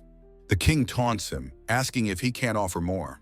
He dismisses Yoda as a mere merchant with limited financial power. In response, Yoda clicks open his briefcase with a dramatic flair. The case is revealed to be filled with stacks of the gleaming counterfeit coins. He declares that if it's money the king wants, he can produce an unlimited amount. King Blackmoor's face contorts into a mask of pure, unadulterated avarice. Back in the factory, the coin press thunders away under the watch of the workers.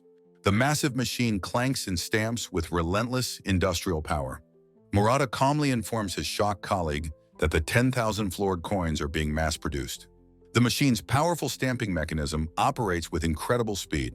A calculation reveals a staggering production rate of 288,000 coins in an 8-hour day. The female colleague stammers, trying to process the enormous number. Murata continues, stating that this equates to 2.88 billion floored per day. The woman is horrified, exclaiming that they can't possibly make so many. Murata runs his hands through a bin of coins, revealing his plan to buy up all high-value goods. His colleague realizes with horror that this will cause catastrophic hyperinflation. A vision of an angry mob with pitchforks and spears confirms her fear of an impending coup d'etat. A small winged creature peeks from behind a machine, confirming what was just said.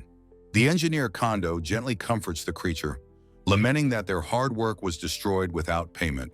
The creature, Gubkichi, grits its teeth, its expression showing the deep insult this is to all creators. A young woman, Sari, looks on with wide-eyed horror, declaring that this injustice must not be forgiven. Kondo's face becomes a mask of cold fury as he vows to bring utter destruction upon the king and his nation.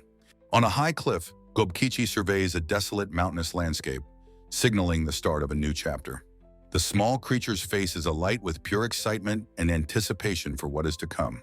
A man in a suit, Yoda, and a muscular dwarf, Zack, lead a massive procession of their kin, greeted by an enthusiastic Gobkichi. With teary eyes, Gobkichi excitedly announces the return of Kondo and Yoda. Inside their headquarters, Kondo expresses his admiration for Yoda, who has successfully returned with many dwarves. A long, orderly line of freed dwarves stands before the factory, their new sanctuary in this strange world. A horned woman with an eye patch, Cleese, greets Kondo, who praises her for successfully bringing back all the dwarves. A portly man panics, remembering his terrifying encounter with the greedy king who nearly had them killed. Kliss asks if they handed over all 30 of the magnificent 100 million broad coins they had manufactured. Yoda explains his clever strategy, revealing that he decided to rent the entire dwarven workforce instead of attempting a direct buyout. Kondo's attention shifts from the celebration as he turns to look at a specific dwarf in the crowd. With a calm and certain expression, he correctly identifies the muscular dwarf as Zack's son. The dwarf, surprised by the recognition, asks how Kondo could possibly know who he is. Kondo explains that he has the same tall stature and the familiar scent of oil as his father. Yoda points Kondo out to the dwarf, confirming that this is the man who was with his father at the end. The dwarf, his expression somber, asks Kondo to tell him about his father's final moments. Kondo bows his head respectfully, explaining that Zack's father bravely sacrificed himself by acting as a double. An old dwarf advises Zack's son not to become a sacrifice for someone else like his father did. Zack's son's eyes widen slightly as he recalls the name Rose being mentioned in the stories. The rugged warrior Maul confirms that the man named Rose was, in fact, the Dragon Striker. Maul explains that Zack's father, the master craftsman, Gazak Milligan, entrusted his great sword to him in his final moments. He offers the magnificent blade to Zack's son, believing the sword would be happier in his hands. Maul states that he already possesses the ultimate sword, gesturing toward the horned warrior, Kliss. Kliss stands with her own blade, a precious memento of her father that she has entrusted to Maul. Zack's son looks at his father's legendary sword, his expression one of grim and resolute purpose. He gratefully accepts the sentiment, but, as a blacksmith, believes his father would want the sword wielded by a more skilled hand. Maul insists, explaining that the Dragon Striker sword finds its true meaning and purpose in his hands. With a confident smile, Zack's son declares that he will one day forge an even greater sword himself. He promises to trade for his father's sword then, a proposal that Maul finds agreeable and worthwhile. He tells Kondo that his true desire is not a weapon, but the rebuilding of the dwarf kingdom with the fabled dragon's treasure. A firm, powerful handshake between the two men seals their new and momentous pact. Kondo promises his full cooperation, acknowledging Zack as both a benefactor and a fellow technician. Zack's son's face is a mask of grim determination as he prepares for the difficult path ahead. Kondo's thoughts turn to the next phase of his plan, which will depend on his colleagues, Sari and Aikawa. A wooden wagon wheel rattles ominously, signaling the beginning of a dangerous and uncertain journey. 3 horse-drawn wagons, laden with a massive quantity of currency, travel through a dark, foreboding forest. The portly driver, Tsuboi, trembles with fear, certain they are traveling through a dangerous area where they will be attacked. His young companion, Aikawa, is equally terrified, her hands gripping the reins as she questions her own mental fortitude. Tsuboi mutters that Kondo's plan is reckless, convinced that they will surely be discovered and attacked. His fears are instantly realized as a gang of rough-looking bandits emerges from the woods with a cheerful greeting. From the back of the caravan, Sari shouts a warning to the president, confirming that they've run into bandits. The bandit leader sneers, correcting them by stating that they are not bandits, but are simply collecting taxes from travelers. Sari urgently shouts for Aikawa to hurry and enact their part of the plan. A bandit with a strange mask approaches Tsuboi, mockingly asking what suspicious cargo they are carrying through the mountains. Tsuboi sweats profusely, desperately bluffing that they are on an official mission, transporting cash for the human government. The bandits laugh at his story, questioning what crime they could possibly be charged with for stealing the cargo. Aikawa stands up on the wagon, calling out defiantly to the assembled bandits. With a look of fierce resolve on her face, she grips the edge of the canvas cover. In one swift motion, she rips the tarp away, revealing a mountain of glittering silver and gold coins. The coins spill from the wagon, a cascade of unimaginable wealth clattering onto the forest floor. The bandits are frozen in place, their faces masks of pure, stunned disbelief at the sight of the treasure. Sari shouts that her wagon is the same, beginning to pull back her own canvas cover. A second, equally massive pile of currency is unveiled, leaving the bandits utterly speechless. The stunned silence erupts into a frenzy of pure joy as the bandits dive into the piles of money. Sari calls for the others to get on the horse and make their escape while the bandits are distracted. Sari asks Aikawa about their abandoned companions, who confirms they are happily plundering the treasure. Aikawa confirms that she has successfully plundered their own cargo, just as they had planned.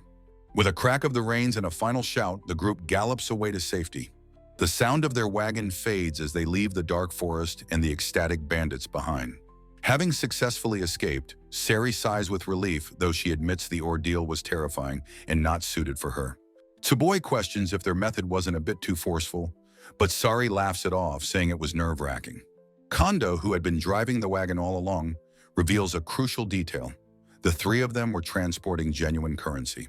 Back at their headquarters, the team debriefs on their mission to transport what their colleagues believe were counterfeit coins.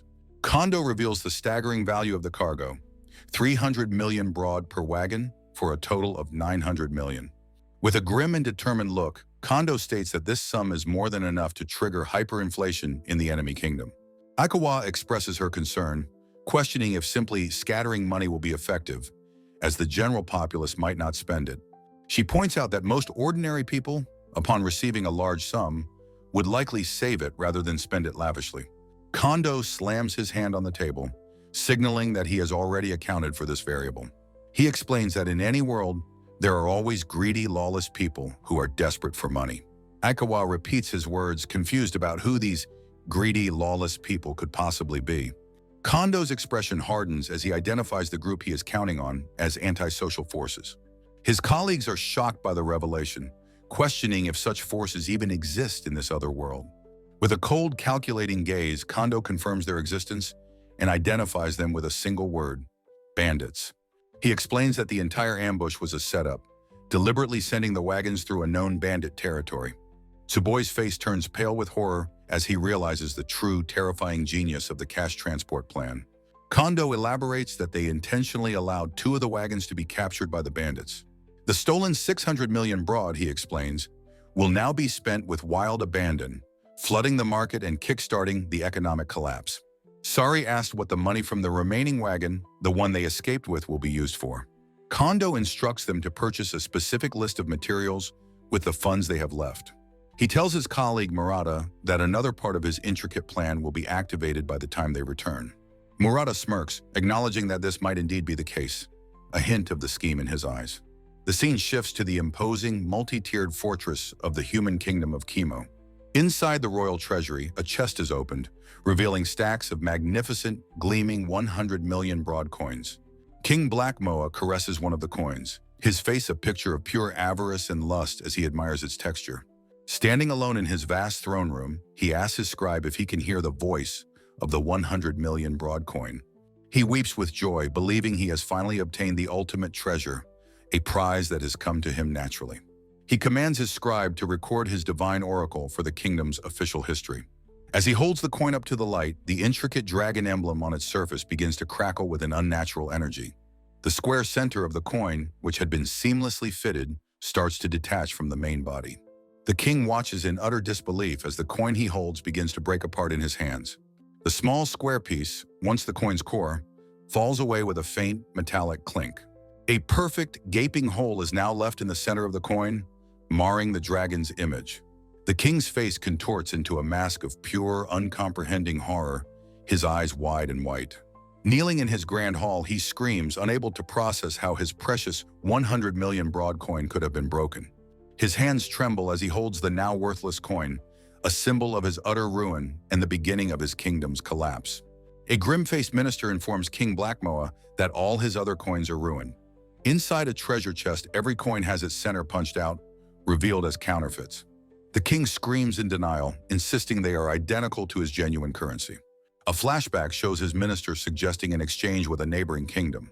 He had noted that the other country's currency management was notoriously strict. The king's mind races, wondering why anyone would do this, even for a single broad.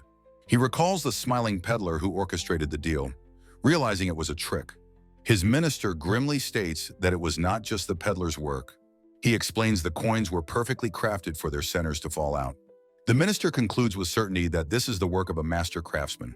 He then asks the king if he has forgotten a recent, humiliating incident.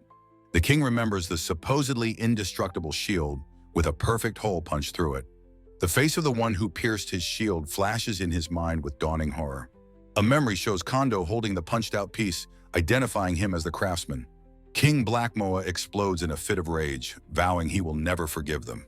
He orders his men to find their hiding place and inflict the ultimate, agonizing torture. In a quarry, a large group of dwarves gathers joyfully before a mountain cave. Inside, the freed dwarves share a large pot of stew, relieved to finally be eating. Their leader, Murata, thanks Kondo for saving them from harsh labor and starvation. Kondo humbly replies he was just fulfilling a promise to Zack in defeating the king.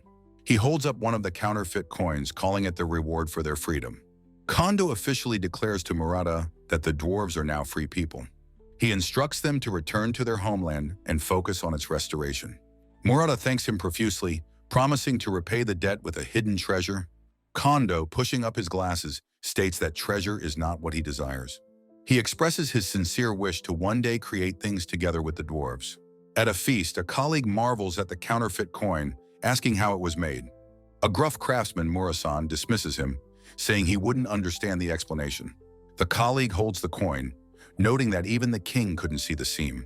Kondo reveals the gap is a mere 0.003 millimeters, completely invisible to the eye. When asked how they cut metal so precisely, Murasan answers, "Wire EDM." A diagram shows the process of a wire cutting a square peg from a cylinder. Kondo explains the complex machine can cut even the hardest metals with electricity. The colleague is astounded, questioning if a 0.003 millimeter wire is even possible. Morrison confirms that this is where an incredibly high level of skill is required. Kondo then presents a solid metal cylinder to his colleague, telling him to look. The colleague, seeing only a simple metal rod, is instructed to just watch.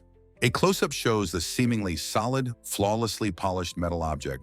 With a smooth push, a perfect square peg emerges, revealing the same trick. Kondo explains it's a sample to showcase their skill, denying a 0.003 millimeter wire exists. A diagram shows a 0.1 millimeter wire is the limit, requiring a 1 millimeter guide hole. The colleague clutches his head in frustration, unable to comprehend the method. Morrison chides him for not understanding, revealing they made two identical pieces. A diagram shows one piece cut from the outside, the other from the inside. Another diagram illustrates the separation of the peg from one and the hole from the other. The final diagram shows the 15,000 millimeter peg fitting into the 15,003 millimeter hole. The colleague is flabbergasted that such a complex technique was used on the coin. He asks Morrison just how many incredible skills he possesses. Morrison jokes that anyone could do it after a year if they were over 100 years old. Kondo explains a weak adhesive was used, ensuring the center would fall out. Murata stands and addresses Kondo, his expression turning serious. He states it's only a matter of time before the king realizes the deception and prepares for war. Kondo confirms this is all part of their plan, the first arrow of their strategy. The scene shifts to the bustling human capital of Hambalkar. A horse-drawn cart pulls up to a large inn, where the group decides to rest. Inside the spacious inn, the group feels safe and secure for the night. A woman feels relieved that their cart, filled with 10,000 broad coins, is safe. Her companion worries that buying supplies will become difficult starting tomorrow. Suddenly, a portly man spots a familiar, rowdy group in the street below. A gang of bandits celebrates wildly, shouting that they successfully tricked their targets.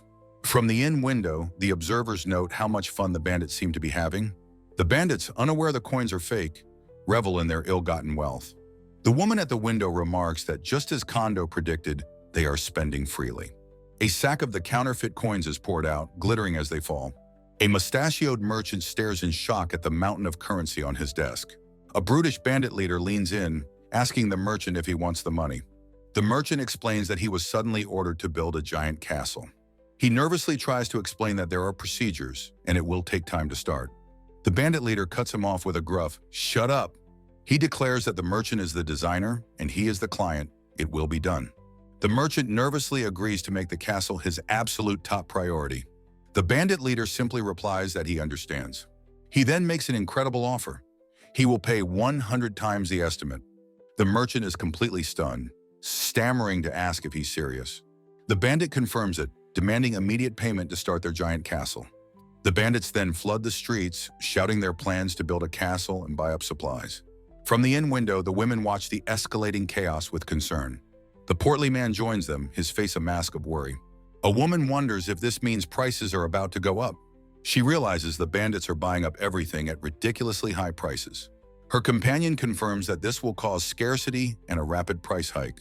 She understands with dawning horror that Kondo's hyperinflation plan is beginning. The scene shifts to the imposing fortress of the human kingdom. In the throne room, advisors present a map, confirming the man responsible for their troubles. Two elven figures report that this man has been interfering with their demon-slaying operations. The king, gripping a coin, seethes with rage, identifying his nemesis as Kondo. A new chapter begins. Attack is the best defense, as Kondo's group stands in a quarry. The dwarf leader, Murata, announces that they must now part ways for a time. He vows to Kondo that they will surely repay the debt they owe him. Kondo wishes for the restoration of the dwarf kingdom and asks them to find a treasure. A vision of a dragon guarding a hoard is shown as Murata explains its location. Murata promises to find the treasure for Kondo's sake, sealing their pact. Kondo thanks him, while a horned woman notes he doesn't seem to want to return home. Kondo's group waves as the dwarves enter the dark tunnel to their homeland. A demon calls out to Kondo, interrupting the farewell. A spy runs down a long hall, shouting that he has a report from the human kingdom. He breathlessly informs a horned noble that the counterfeit coin has been discovered. Kondo confirms that King Blackmoa is now aware of their deception. The demon woman realizes with horror that the king will now launch a serious war. Kondo calmly states that they too will not remain silent in this conflict. Kondo reveals his plan to burn the counterfeit cans, settling a massive debt. A small goblin creature vows that the producer's tears will not be in vain. Cress anxiously asks if victory is possible against the enemy's expected all-out assault. With a confident glint in his eye, Kondo assures her they will undoubtedly win. He declares passionately that the best defense is a preemptive strike, a castle siege. His companions protest, stating the fortress is protected by a powerful magic barrier. Kondo reveals his strategy is a two-pronged attack from above and below ground. Cress questions how they could possibly dig a tunnel with so little time. With a look of grim resolve, Kondo announces the debut of the shield machine. A dynamic view shows the custom-built shield machine, powered by golems, in action. In a meeting, a portly man presents the shield machine's structural diagrams to the team. Ichinos, the programmer, notes that the plans are still rough and need further development. He finds the control system for the machine to be a significant challenge.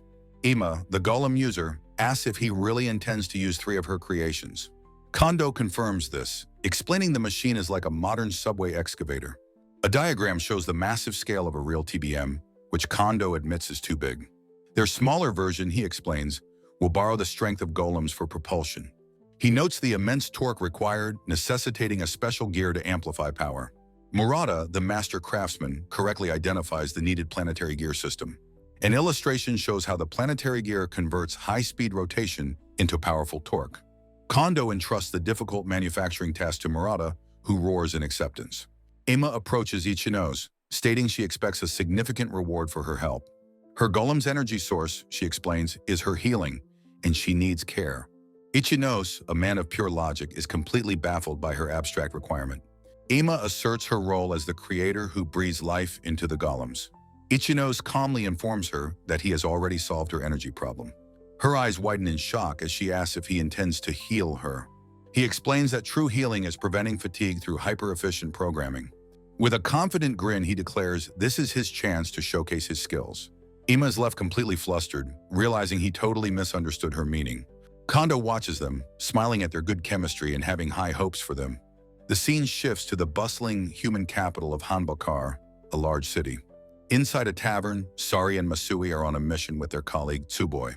Tsuboi nervously guards their cargo, certain that thieves will try to steal it. Outside, a wagon loaded with barrels of liquid slime waits in the street. He panics, convinced that a robbery at this stage would be a major disaster. Sari and Masui discuss the scarcity of supplies, glad a vendor could help them. A local farmer stirs a large vat of slime, surprised by the sudden demand. He notes that while his own fertilizer sold well, magic fertilizer is now cheaper. Sari promises to buy the slime at a high price, which is a great help. The farmer asks what they will use the slime for in their magic-free agriculture. Sari launches into a passionate, jargon-filled speech about her healthy food company. The farmer is impressed by her youthful ambition and plans for joint research. He is left utterly confused by her talk of developing a global business. Her colleagues are horrified by her rambling about stocks and the NBA. Tsuboi tries to pay, but his companions tell him to ignore her nonsensical talk. Masui remarks on how surprisingly ditzy President Sari is as she happily eats. Tsuboi looks on, utterly shocked by his boss's bizarre behavior. The tavern erupts in panic as patrons realize supplies are gone and prices are soaring. A hooded figure explains that soon their money will be worthless and they will starve. Tsuboi and Masui recognize the hooded man who is stirring up trouble. Tsuboi excitedly identifies the man as their colleague, the salesman Yoda. The tavern patrons turn on Yoda, accusing him of spreading false rumors. Masui realizes with horror that this must be part of an order from Kondo. Yoda confirms it with a manic grin, explaining Kondo's ruthless strategy. He states that the engineered inflation will inevitably lead to riots. By spreading rumors, they will accelerate the chaos before the kingdom can react. Sari is shocked, realizing this will cause not just chaos, but a civil war. Tsuboi panics, shouting Kondo's name and wondering how they will escape the city.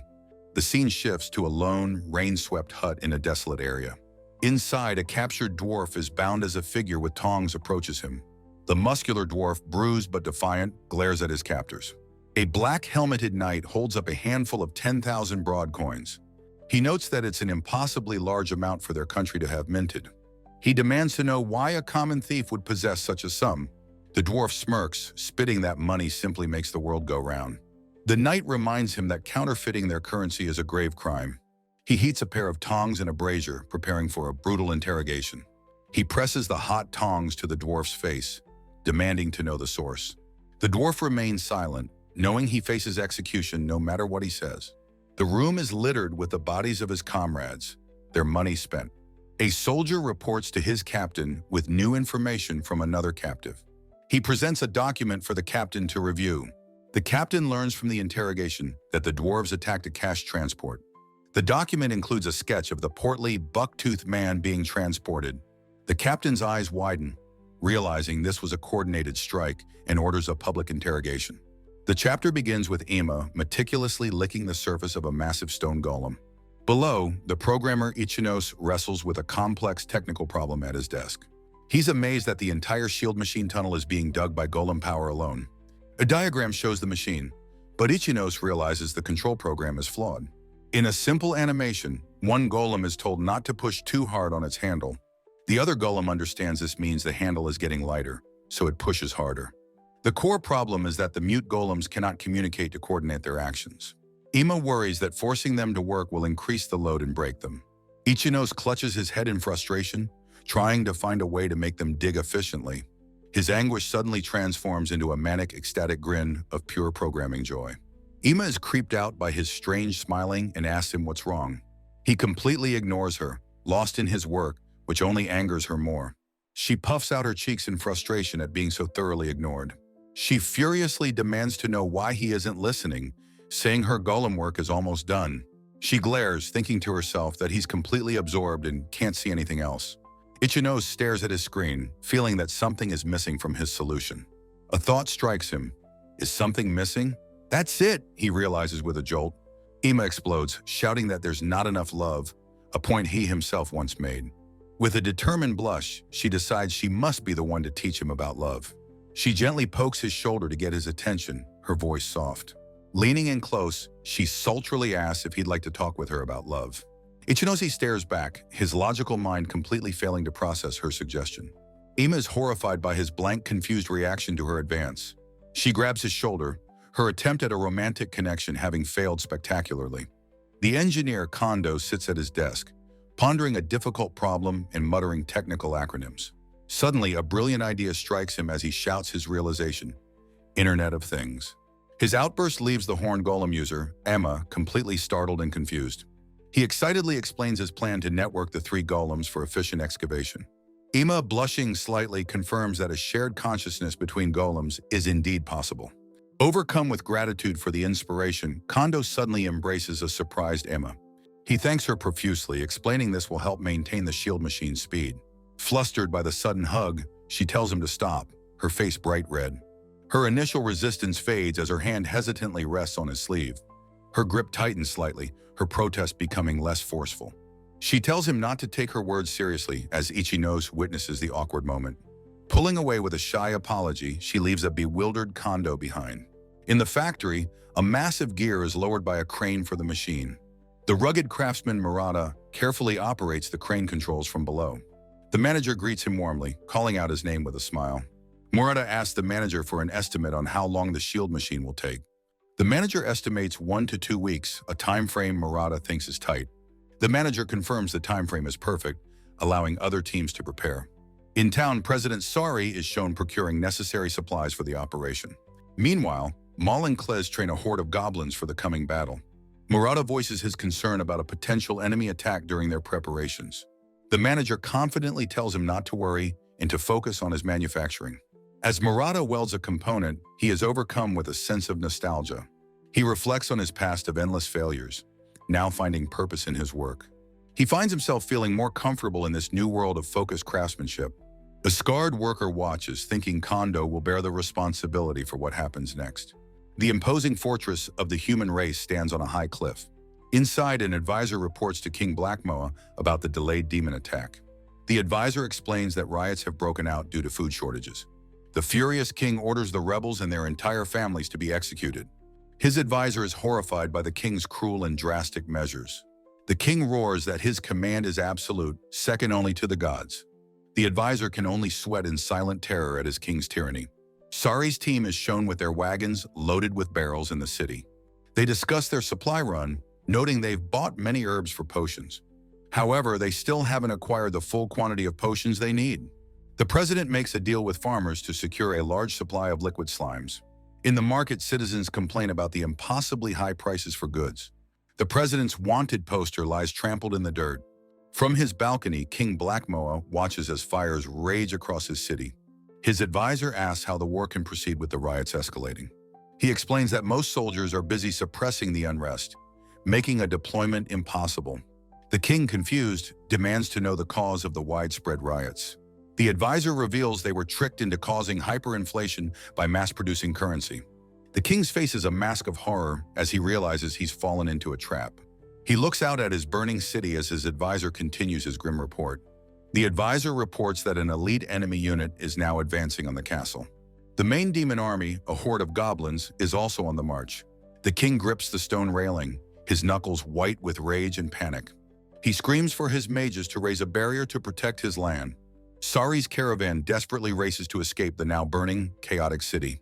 The president panics, realizing they are being targeted after finally escaping the riots. Sari, driving the lead wagon, looks back in alarm at their pursuers. Hooded armed figures emerge from the woods, radiating pure killing intent. One of the ambushers lunges forward, leading the attack. A spear is thrown with deadly accuracy towards the president. The spear impales the wagon floor, narrowly missing the terrified president. The president wails that it's all over, certain they are doomed. Sari grips the reins, shouting that they must not give up, that a divine wind will blow. The attackers pause, momentarily confused by her defiant outburst. Suri's own expression turns to shock as she sees something in the distance. In the distance, a tornado miraculously materializes out of thin air. The ambushers panic, shouting that a tornado is coming right for them. The whirlwind tears through their ranks, tossing the figures into the air. Sari can only watch in stunned silence as the ambush is annihilated.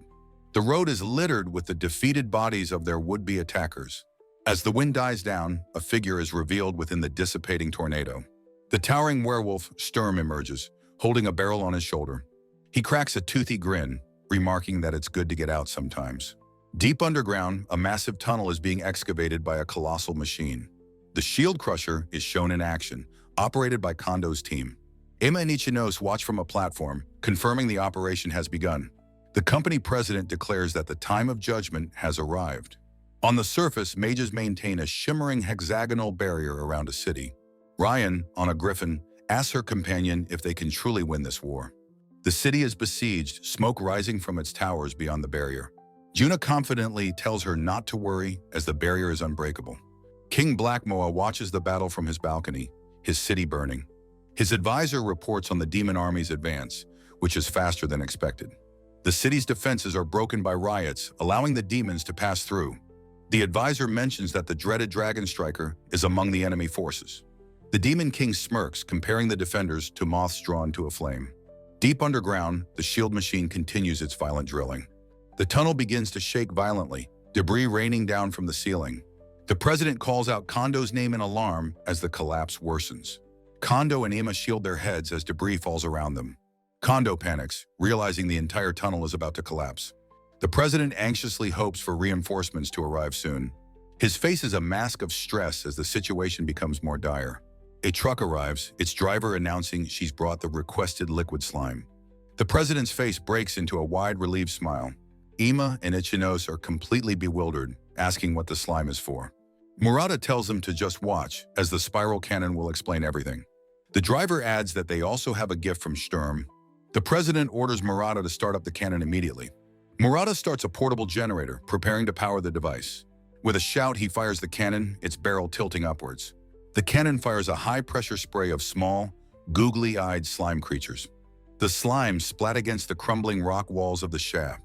In moments, the entire tunnel is coated in a dripping, gelatinous layer. The horned woman looks up in confusion as googly-eyed slimes are sprayed. The tunnel walls are now completely covered in the dripping, googly-eyed liquid slimes. A close-up on the president's face shows his grim and determined expression. The president pushes up his glasses, confidently announcing that it is now showtime. The young female driver eagerly tells the president she has the requested item. A close-up shot shows a hand firmly unlatching a heavy metallic briefcase. The president climbs onto the truck bed, carrying the mysterious briefcase with him. Kneeling on the truck, the president shouts for everyone to close their eyes.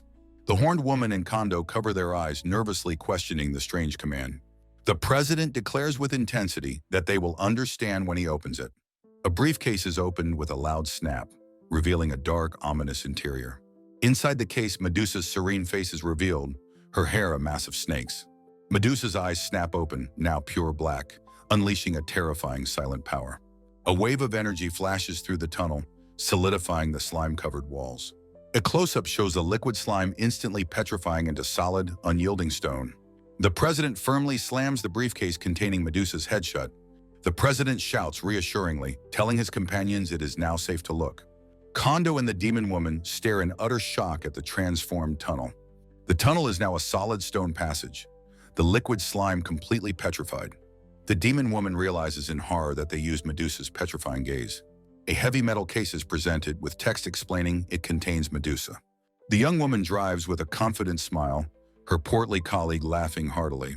The president discusses the legend of Medusa with his two demonic-looking colleagues.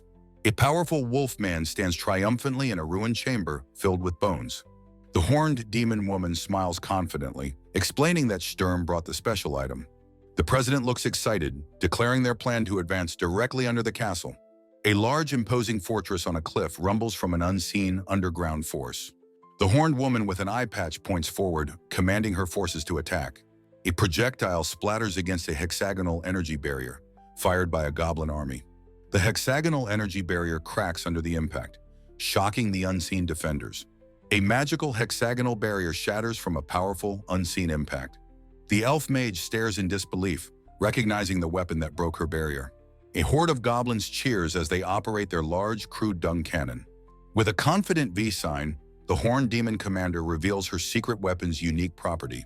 Her goblin army charges a line of human mages as she shouts that their magic is powerless. From a high tower, the smug human king notes that everything is proceeding according to his plan. On the ground, the elven mage Juna rallies her comrades, insisting they cannot lose to goblins. The human mages unleash a powerful volley of lightning, striking down several of the advancing goblins. The demon commander coolly identifies the powerful magic user as the Electric Girl. Pointing towards the fray, she gives a sharp command to her elite Gob Kichi squad. A special unit of goblins armed with rocket-like tubes charges forward, ready for battle. Juna's expression shifts to one of alarm as she senses a new, unexpected attack. The goblins unleash a disgusting spray from their tubes, dousing the unsuspecting human mages. One of the mages recoils in disgust, crying out in horror at the foul stench. Another mage clutches his head, realizing with terror that his magical power is gone. Juna watches in disbelief as her powerless comrades collapse in disarray around her. The demon commander, perched on a winged creature, proudly reveals the goblin urine cannon. Juna understands with dawning horror that this weapon strips mages of their power. Taunting her defeated foes, the commander asks what they will do now without their magic. A ball of icy energy forms in her hand as she prepares to freeze them all. The hero Ryan swoops in on a griffin, declaring that such tricks won't work on her. The commander calls for the warrior Mole, who steps forward with his great sword, accepting the challenge. With a powerful slam of her gauntlets, she creates a massive, jagged ramp of ice. Mole sprints up the magical staircase, launching himself into the air towards the hero. In a dramatic mid-air clash, his sword connects with Ryan and her flying mount. Ryan cries out in defeat, realizing she cannot possibly win against a dragon striker. As the hero falls from the sky, Mole lands gracefully on the ground, victorious. The demon commander's celebration is cut short as her expression turns to alarm, sensing a new threat. Mole agrees, warning that this approaching enemy is different and far more powerful. Gazing at the massive human fortress, the commander remarks on the incredible scale of the city. The entire city begins to rumble violently, the ground shaking with an ominous tremor.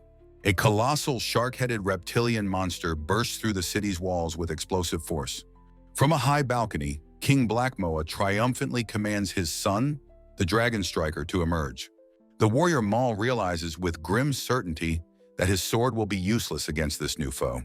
The king's face contorts in a manic grin as he gloats about his selectively bred creature. The monstrous super steel dragon unleashes a devastating blast from its powerful maw. A hooded mage screams in horror, realizing even their own kind are being devoured by the flames.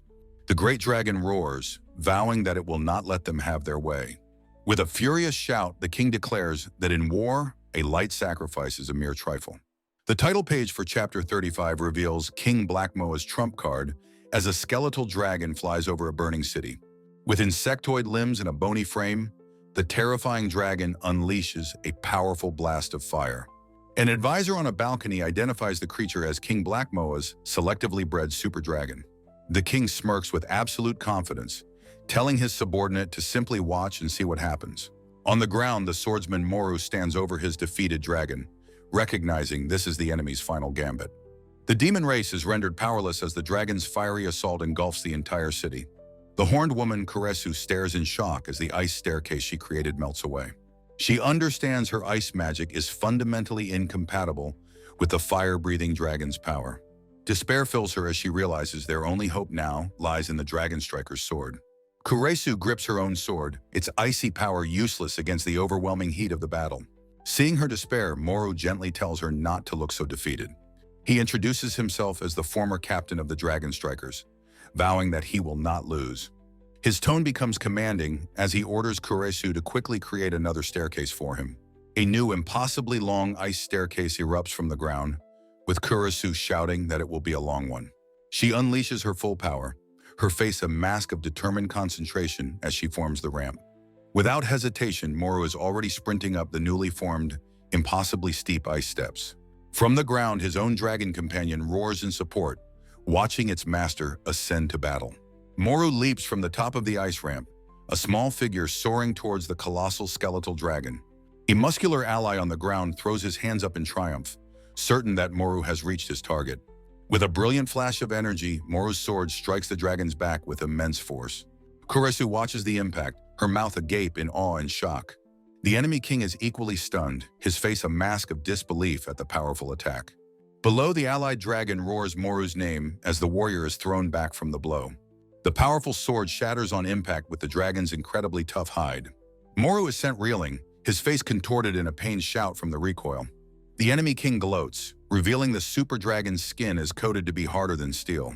A flashback shows the dragon as a hatchling, being fed hard iron insects to temper its hide. Kneeling beside the defeated Moru, Kuresu believes this is the end for the demon tribe. The super dragon unleashes a new, even wider torrent of fire as the king orders it to burn them all. Moru realizes he is the target and tells a worried Kuresu to get away from him. A monstrous, shark-headed beast lets out a furious roar, spewing a blast of fiery energy. With a look of intense strain, the swordsman Kuresu spins his greatsword at blinding speed. He forms a shimmering circular shield of steel, deflecting a dragon's energy blasts as Cress watches. Cress's face is a mask of shock, sweat beading on her brow from the immense effort. Kurisu's own expression is one of extreme exertion, his eyes wide with the struggle. Deep in a rough-hewn tunnel, Kondo's engineering team stands before their excavation equipment. A close-up shows Kondo looking at his watch with a serious, focused expression. His colleague Serial approaches him in the tunnel, asking what is wrong. Kondo explains their strategy is a simultaneous attack from the surface and underground. Serial points out the long, roundabout route their tunnel takes to the battlefield above. A technician suggests blasting a vertical shaft, but Kondo declares he will go himself. Serial frantically grabs his arm, pleading with him not to go, calling it a suicide mission.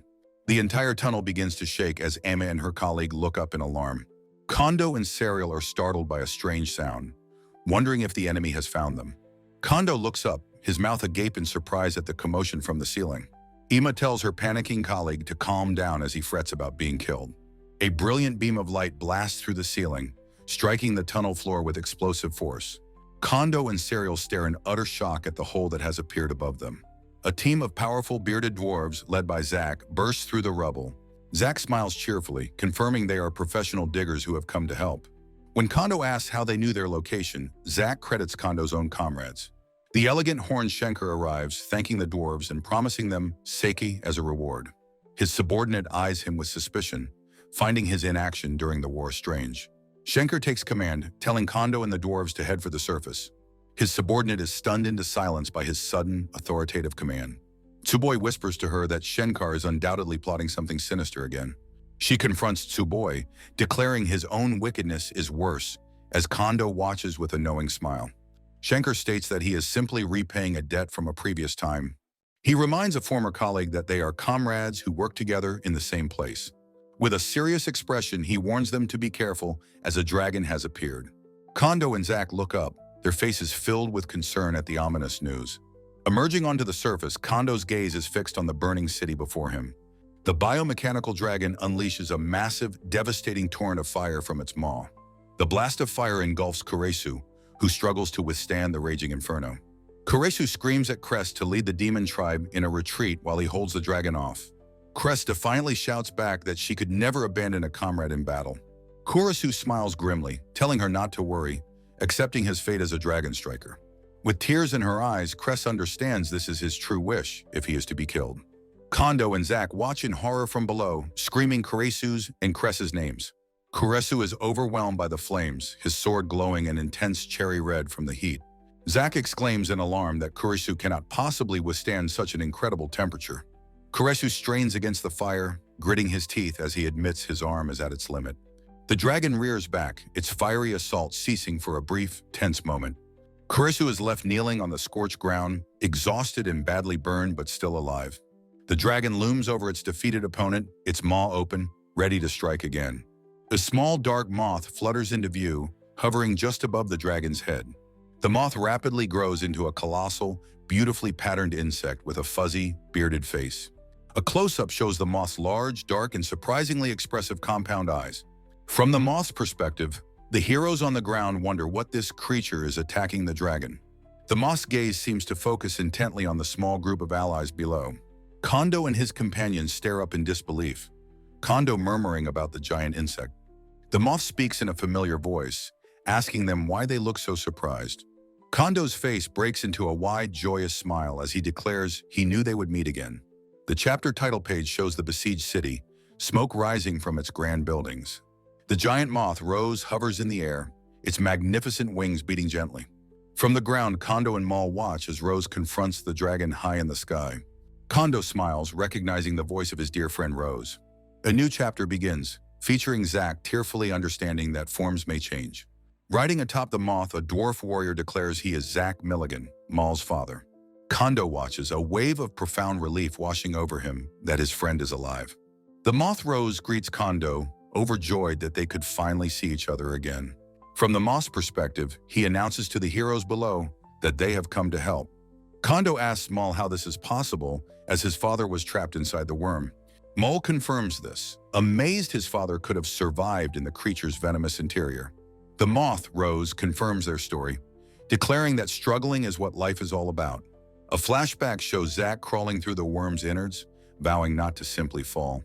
The flashback continues, showing Zack diving directly into the worm's brain to seize control. The moth emerges from its chrysalis, its body now inhabited by Zack's consciousness. Kondo and Zack are left stunned by the incredible story of the dive. Rose finds it amusing that he became a silk moth, asking if it's a funny outcome. Rose warns of an attack from behind and declares his plan to immobilize the dragon with thread. Cress looks at Maul with concern as he prepares to join the fight. The dragon attacks with a blast of fire, and Rose skillfully dodges the blast. Maul expresses his fierce desire to cut down the hard-skinned dragon. His greatsword is shown glowing cherry red, rendered useless by the dragon's intense heat. Maul grunts in frustration that the blade has softened and can no longer cut anything. The dragon swoops past, having successfully neutralized its opponent's primary weapon. The dragon unleashes another sweeping torrent of fire across the ravaged battlefield. From his high balcony, the enemy king gloats that the greatsword is now useless. The king laughs maniacally, questioning what they can possibly do with a mere fire arrow. Kondo approaches Maul, who is staring in despair at his ruined blade. Kondo urgently tells Maul to draw the other sword sheath on his back. Maul looks down at the second blade, confused and hesitant about the strange command. Cress shouts at Kondo that the magical ice sword is useless against a fire dragon. Kondo dismisses her concern, insisting she just needs to hurry and draw it. Trusting Kondo's desperate plan, Cress draws the gleaming, magically infused ice sword. Maul looks back at Kondo, his expression questioning what he intends to do. Kondo yells his command, strike the hot blade with the cold one to perform a quenching. Zack, understanding the technical term, realizes what Kondo is planning to do. Maul and Cress stand ready, one sword glowing with immense heat, the other radiating an icy chill. Maul turns to Cress, his face set with determination, and tells her they're doing it. The two warriors face each other, preparing to strike their legendary blades together. With a deafening clang, the two swords collide, erupting in a brilliant shower of sparks. A close-up shows the point of impact, a cloud of steam and energy swirling around the blades. Maul stares in utter amazement as he watches his rapidly cooling sword. Cress exclaims in shock as she witnesses Maul's sword being instantly and rapidly cooled. The dragon striker gleams, its angry red glow gone, now a hard, dark gray color. Maul tests the blade, marveling that it feels much harder and stronger than before. Kondo explains that what they just performed was a metallurgical process known as quenching. A diagram illustrates the principle. Rapidly cooling a heated blade dramatically increases its hardness. Maul and Cress stand ready, the newly tempered dragon striker held high, prepared for battle. The giant moth dwarf praises Kondo's ingenuity, admitting he never saw the possibility. He declares his intention to end the fight by immobilizing the dragon striker. Strong, sticky threads erupt from his maw, completely ensnaring the struggling dragon. The horned warrior Cress tells the swordsman, Maul, she will launch him skyward. With a powerful strike, she creates a massive, jagged pillar of ice from the ground. As Maul sprints up the ramp, she entrusts the final attack entirely to him. She shatters the pillar's base, sending a massive chunk of ice hurtling upwards. Maul is launched like a projectile, soaring through the air towards his trapped target. With a ferocious battle cry, he prepares to bring his greatsword down. His newly tempered blade slices cleanly through the dragon's neck, severing its head. Below, Kondo, Kreese, and their allies watch the successful outcome of their gambit. From his high balcony, King Blackmoa and his advisors stare in stunned silence. The king stammers in disbelief that his invincible super steel dragon has been slain. The monstrous army on the ground recoils in terror at the sight of their fallen champion. Seizing the opportunity, Cress orders her forces to press the attack and finish the battle. A unit of goblins wheels a massive missile-like projectile into firing position. A human soldier despairs, believing that the humans are fated to be killed by the demons. He questions if a hero should simply prepare for a glorious and beautiful death. An elf knight, Juna, grabs his arm, demanding to know why a hero isn't fighting. He screams back that he only participates in battles he is certain he can win.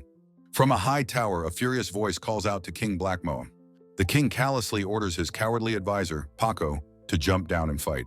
He demands Paco buy time for his own escape by sacrificing his life. Paco is horrified by the king's cruel and utterly selfish command. The king dismisses him as a useless slave and turns to flee the battle. On the quiet battlefield, a young woman runs towards the giant moth, calling out, "Father!" She embraces the creature, weeping that their reunion is a true miracle. The moth dwarf asks if she is hungry, offering her some izumatani curry. The cowardly king stalks down a corridor, seeking a hidden room to ensure his survival. He peeks cautiously around a door, paranoid but confident in his escape plan.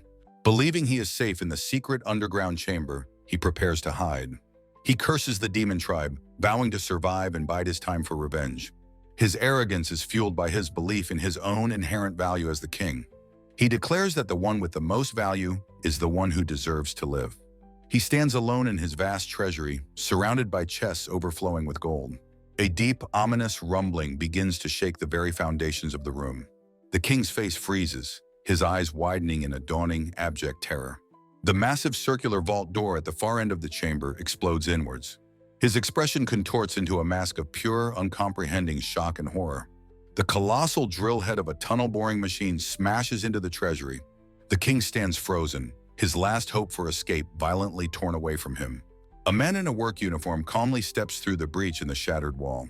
He announces his arrival, identifying himself as a worker who has come to call. King Blackmoa stares, utterly speechless at the impossible, devastating intrusion.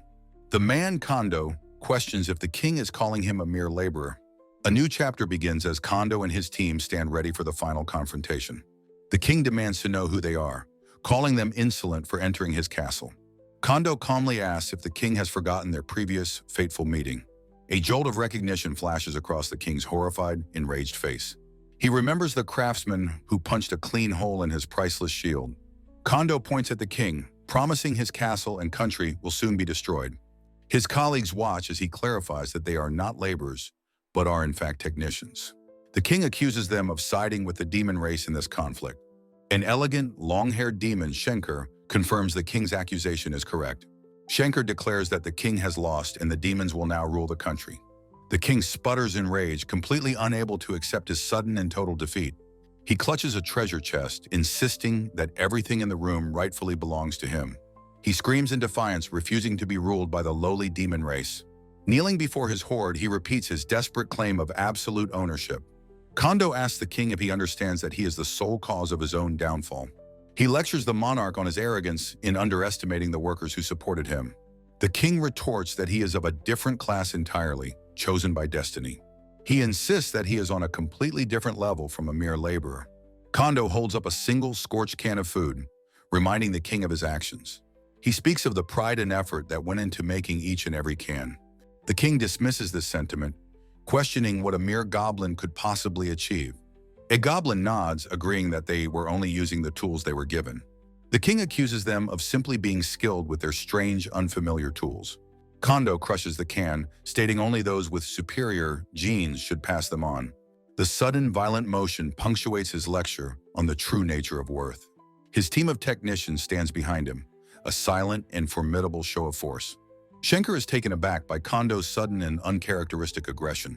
He expresses his profound hatred for elitists who rely on lineage over skill. He declares the king has no room for rehabilitation and sentences him to death. A new voice rings out, stating that an execution will not be necessary. An old man in a toga, Paco, steps forward to intervene in the proceedings. The king's hope for rescue is instantly ignited, believing his guards have arrived. Paco reveals that all the soldiers and mages have deserted their former king. The king slumps to the floor, the weight of his utter abandonment crushing him.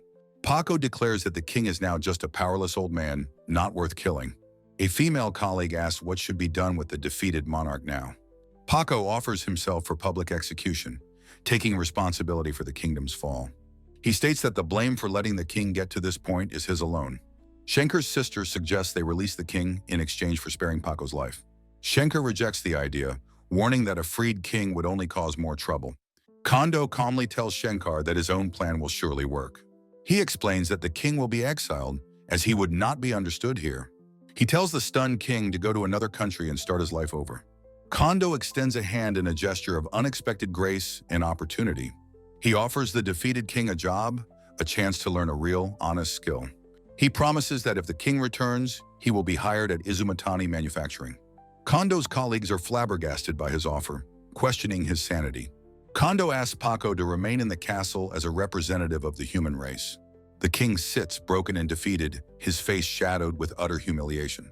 Paco looks on, his own expression one of stunned and weary disbelief. The city, once a symbol of tyranny, now stands ready for a new era. The decapitated body of the great dragon lies on the now quiet battlefield. Crest Mall and a small cheerful creature stand amidst the aftermath of the war. From a high tower, a group of people look down at the scene below. Kondo and his colleagues cheer, their long, arduous battle finally at an end. In the grand echoing throne room, the victorious team surveys their new domain. The portly worker, Tsuboi, gleefully tries out the empty throne, marveling at it. He daydreams aloud about one day occupying it and building his own harem.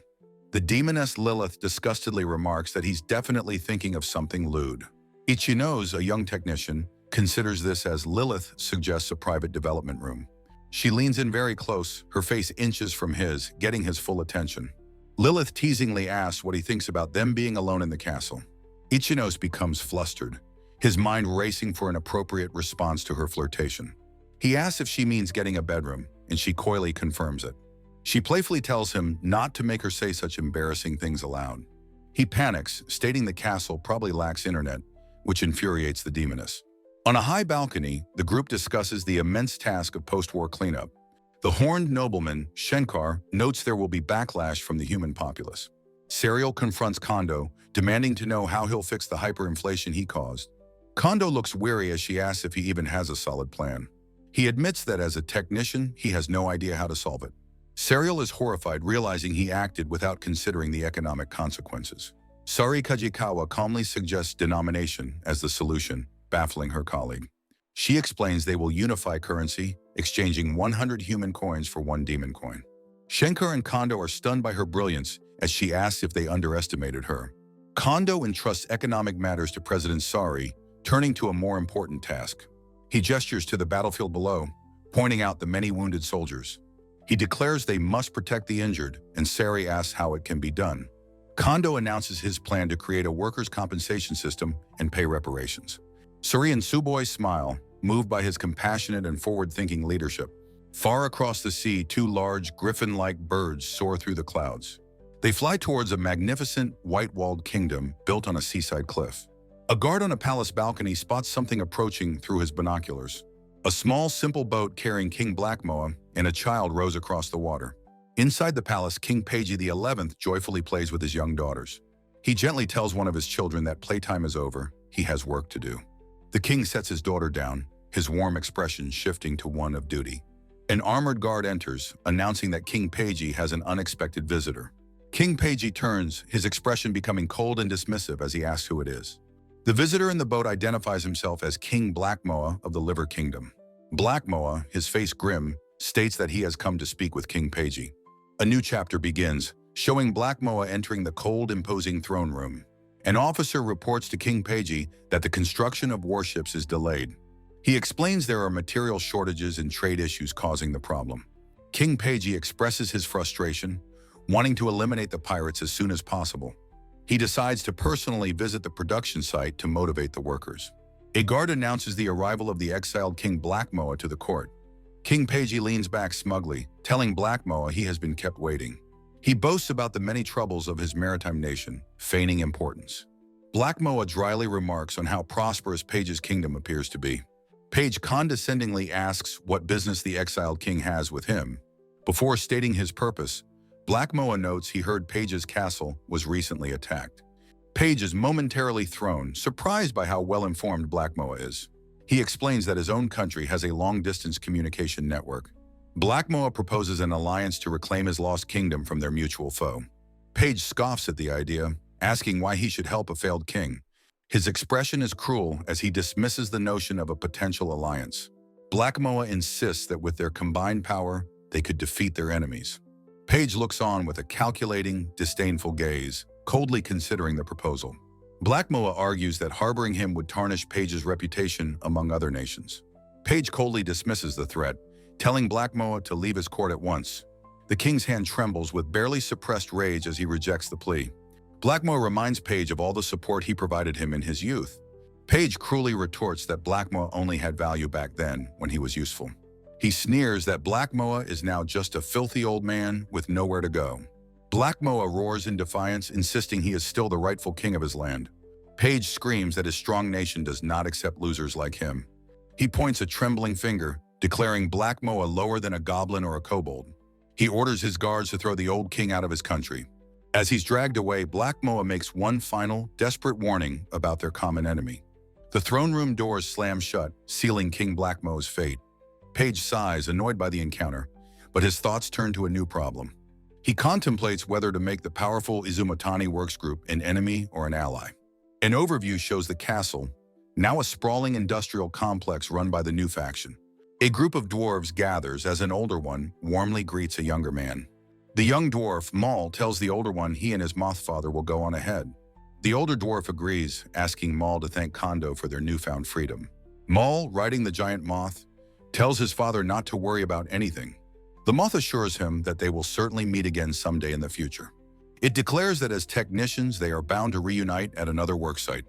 In the castle, the Izumatani team holds a planning meeting around a long table. Sari Kajikawa begins to assign roles for the post-war cleanup and economic recovery. She asks Shenkar, a university graduate, to handle the complex denomination plan. The one-eyed Crest questions if a peaceful end to the riots is even possible. A hand is raised seeking permission to speak from the company president. Kondo suggests a system of joint rule between humans and demons to ensure peace. The old human king, Paco, agrees to remain as a representative for his people. Tsuboi announces their plan to convert the castle into a golem-run warehouse. Kondo and his colleague look on with confident, slightly smug expressions. Ichinos explains that the system will require the power of Lilith and her golems. A diagram shows their three-point logistics network connecting the castle, factory, and office. Kondo declares that this makes their main office the new logistics center. Suri turns her attention to the portly Tsuboi, who seems to be next in line. He eagerly asks if he can be the head of the new logistics center. Sari instead assigns him to be the factory manager at the canning plant. He agrees with a goofy, slightly disappointed look on his face. He grumbles to himself that his dreams of a castle harem are now dashed. Sari calls out to Kondo, reminding him of a more important task. She confirms their transport device needs dragon's tears as fuel to return home. Cress asks if they can get it from the defeated Super Steel Dragon. Kondo confirms that Maul is already on site attempting to collect the substance. A scene shows Maul climbing on the massive dead dragon's body. He is shown boiling something in a large pot over a roaring fire. He lifts the lid, steam billowing from the simmering contents inside. He begins to grind a crystalline substance in the pot with a pestle. A rugged man with long dark hair named Maul stares with a serious, determined expression. He holds up a small vial of white powder, observing that he still has a long way to go. Sitting by a campfire, he reflects that the best time to gather this substance is after a dragon gives birth. Maul thinks of Kondo, acknowledging that he and his friends are still unable to return to their world. He wonders with a strange smile why he feels a sense of happiness about their predicament. The scene shifts to the forbidding, spiky landscape of the deep forest in Demon Territory. A dark, ominous cave entrance is set into a rocky, desolate cliffside. Inside, the defeated King Black Moa sits alone, his posture one of utter despair. A close-up reveals his aged, weary face, filled with grim resignation and sorrow. He reflects that after being driven from his country, this desolate cave is all he has left. The old king recalls his youth when he defeated the demon army and made his name here. He sits hunched over on a rock, a pathetic shadow of his former, glorious self. He looks at his trembling hand, lamenting his failing sight and lack of physical strength. Suddenly, a pair of small bare feet land softly on the rocky ground before him. A small winged creature with a backpack cheerfully asks the old man what he is doing. Black Moa identifies the creature as a goblin, noting its presence is not unusual in this demon territory. The goblin holds out a can of food, offering it to the suspicious-looking old king. It beams with a wide smile, explaining that he must be hungry and that the food is delicious. Black Moa, unable to see clearly, gruffly tells it to deliver a message to its master instead. The goblin's cheerful face falls, questioning who he thinks he is to refuse its charity. Drawing himself up on his stone seat, Black Moa declares that he is the king, calling the creature insolent. Holding the can, the goblin asks if the king's courage was something he created himself. The king falters, admitting that no, it is different from something that is made. The goblin explains that it made the food inside the can with its amazing friends. It enthusiastically says they will build a machine so everyone can always eat this delicious food. The word friends echoes in Black Moa's mind, a concept he seems to have long forgotten. The goblin proudly declares that its amazing friends are capable of making anything at all. A flicker of respect appears on Black Moa's face as he calls the creature excellent. He vows that when he is reborn as a king, he will make it his subordinate. The little goblin looks on with pure, unadulterated joy, holding its precious can of food.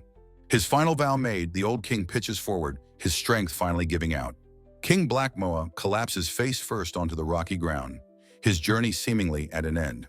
In a grand hall, a victory party celebrates the fall of the human castle in the Liver Kingdom. A massive clawed hand raises a brimming wooden stein of ale in a triumphant toast. The Wolfman Sturm roars that with Blackmoa defeated, they should all drink and eat well tonight. A bizarre platter of demon cuisine is presented, featuring monstrous creatures and strange fungi. A human woman complains about the lack of fruit, expressing her desire for salmon or tuna. The horned woman Cleese explains that fish is rare and encourages her to try the delicious insect instead. The bespectacled Muramura recoils in disgust at the thought of eating such a creature. Another woman presents a bottle of strong demon liquor to a skeptical-looking Kles. Kles declares that a drink after a hard day's work is the absolute best reward. Her companion recoils in terror, seeing Kles's monstrous reflection in a large sumo wrestling bowl. A man named Ada shouts out for their colleague Yoda to join the celebration. Yoda is on a table, stripped down, dancing wildly with a cone on his head. Ada cheers him on, explaining that for the sake of their clients, they must go all out. Separated from the revelry, the warrior Kurisu sits dejectedly amidst empty sake bottles. He reveals his prosthetic arm was damaged by dragonfire and no longer works properly. A demoness, Emasa, watches a portly man approach her, asking if he is all right. The man's lecherous advance causes her to scream in pure horror and disgust. He creepily calls her Emma-chan and offers her a drink, leaning in far too close. The portly man declares that he was undoubtedly the MVP of their last mission. With a blissful expression, he insists that he deserves a special reward from Emasa. Emasa screams in a demonic language, her fangs bared in absolute fury. Two golems suddenly seize the surprised man, who demands to know what's happening. His body begins to swell into a massive, grotesque sphere as he cries for help. Emasa kicks the inflated man, calling him a fool as he bounces around the room. The older Muramura watches the chaos with a smile, remarking on the energy of youth. He leaves the party, wondering where the inflated man has floated off to. Muramura finds a quiet, sterile hallway to sit and enjoy his coffee in peace. He takes a sip from his cup, his expression one of calm contentment after the noise. A man with spiky hair, Kondo, appears in a doorway, addressing Muramura by name. Muramura smiles, acknowledging that he knew Kondo would be here seeking a quiet place. Kondo comments on the noise and Muramura agrees, finding it poignant when it's his own machines. Muramura compares Kondo to a child complaining about a toy he had to give away. Kondo asks if he's being honest, and Muramura confirms that's how it is with machinery.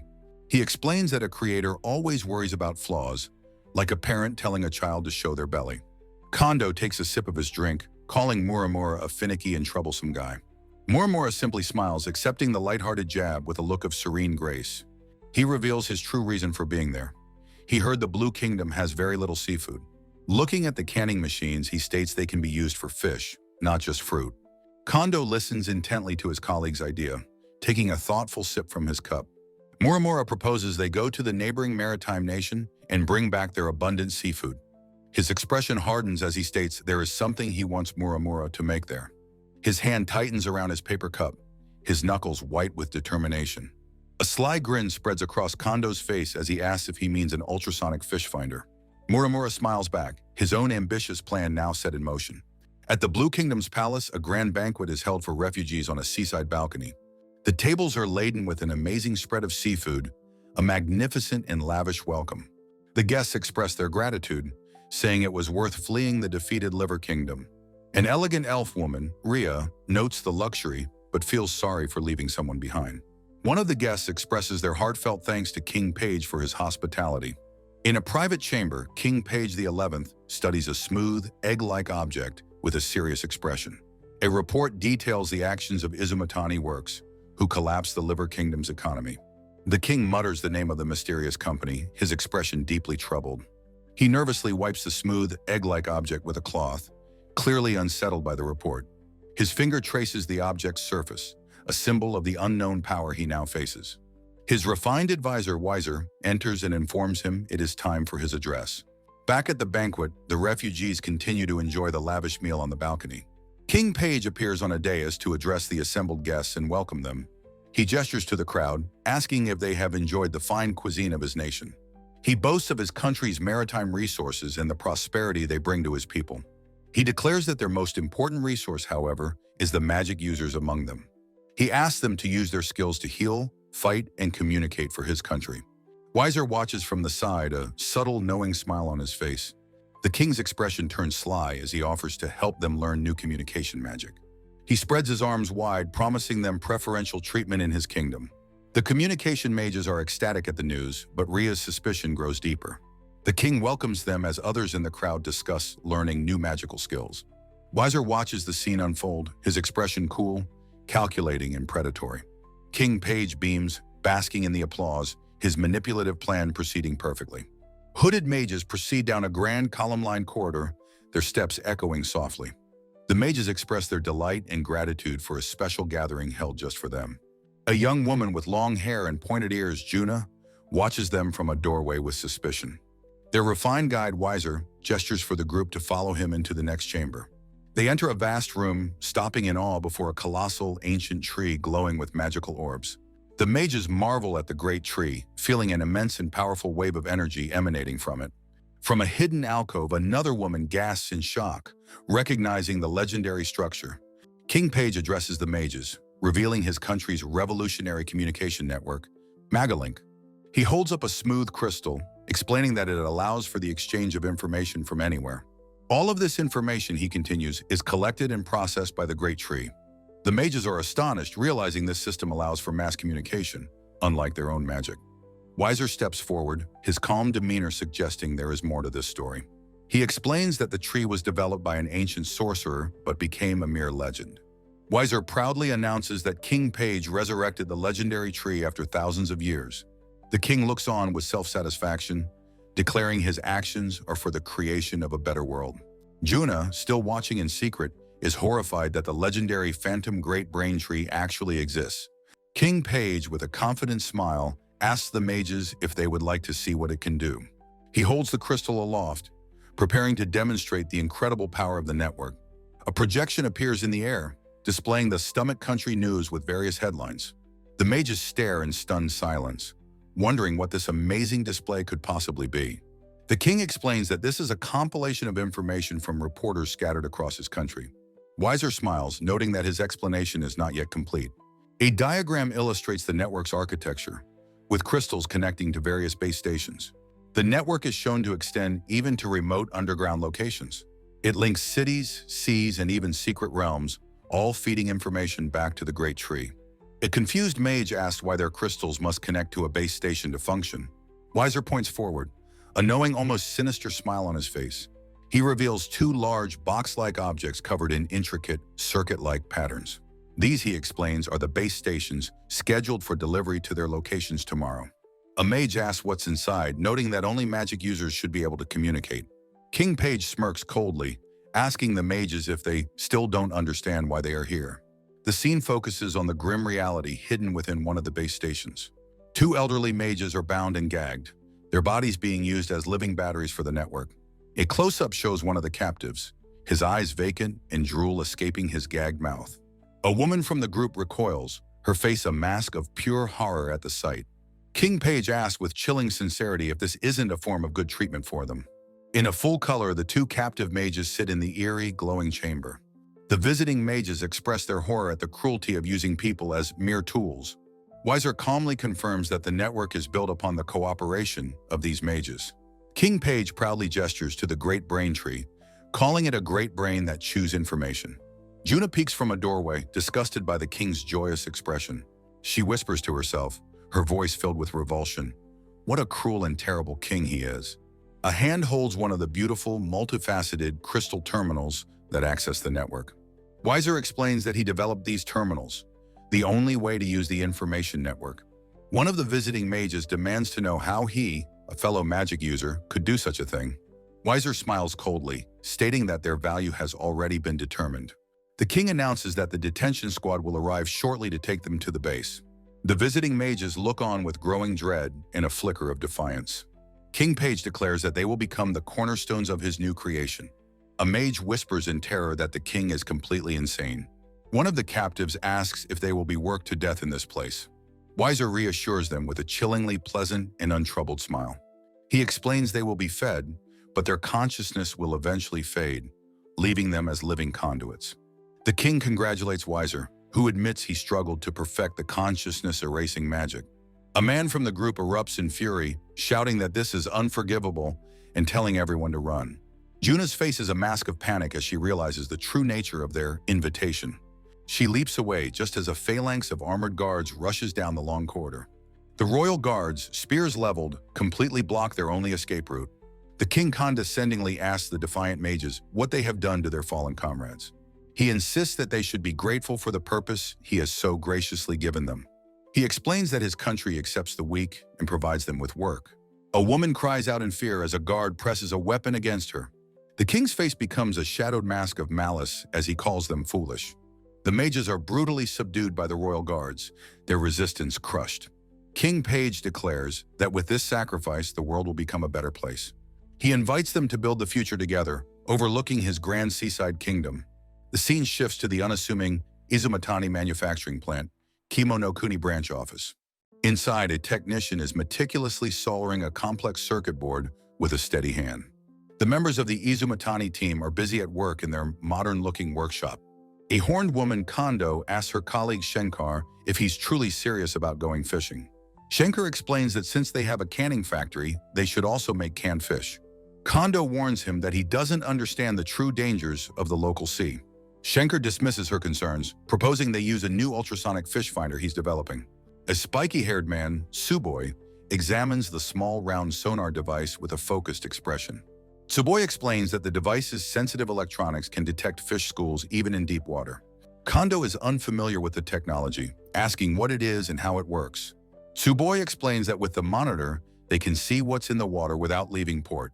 Shenkar details the science of sonar, explaining how it uses ultrasonic waves to map the depths. He confidently tells Kondo that with sonar, even the most dangerous seas will be safe. Kondo vehemently disagrees, insisting that such a level of safety is simply not enough. She explains that the seas are filled with monstrous creatures and other unknown terrors. A female colleague, Aoi, adds that they had wanted the powerful swordsman Maul to come for protection. However, Maul's advanced prosthetic arm has broken, making it impossible for him to join them. Kondo suggests they should delay the voyage until the prosthetic arm is repaired. Shenkar insists they must strike while the iron is hot and seize the opportunity now. Kondo is stunned by his colleague's uncharacteristic eagerness and impatience.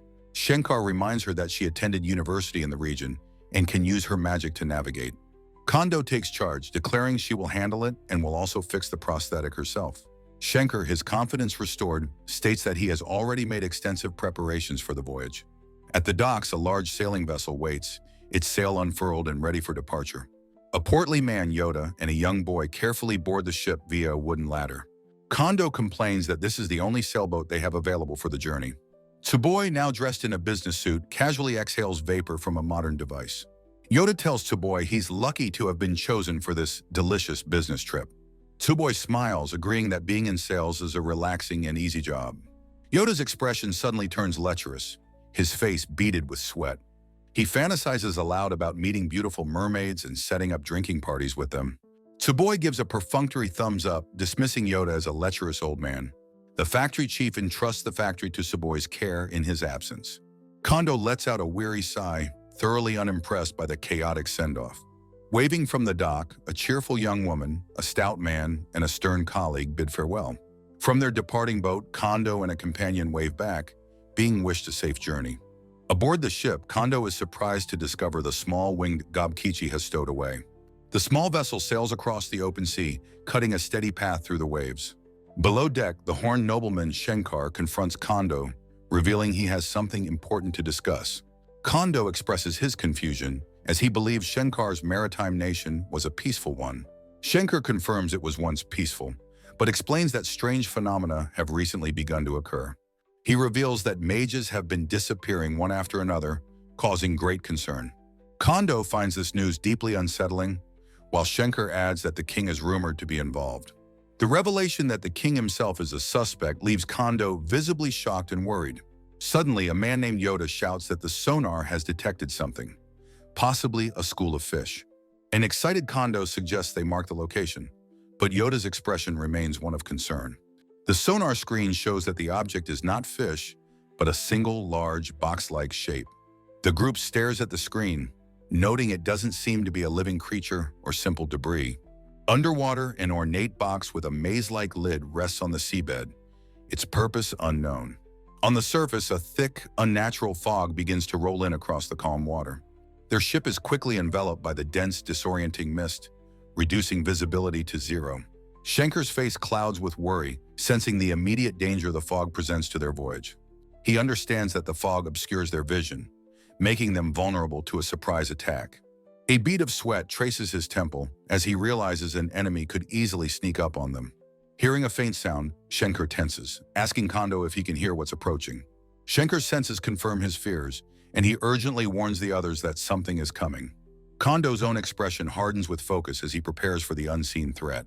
A massive, tattered-sailed ship bursts through the fog, a voice identifying it as a pirate vessel. The pirate captain, a red-haired woman, smiles confidently, flanked by her monstrous crew.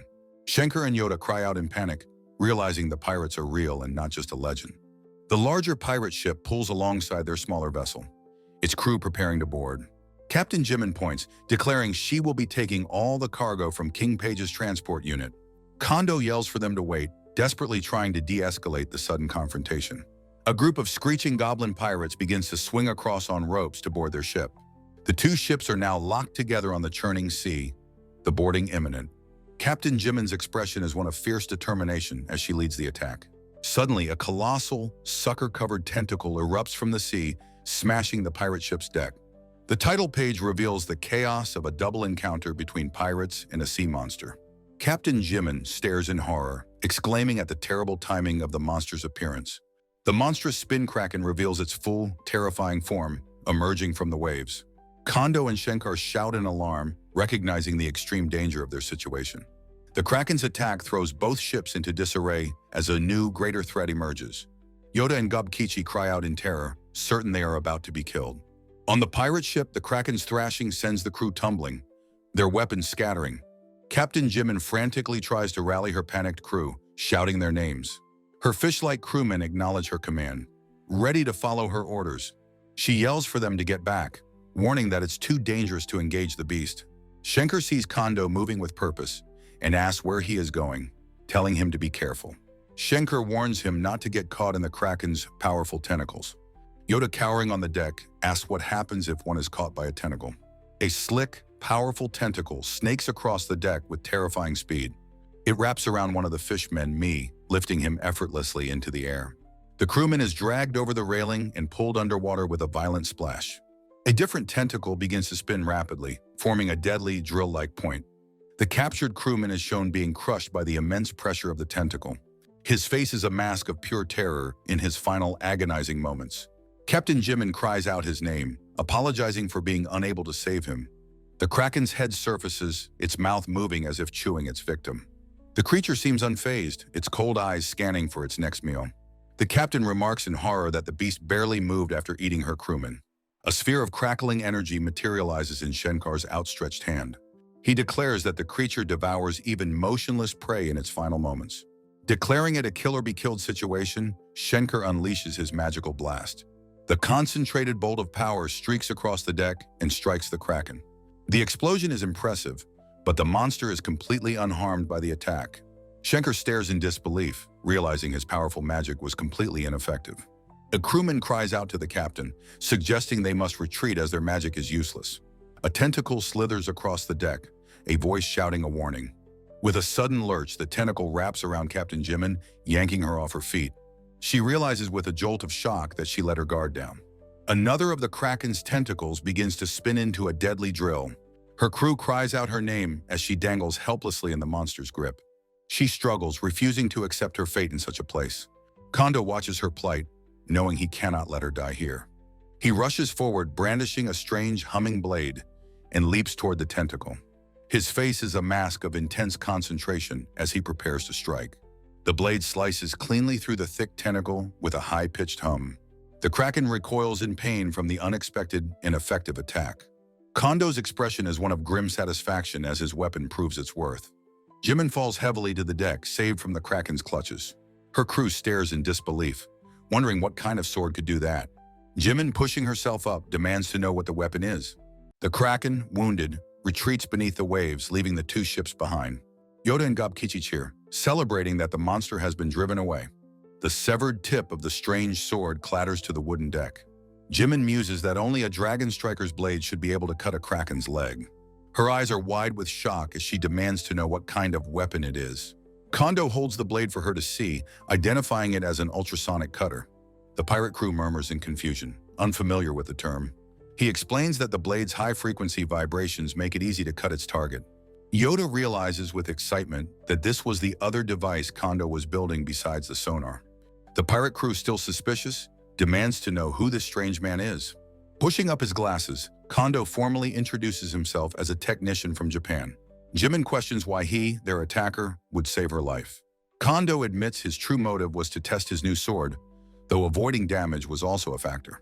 Hearing this audacious reason, Jimin throws her head back in surprise. She bursts into laughter, declaring him to be an incredibly interesting person. Yoda remarks to Shenkar that they've made a strange ally, and Shenkar agrees. The two ships, no longer in conflict, sailed together on the calm sea. In the captain's cabin, Jimin formally thanks her saviors, apologizing for her earlier hostility. She remarks on the strange fate that has united them with Black Mo's party against King Page. Kondo and Shenkar agree that it is indeed a strange and fateful turn of events. Shenkar then cuts to the chase, asking Jimin why she became a pirate. He notes that her country is rumored to be prosperous, with a high level of satisfaction among its people. The pirate captain, Zack, and her two Cobalt Kin crew members listen with serious expressions. A fish-like crewman with sharp teeth vehemently objects to a previous statement. His female companion agrees, insisting that reality is the opposite of appearances. Captain Zack silences her crew, announcing that she will explain their situation herself. She declares they are the revolutionary group Red Wake, fighting King Page's oppression. The Horned Nobleman, Shenkar, understands their motive, while the technician Kondo reflects on past exploitation. Zack explains that her crew is wrongly seen as inferior, capable only of simple labor. With fierce intensity, she insists they are highly skilled sailors who can read the elements. Kondo listens to her passionate defense. His own past experiences are stirring within him. The story flashes back to a pizza restaurant sign in modern-day Japan. A younger Kondo sits uncomfortably at a lively mixer with his colleagues. A woman at the table asks if he works in a factory, calling it tedious work. He tries to explain the varied and skilled nature of his job at their small company. She smiles dismissively, admitting she doesn't understand but couldn't handle such repetitive work. As the group leaves for another venue, Kondo remains behind, feeling alienated.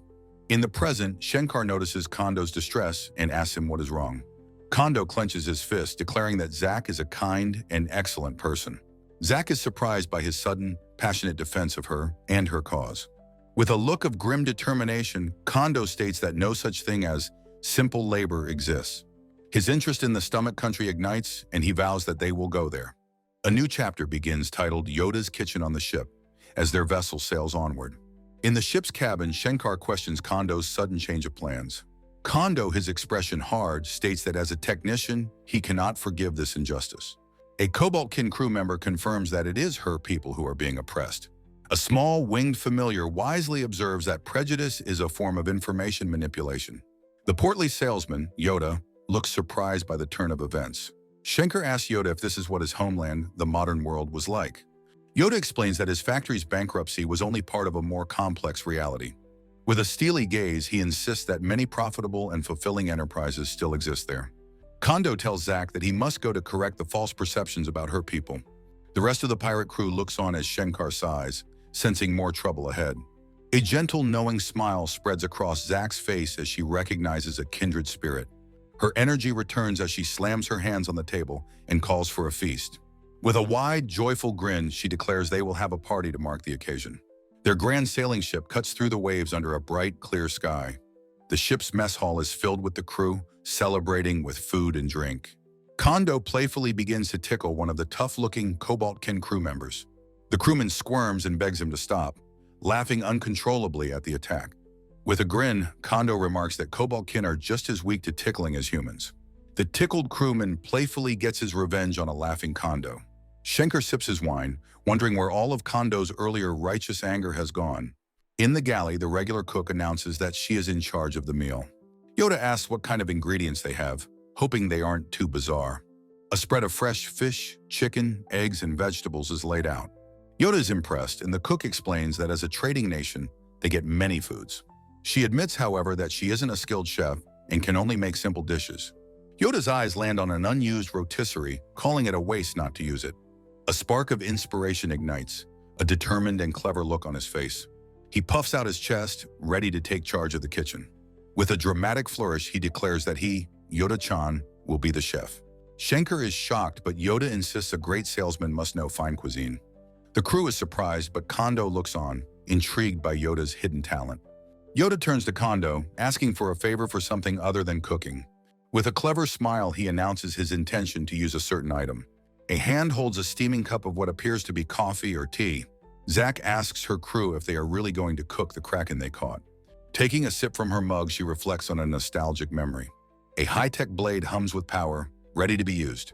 Yoda uses an ultrasonic cutter, effortlessly slicing through the tough kraken meat. Shenker struggles to cut his own piece with a normal knife, yelling in frustration.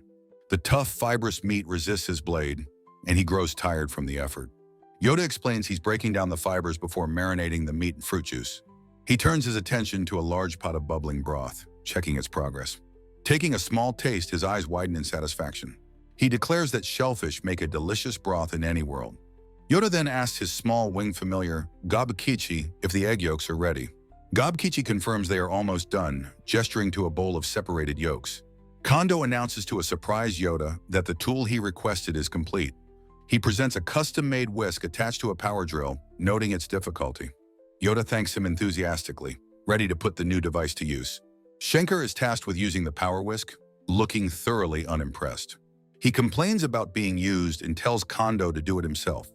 Kondo simply offers a quiet apology for the imposition. He is busy on the floor, absorbed in modifying a complex electronic device.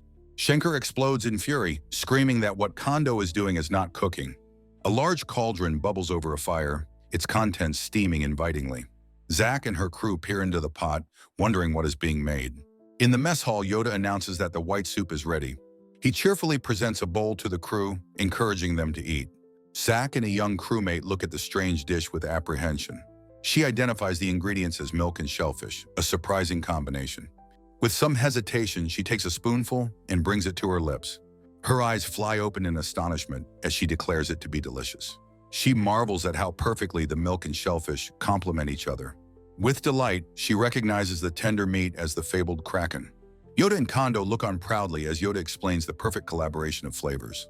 Zack poetically describes the dish as healing a kraken's wounds in a sea of milk. Yoda praises her excellent expression, but says the dish has a different name. He dramatically points, naming it Whimsical Otherworld Clam Yoda Chowder. With a grin, he announces that his performance as chef is not yet over. A crew member panics, realizing the rotisserie will burn if no one is turning it. Kondo calmly smiles and tells them to look over at the device. A massive piece of kraken meat rotates smoothly over the embers by itself. Zack and her crewmate stare in disbelief, wondering how it's turning automatically. Kondo explains he modified it with a device brought from their company. He reveals the electronic controller, programmed to alternate rotation speeds for perfect cooking. He declares that the meat should be about ready to serve. Yoda ladles a creamy yellow sauce over the roasted kraken, completing the dish. Kondo explains to Zack that in his world, this sauce is called mayonnaise. He demonstrates the power whisk, explaining it emulsifies the yolks faster than by hand. An angry Shenkar, clutching a small hooded creature, insists he was the one who created the recipe and wants proper credit. Aboard a ship, the pirate captain Zack takes a thoughtful bite of food. Her eyes suddenly fly open in shock, the fork dropping from her hand. Overwhelmed by a powerful emotion, she covers her face with her gloved hands. Her two monstrous crewmates, a fishman and a sharp-toothed girl, look on in confusion. The men from Izumitani Manufacturing, Kondo and Yoda, are equally bewildered by her reaction. As tears stream through her fingers, a voice asks what is wrong with her. She lowers her hand slightly, whispering that the taste is exactly the same. A memory shows a plate of food, identical to the last meal he ever cooked for her. In the past, a young man presents her with a dish of kraken topped with his original sauce. A younger, unscarred Zack is visibly amazed by the incredible flavor. She exclaims that the sauce is delicious, and he reveals he used frequency magic to make it. In the present, Kondo asks what she means by the last time. The memory continues with a smiling Zack beginning to introduce her lover. A close-up identifies her lover as Suno, a mage who was abducted by King Page. The new chapter begins with Zack weeping as her companions watch with concern. Kondo, shocked by the revelation, asks if her lover was truly taken by the country. Shankar and Yoda grimly confirm that the rumors of his abduction are true. Zack's sorrow hardens into a burning resolve as she declares his name is Suno. A flashback shows Suno, an excellent communications mage, sharing a happy moment with her. He excitedly tells her that King Page has summoned him for a secret special mission. She looks at him with concern, questioning the secrecy of the meeting. He reassures her not to worry, explaining that he will be very busy from now on. Despite his promise, he never returned from the Stomach Country's castle. After his disappearance, she began to hear unsettling rumors. An official confirmed that a communications mage had been abducted by the state. She realized with dawning horror that Suno might have been the one taken. As a military officer, she used her position to confirm the horrifying truth. The tyrannical King Page declared that questioning his authority was an act of treason. Branded a wanted woman, she was forced to flee, her face on posters everywhere. The king's soldiers began to patrol the streets, hunting for any dissenters. She was rescued from the desolate shores by a small boat of Cobalt-kin refugees. Back in the present, Shankar concludes that this is how she became a pirate. Zack declares that she is gathering allies and vows to one day rescue Suno. Kondo, pinching the bridge of his nose, understands the gravity of the situation. He vows that they will not forgive this injustice and will find her lover. With a new shared purpose, their ship sets sail for the Stomach Country. Zack and her crew wave farewell, telling the others to be careful since they are wanted. Kondo and his companions wave back, urging her not to push her luck. With grim expressions, Kondo and Shankar watch the other ship depart. Their own vessel cuts through the waves, heading toward their destination. The lookout spots land, announcing that they have arrived. Kondo looks on with trepidation, realizing this is the infamous Stomach Country. A colossal statue of a portly, seated King Page dominates the bustling harbor. Yoda quips about the king's narcissism, while Shankar notes it looks different than before. The city's main streets are filled with prosperous-looking buildings and busy markets. Kondo remarks that it seems to be a rich country, though Shankar is suspicious. They observe that this apparent prosperity is only for the middle class. Deeper in the city, the Cobalt tribe is used for grueling manual labor. An overseer's angry shout about a lazy Cobalt worker catches their attention. They witness the overseer brutally kicking the fallen worker to the ground. Shankar holds back their goblin companion, Gobkichi, who wants to intervene. He warns Gobkichi not to cause trouble, reminding him they are in enemy territory. The terrified Cobalt worker apologizes, begging the goblin not to approach. Kondo tells the abusive man to stand up, noticing a strange label on his back. He suspects that this oppressive social order is maintained by information manipulation. From a high balcony, King Page is delivering one of his routine, charismatic speeches. He proclaims that his nation offers a fair chance for success to every citizen. Two men in the crowd point to a group of well-dressed kobolds as proof. The king declares that those who neglect their efforts will end up just like them. He then masterfully redirects the crowd's anger, blaming pirates for their problems. The king vows that these violent thieves who steal without working will not be tolerated. He swears to annihilate the pirates, whipping the crowd into a patriotic frenzy. Amidst the cheering, Kondo tells Shankar they should change locations. Shankar notes how the public's dissatisfaction is being skillfully focused on a common enemy. A man holds a strange orb, asking the cheering crowd where they are going.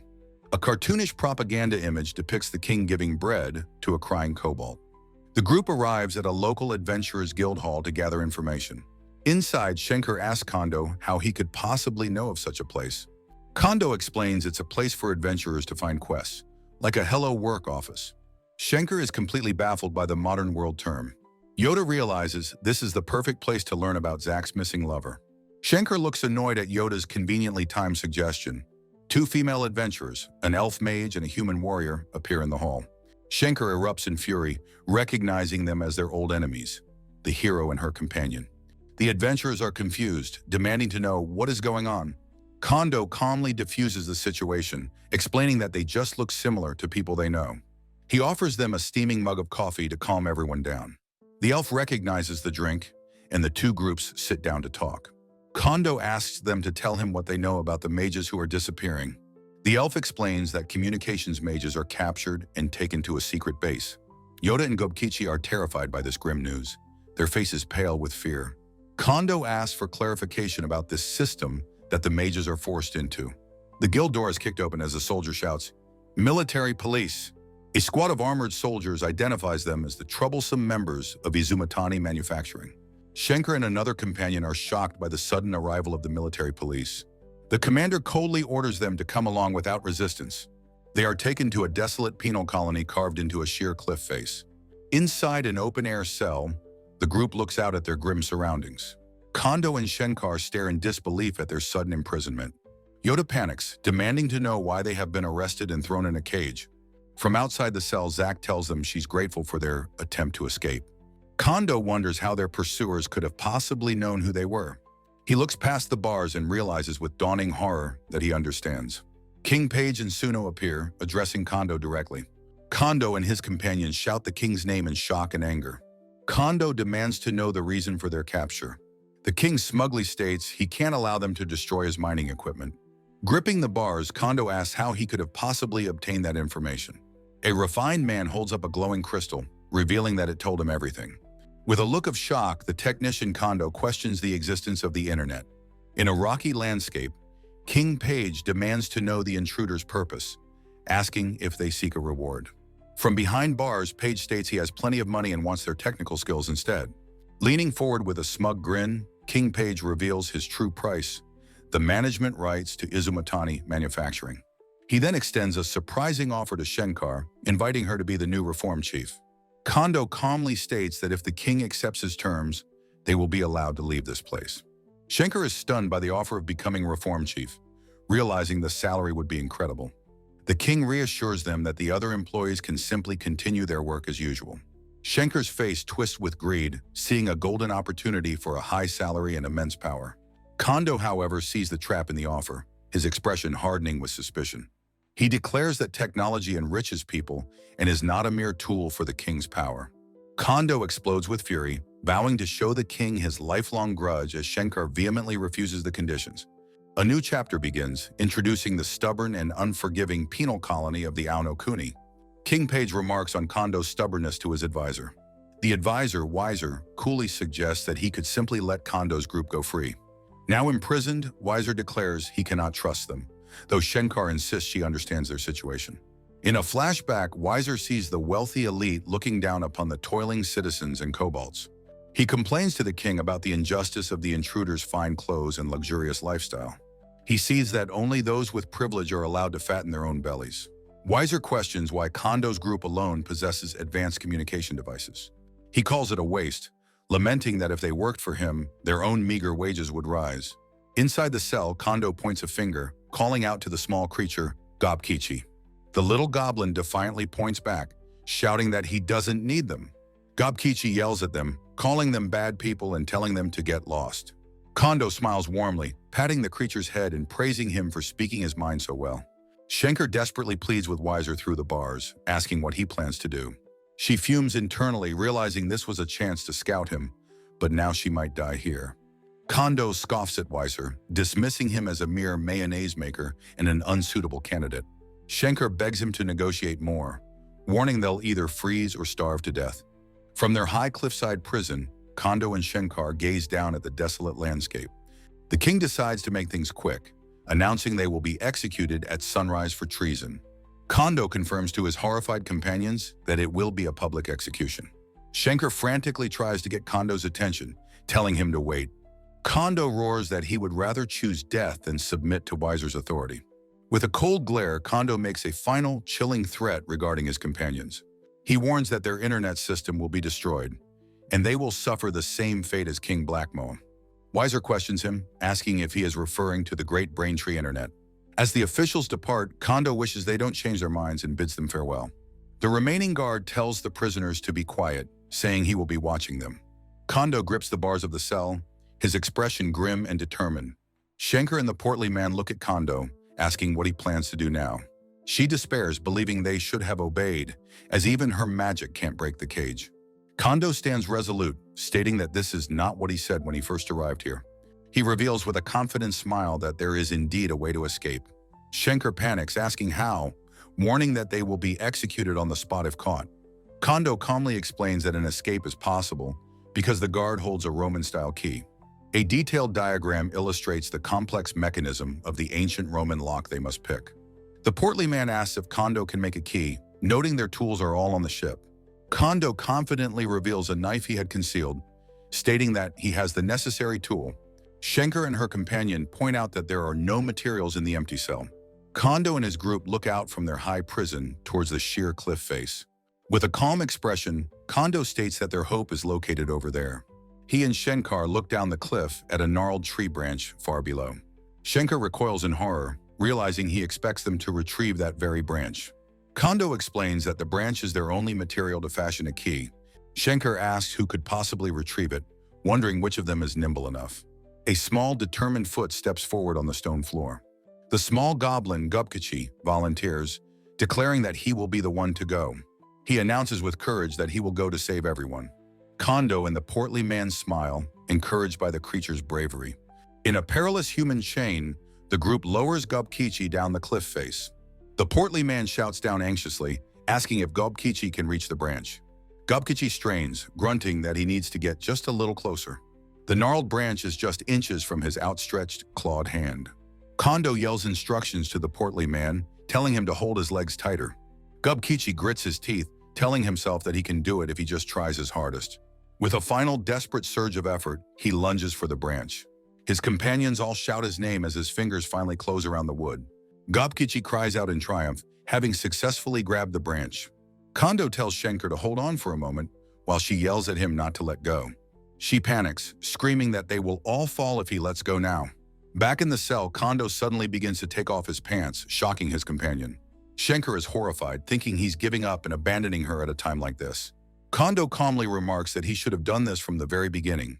He holds up his trousers, explaining that pants and a belt can serve as a rope. Schenker is left utterly flabbergasted by his bizarre but effective solution. The wind howls around the cliffside prison, a low, mournful sound. Back inside, Kondo begins to work on the lock as Shenkar watches him. He meticulously details the lock's specifications, 16 millimeters deep, with 5 rows of 2 3mm pins. Schenker asks how he knows how to insert the pins, but Kondo simply states that he is a technician. The portly man and Gubkichi diligently whittle down the main body of the key. Holding the nearly finished key, he explains they must now drill the holes for the pins. A diagram shows how he will use a small awl-like tool to create the precise holes. The portly man wonders where they could find such a sharp tool, but Kondo confirms he has one.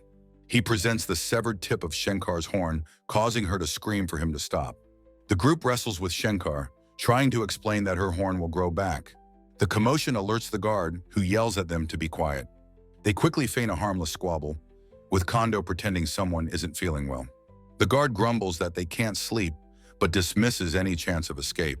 Kondo uses the horn tip to painstakingly drill the holes into the wooden key. With the key complete, he tells his companions that it is time to act, as the guard is asleep. Outside, the first light of dawn begins to break over the cliff face. In the long, torch-lit corridor, the guard dozes in his chair. He is fast asleep, snoring loudly with his mouth agape, drool escaping his lips. Kondo carefully inserts the makeshift key into the lock. The group watches with bated breath, their faces tense with anticipation. Schenker sees the sunlight and urges Kondo to hurry before the sun rises. Kondo's face is beaded with sweat as something goes terribly wrong. A sharp snapping sound echoes and Schenker asks what just happened. The broken tip of the wooden key clatters uselessly to the stone floor. With a sharp crack, the makeshift wooden key snaps in two. A vampire-like man panics, screaming that they are completely out of time. Kondo, his face tense, realizes their desperate escape plan has just failed. In his castle, King Page decides the prisoners will be executed for their insolence. He declares this will be their final morning and orders the guard to open the cell. The portly, pointed-eared guard mutters the king's name, his face pale with fear. King Page and his advisor, Wiser, look on with cold, impassive expressions. Through the bars of the cell, an empty chamber is revealed, with a voice stating no one is there. The king's face contorts into a mask of pure, uncomprehending rage. He furiously bellows for his men to find the fugitives and not let them escape. The cell's lock is shown open, the sound of its release echoing. The guard, now imprisoned himself, screams in disbelief that they made a key. On a title page, the king declares that insolence in his presence is a grave crime. The broken, handmade key lies on the floor as a voice begs King Page for forgiveness. Wiser examines the key, dismissing it as the work of an amateur compared to a magic user. The king watches his advisor, remarking on the nature of their technical skill. Weiser wonders if the king has taken an interest in them, seeing the potential danger. The king furiously orders Weiser to alert everyone with a water crystal to find them. He commands that the fugitives be captured alive, his order echoing over the prison. Kondo's skilled hands are shown, a testament to his meticulous craftsmanship. The desperate group of fugitives races through the narrow alleys of a port city. The portly man asks Kondo if his hands are all right after picking the lock. Kondo explains that even with a broken key, the rest was a matter of sheer grit. He recalls his past experiences in a high-stakes, life-or-death semiconductor factory. The horned woman, Shenkar, warns that their time for bravado is over. A net has been cast. She urges them to hurry to their ship before they are cornered by the king's forces. In his throne room, King Page stares into a crystal ball, his face etched with worry. His wife and children approach, the queen asking him what is wrong. She gently chides him for wearing such a frightening face in front of their children. The king is startled, his stressed expression caught in the light. He apologizes to his family, admitting that he has been unable to sleep lately. A flashback shows the king and Weiser before the glowing great brain tree. The king had hoped the tree would bring prosperity and happiness to all his people. Weiser, however, reveals that the tree has issued a dire prophecy. The prophecy foretells the complete destruction of their country within 10 years. The king asks why this would happen, having made such a good country for his people. Weiser explains it's due to a lack of unity, offering to change their future with his system. The king's memory shows his desperate, all-consuming desire to improve his country. In the present, he demands to know if Weiser has found Kondo's group. The queen looks on with a sad, resigned expression, understanding the weight of his burden. Weiser reports that they haven't been found, but their ship is being watched at the port. The king agrees and orders Weiser to prepare that thing to capture them without fail. A small, single-masted boat sails into the harbor, its arrival quiet and unassuming. On board, the fugitives cheer, believing they have successfully escaped their pursuers. Kondo smiles, crediting their escape to the timely help of an unseen ally. They wave back to their Cobalt tribe allies on the pier, who arrange their secret passage. Kondo vows to return and help the comrades they were forced to leave behind. The group is grateful their allies transferred their precious supplies and equipment to the boat. As two of the men laugh, Shenkar walks away with a grim, foreboding look. A deep, ominous rumbling sound echoes across the water as a shape appears on the horizon.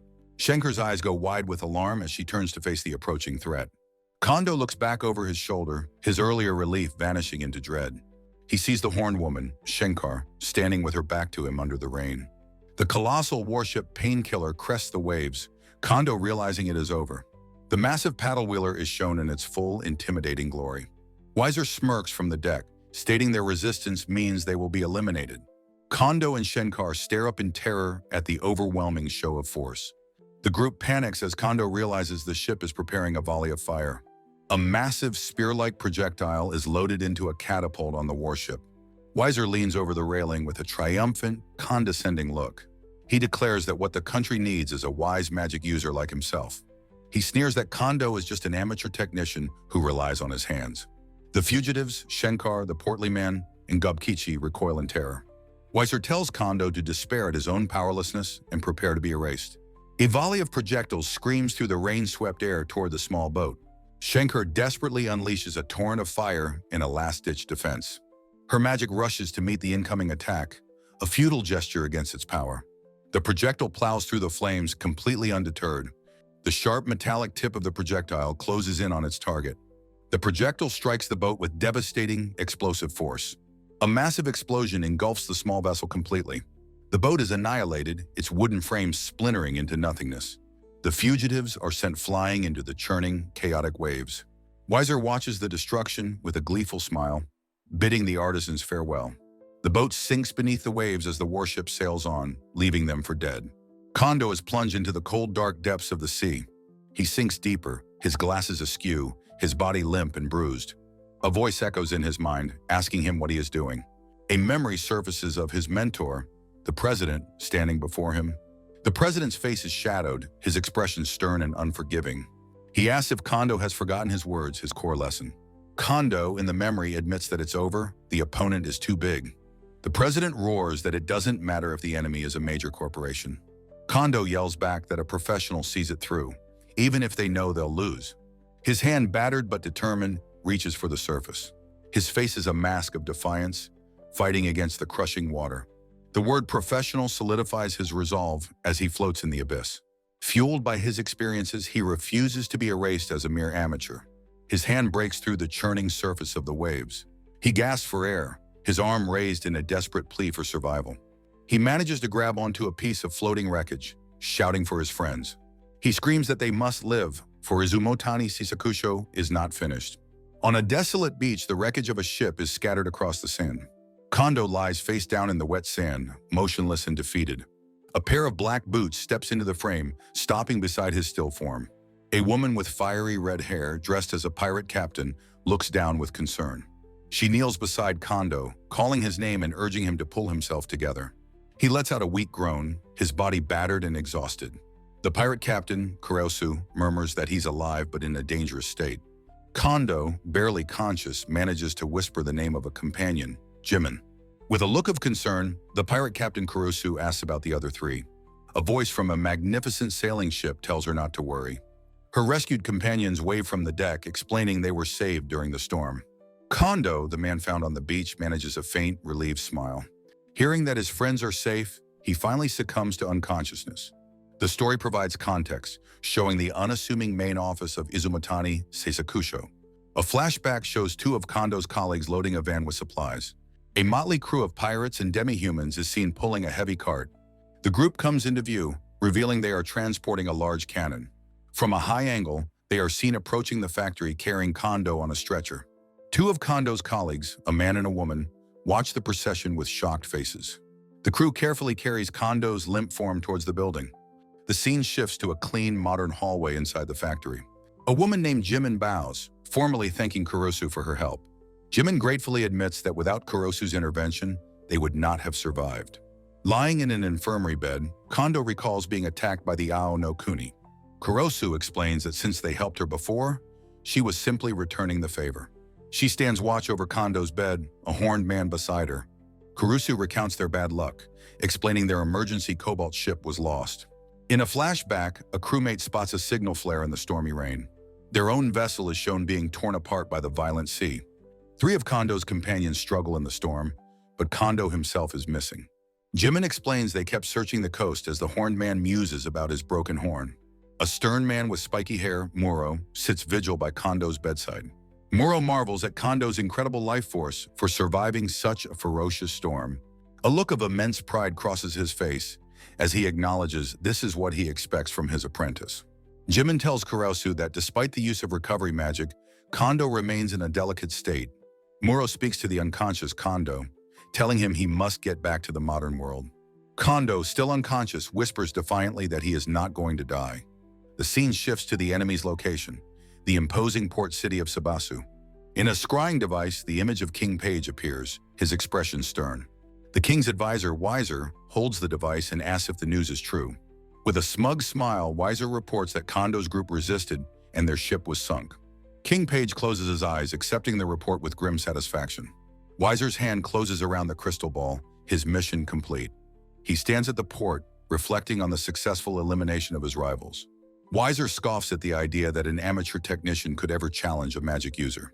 The scene shifts to a lively town square filled with various demi-human races. A band of goblins plays cheerful music, celebrating their newfound freedom. An alliance of pirates, demons, and humans gathers at a tavern to discuss their next move. Kurosu angrily details the king's use of information control to exploit the Cobalt tribe.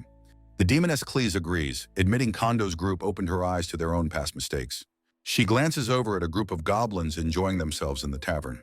Kurosu notes with surprise that the goblins are acting freely, a recent and hopeful change. A portly man boasts to Kurosu about implementing new labor laws for the goblins. A goblin beside him offers to share more good news if she's interested. A blur of motion shows a sword being drawn with incredible speed. Kurosu holds her cutlass to the portly man's throat, silencing his boorish advance. She threatens to feed his lowly head to a kraken. The man falls back in terror as the tavern patrons panic. Cleese tells Kurosu to stop, revealing that she has a missing fiancé. The horned man, Schenker, explains they made a promise to find the communications mage. Kurosu looks surprised by this new information. Jimin raises her mug with a determined smile, declaring that they will cooperate. Kurusu smiles, her resolve hardened by the new alliance. Back in the quiet infirmary, Muro continues his vigil over the sleeping Kondo. He looks down at his apprentice with a concerned and thoughtful expression. A flashback shows Muro observing a younger Kondo at work in the factory. Muro recalls telling Kondo that their company makes everything but earns nothing. The younger Kondo adjusts his glasses, listening intently to his new boss. Kondo explains that the ability to make anything is precisely why he joined the company. Muro, impressed by his spirit, calls him an interesting fellow. He smiles, promising to teach Kondo everything he knows. In the present, Kondo begins to stir, groaning softly in his sleep. Muro leans in close, calling his name as he awakens. Kondo, barely conscious, whispers Muro's name. Muro asks if he's okay, reassuring him that he's alive. Kondo weakly recounts being called an amateur, a technician who should just rely on tools. Muro listens, his expression hardening at the insult. Kondo's hand finds Muro's, desperately asking if they are truly professionals. He grips Muro's hand, seeking validation after his ordeal. Muro gently tells him not to talk anymore. He stands, his decision made, his face set with determination. Muro walks through the vast secret workshop filled with ambitious projects. His footsteps echo as he moves with a new, resolute purpose. He thinks with simmering fury about the insult to his precious apprentice. Muro realizes that insulting Kondo is the same as insulting him directly. He stands before a massive, shrouded object, vowing not to lose to a powerful nation. His hand closes around the edge of the heavy tarp. With a powerful motion, he rips the cover away from the object. His face is a mask of cold resolve as he declares they have their own secret weapon. The massive skeletal mold for an FRP boat is revealed. Muro vows to build a super high-speed patrol boat for his apprentice's sake.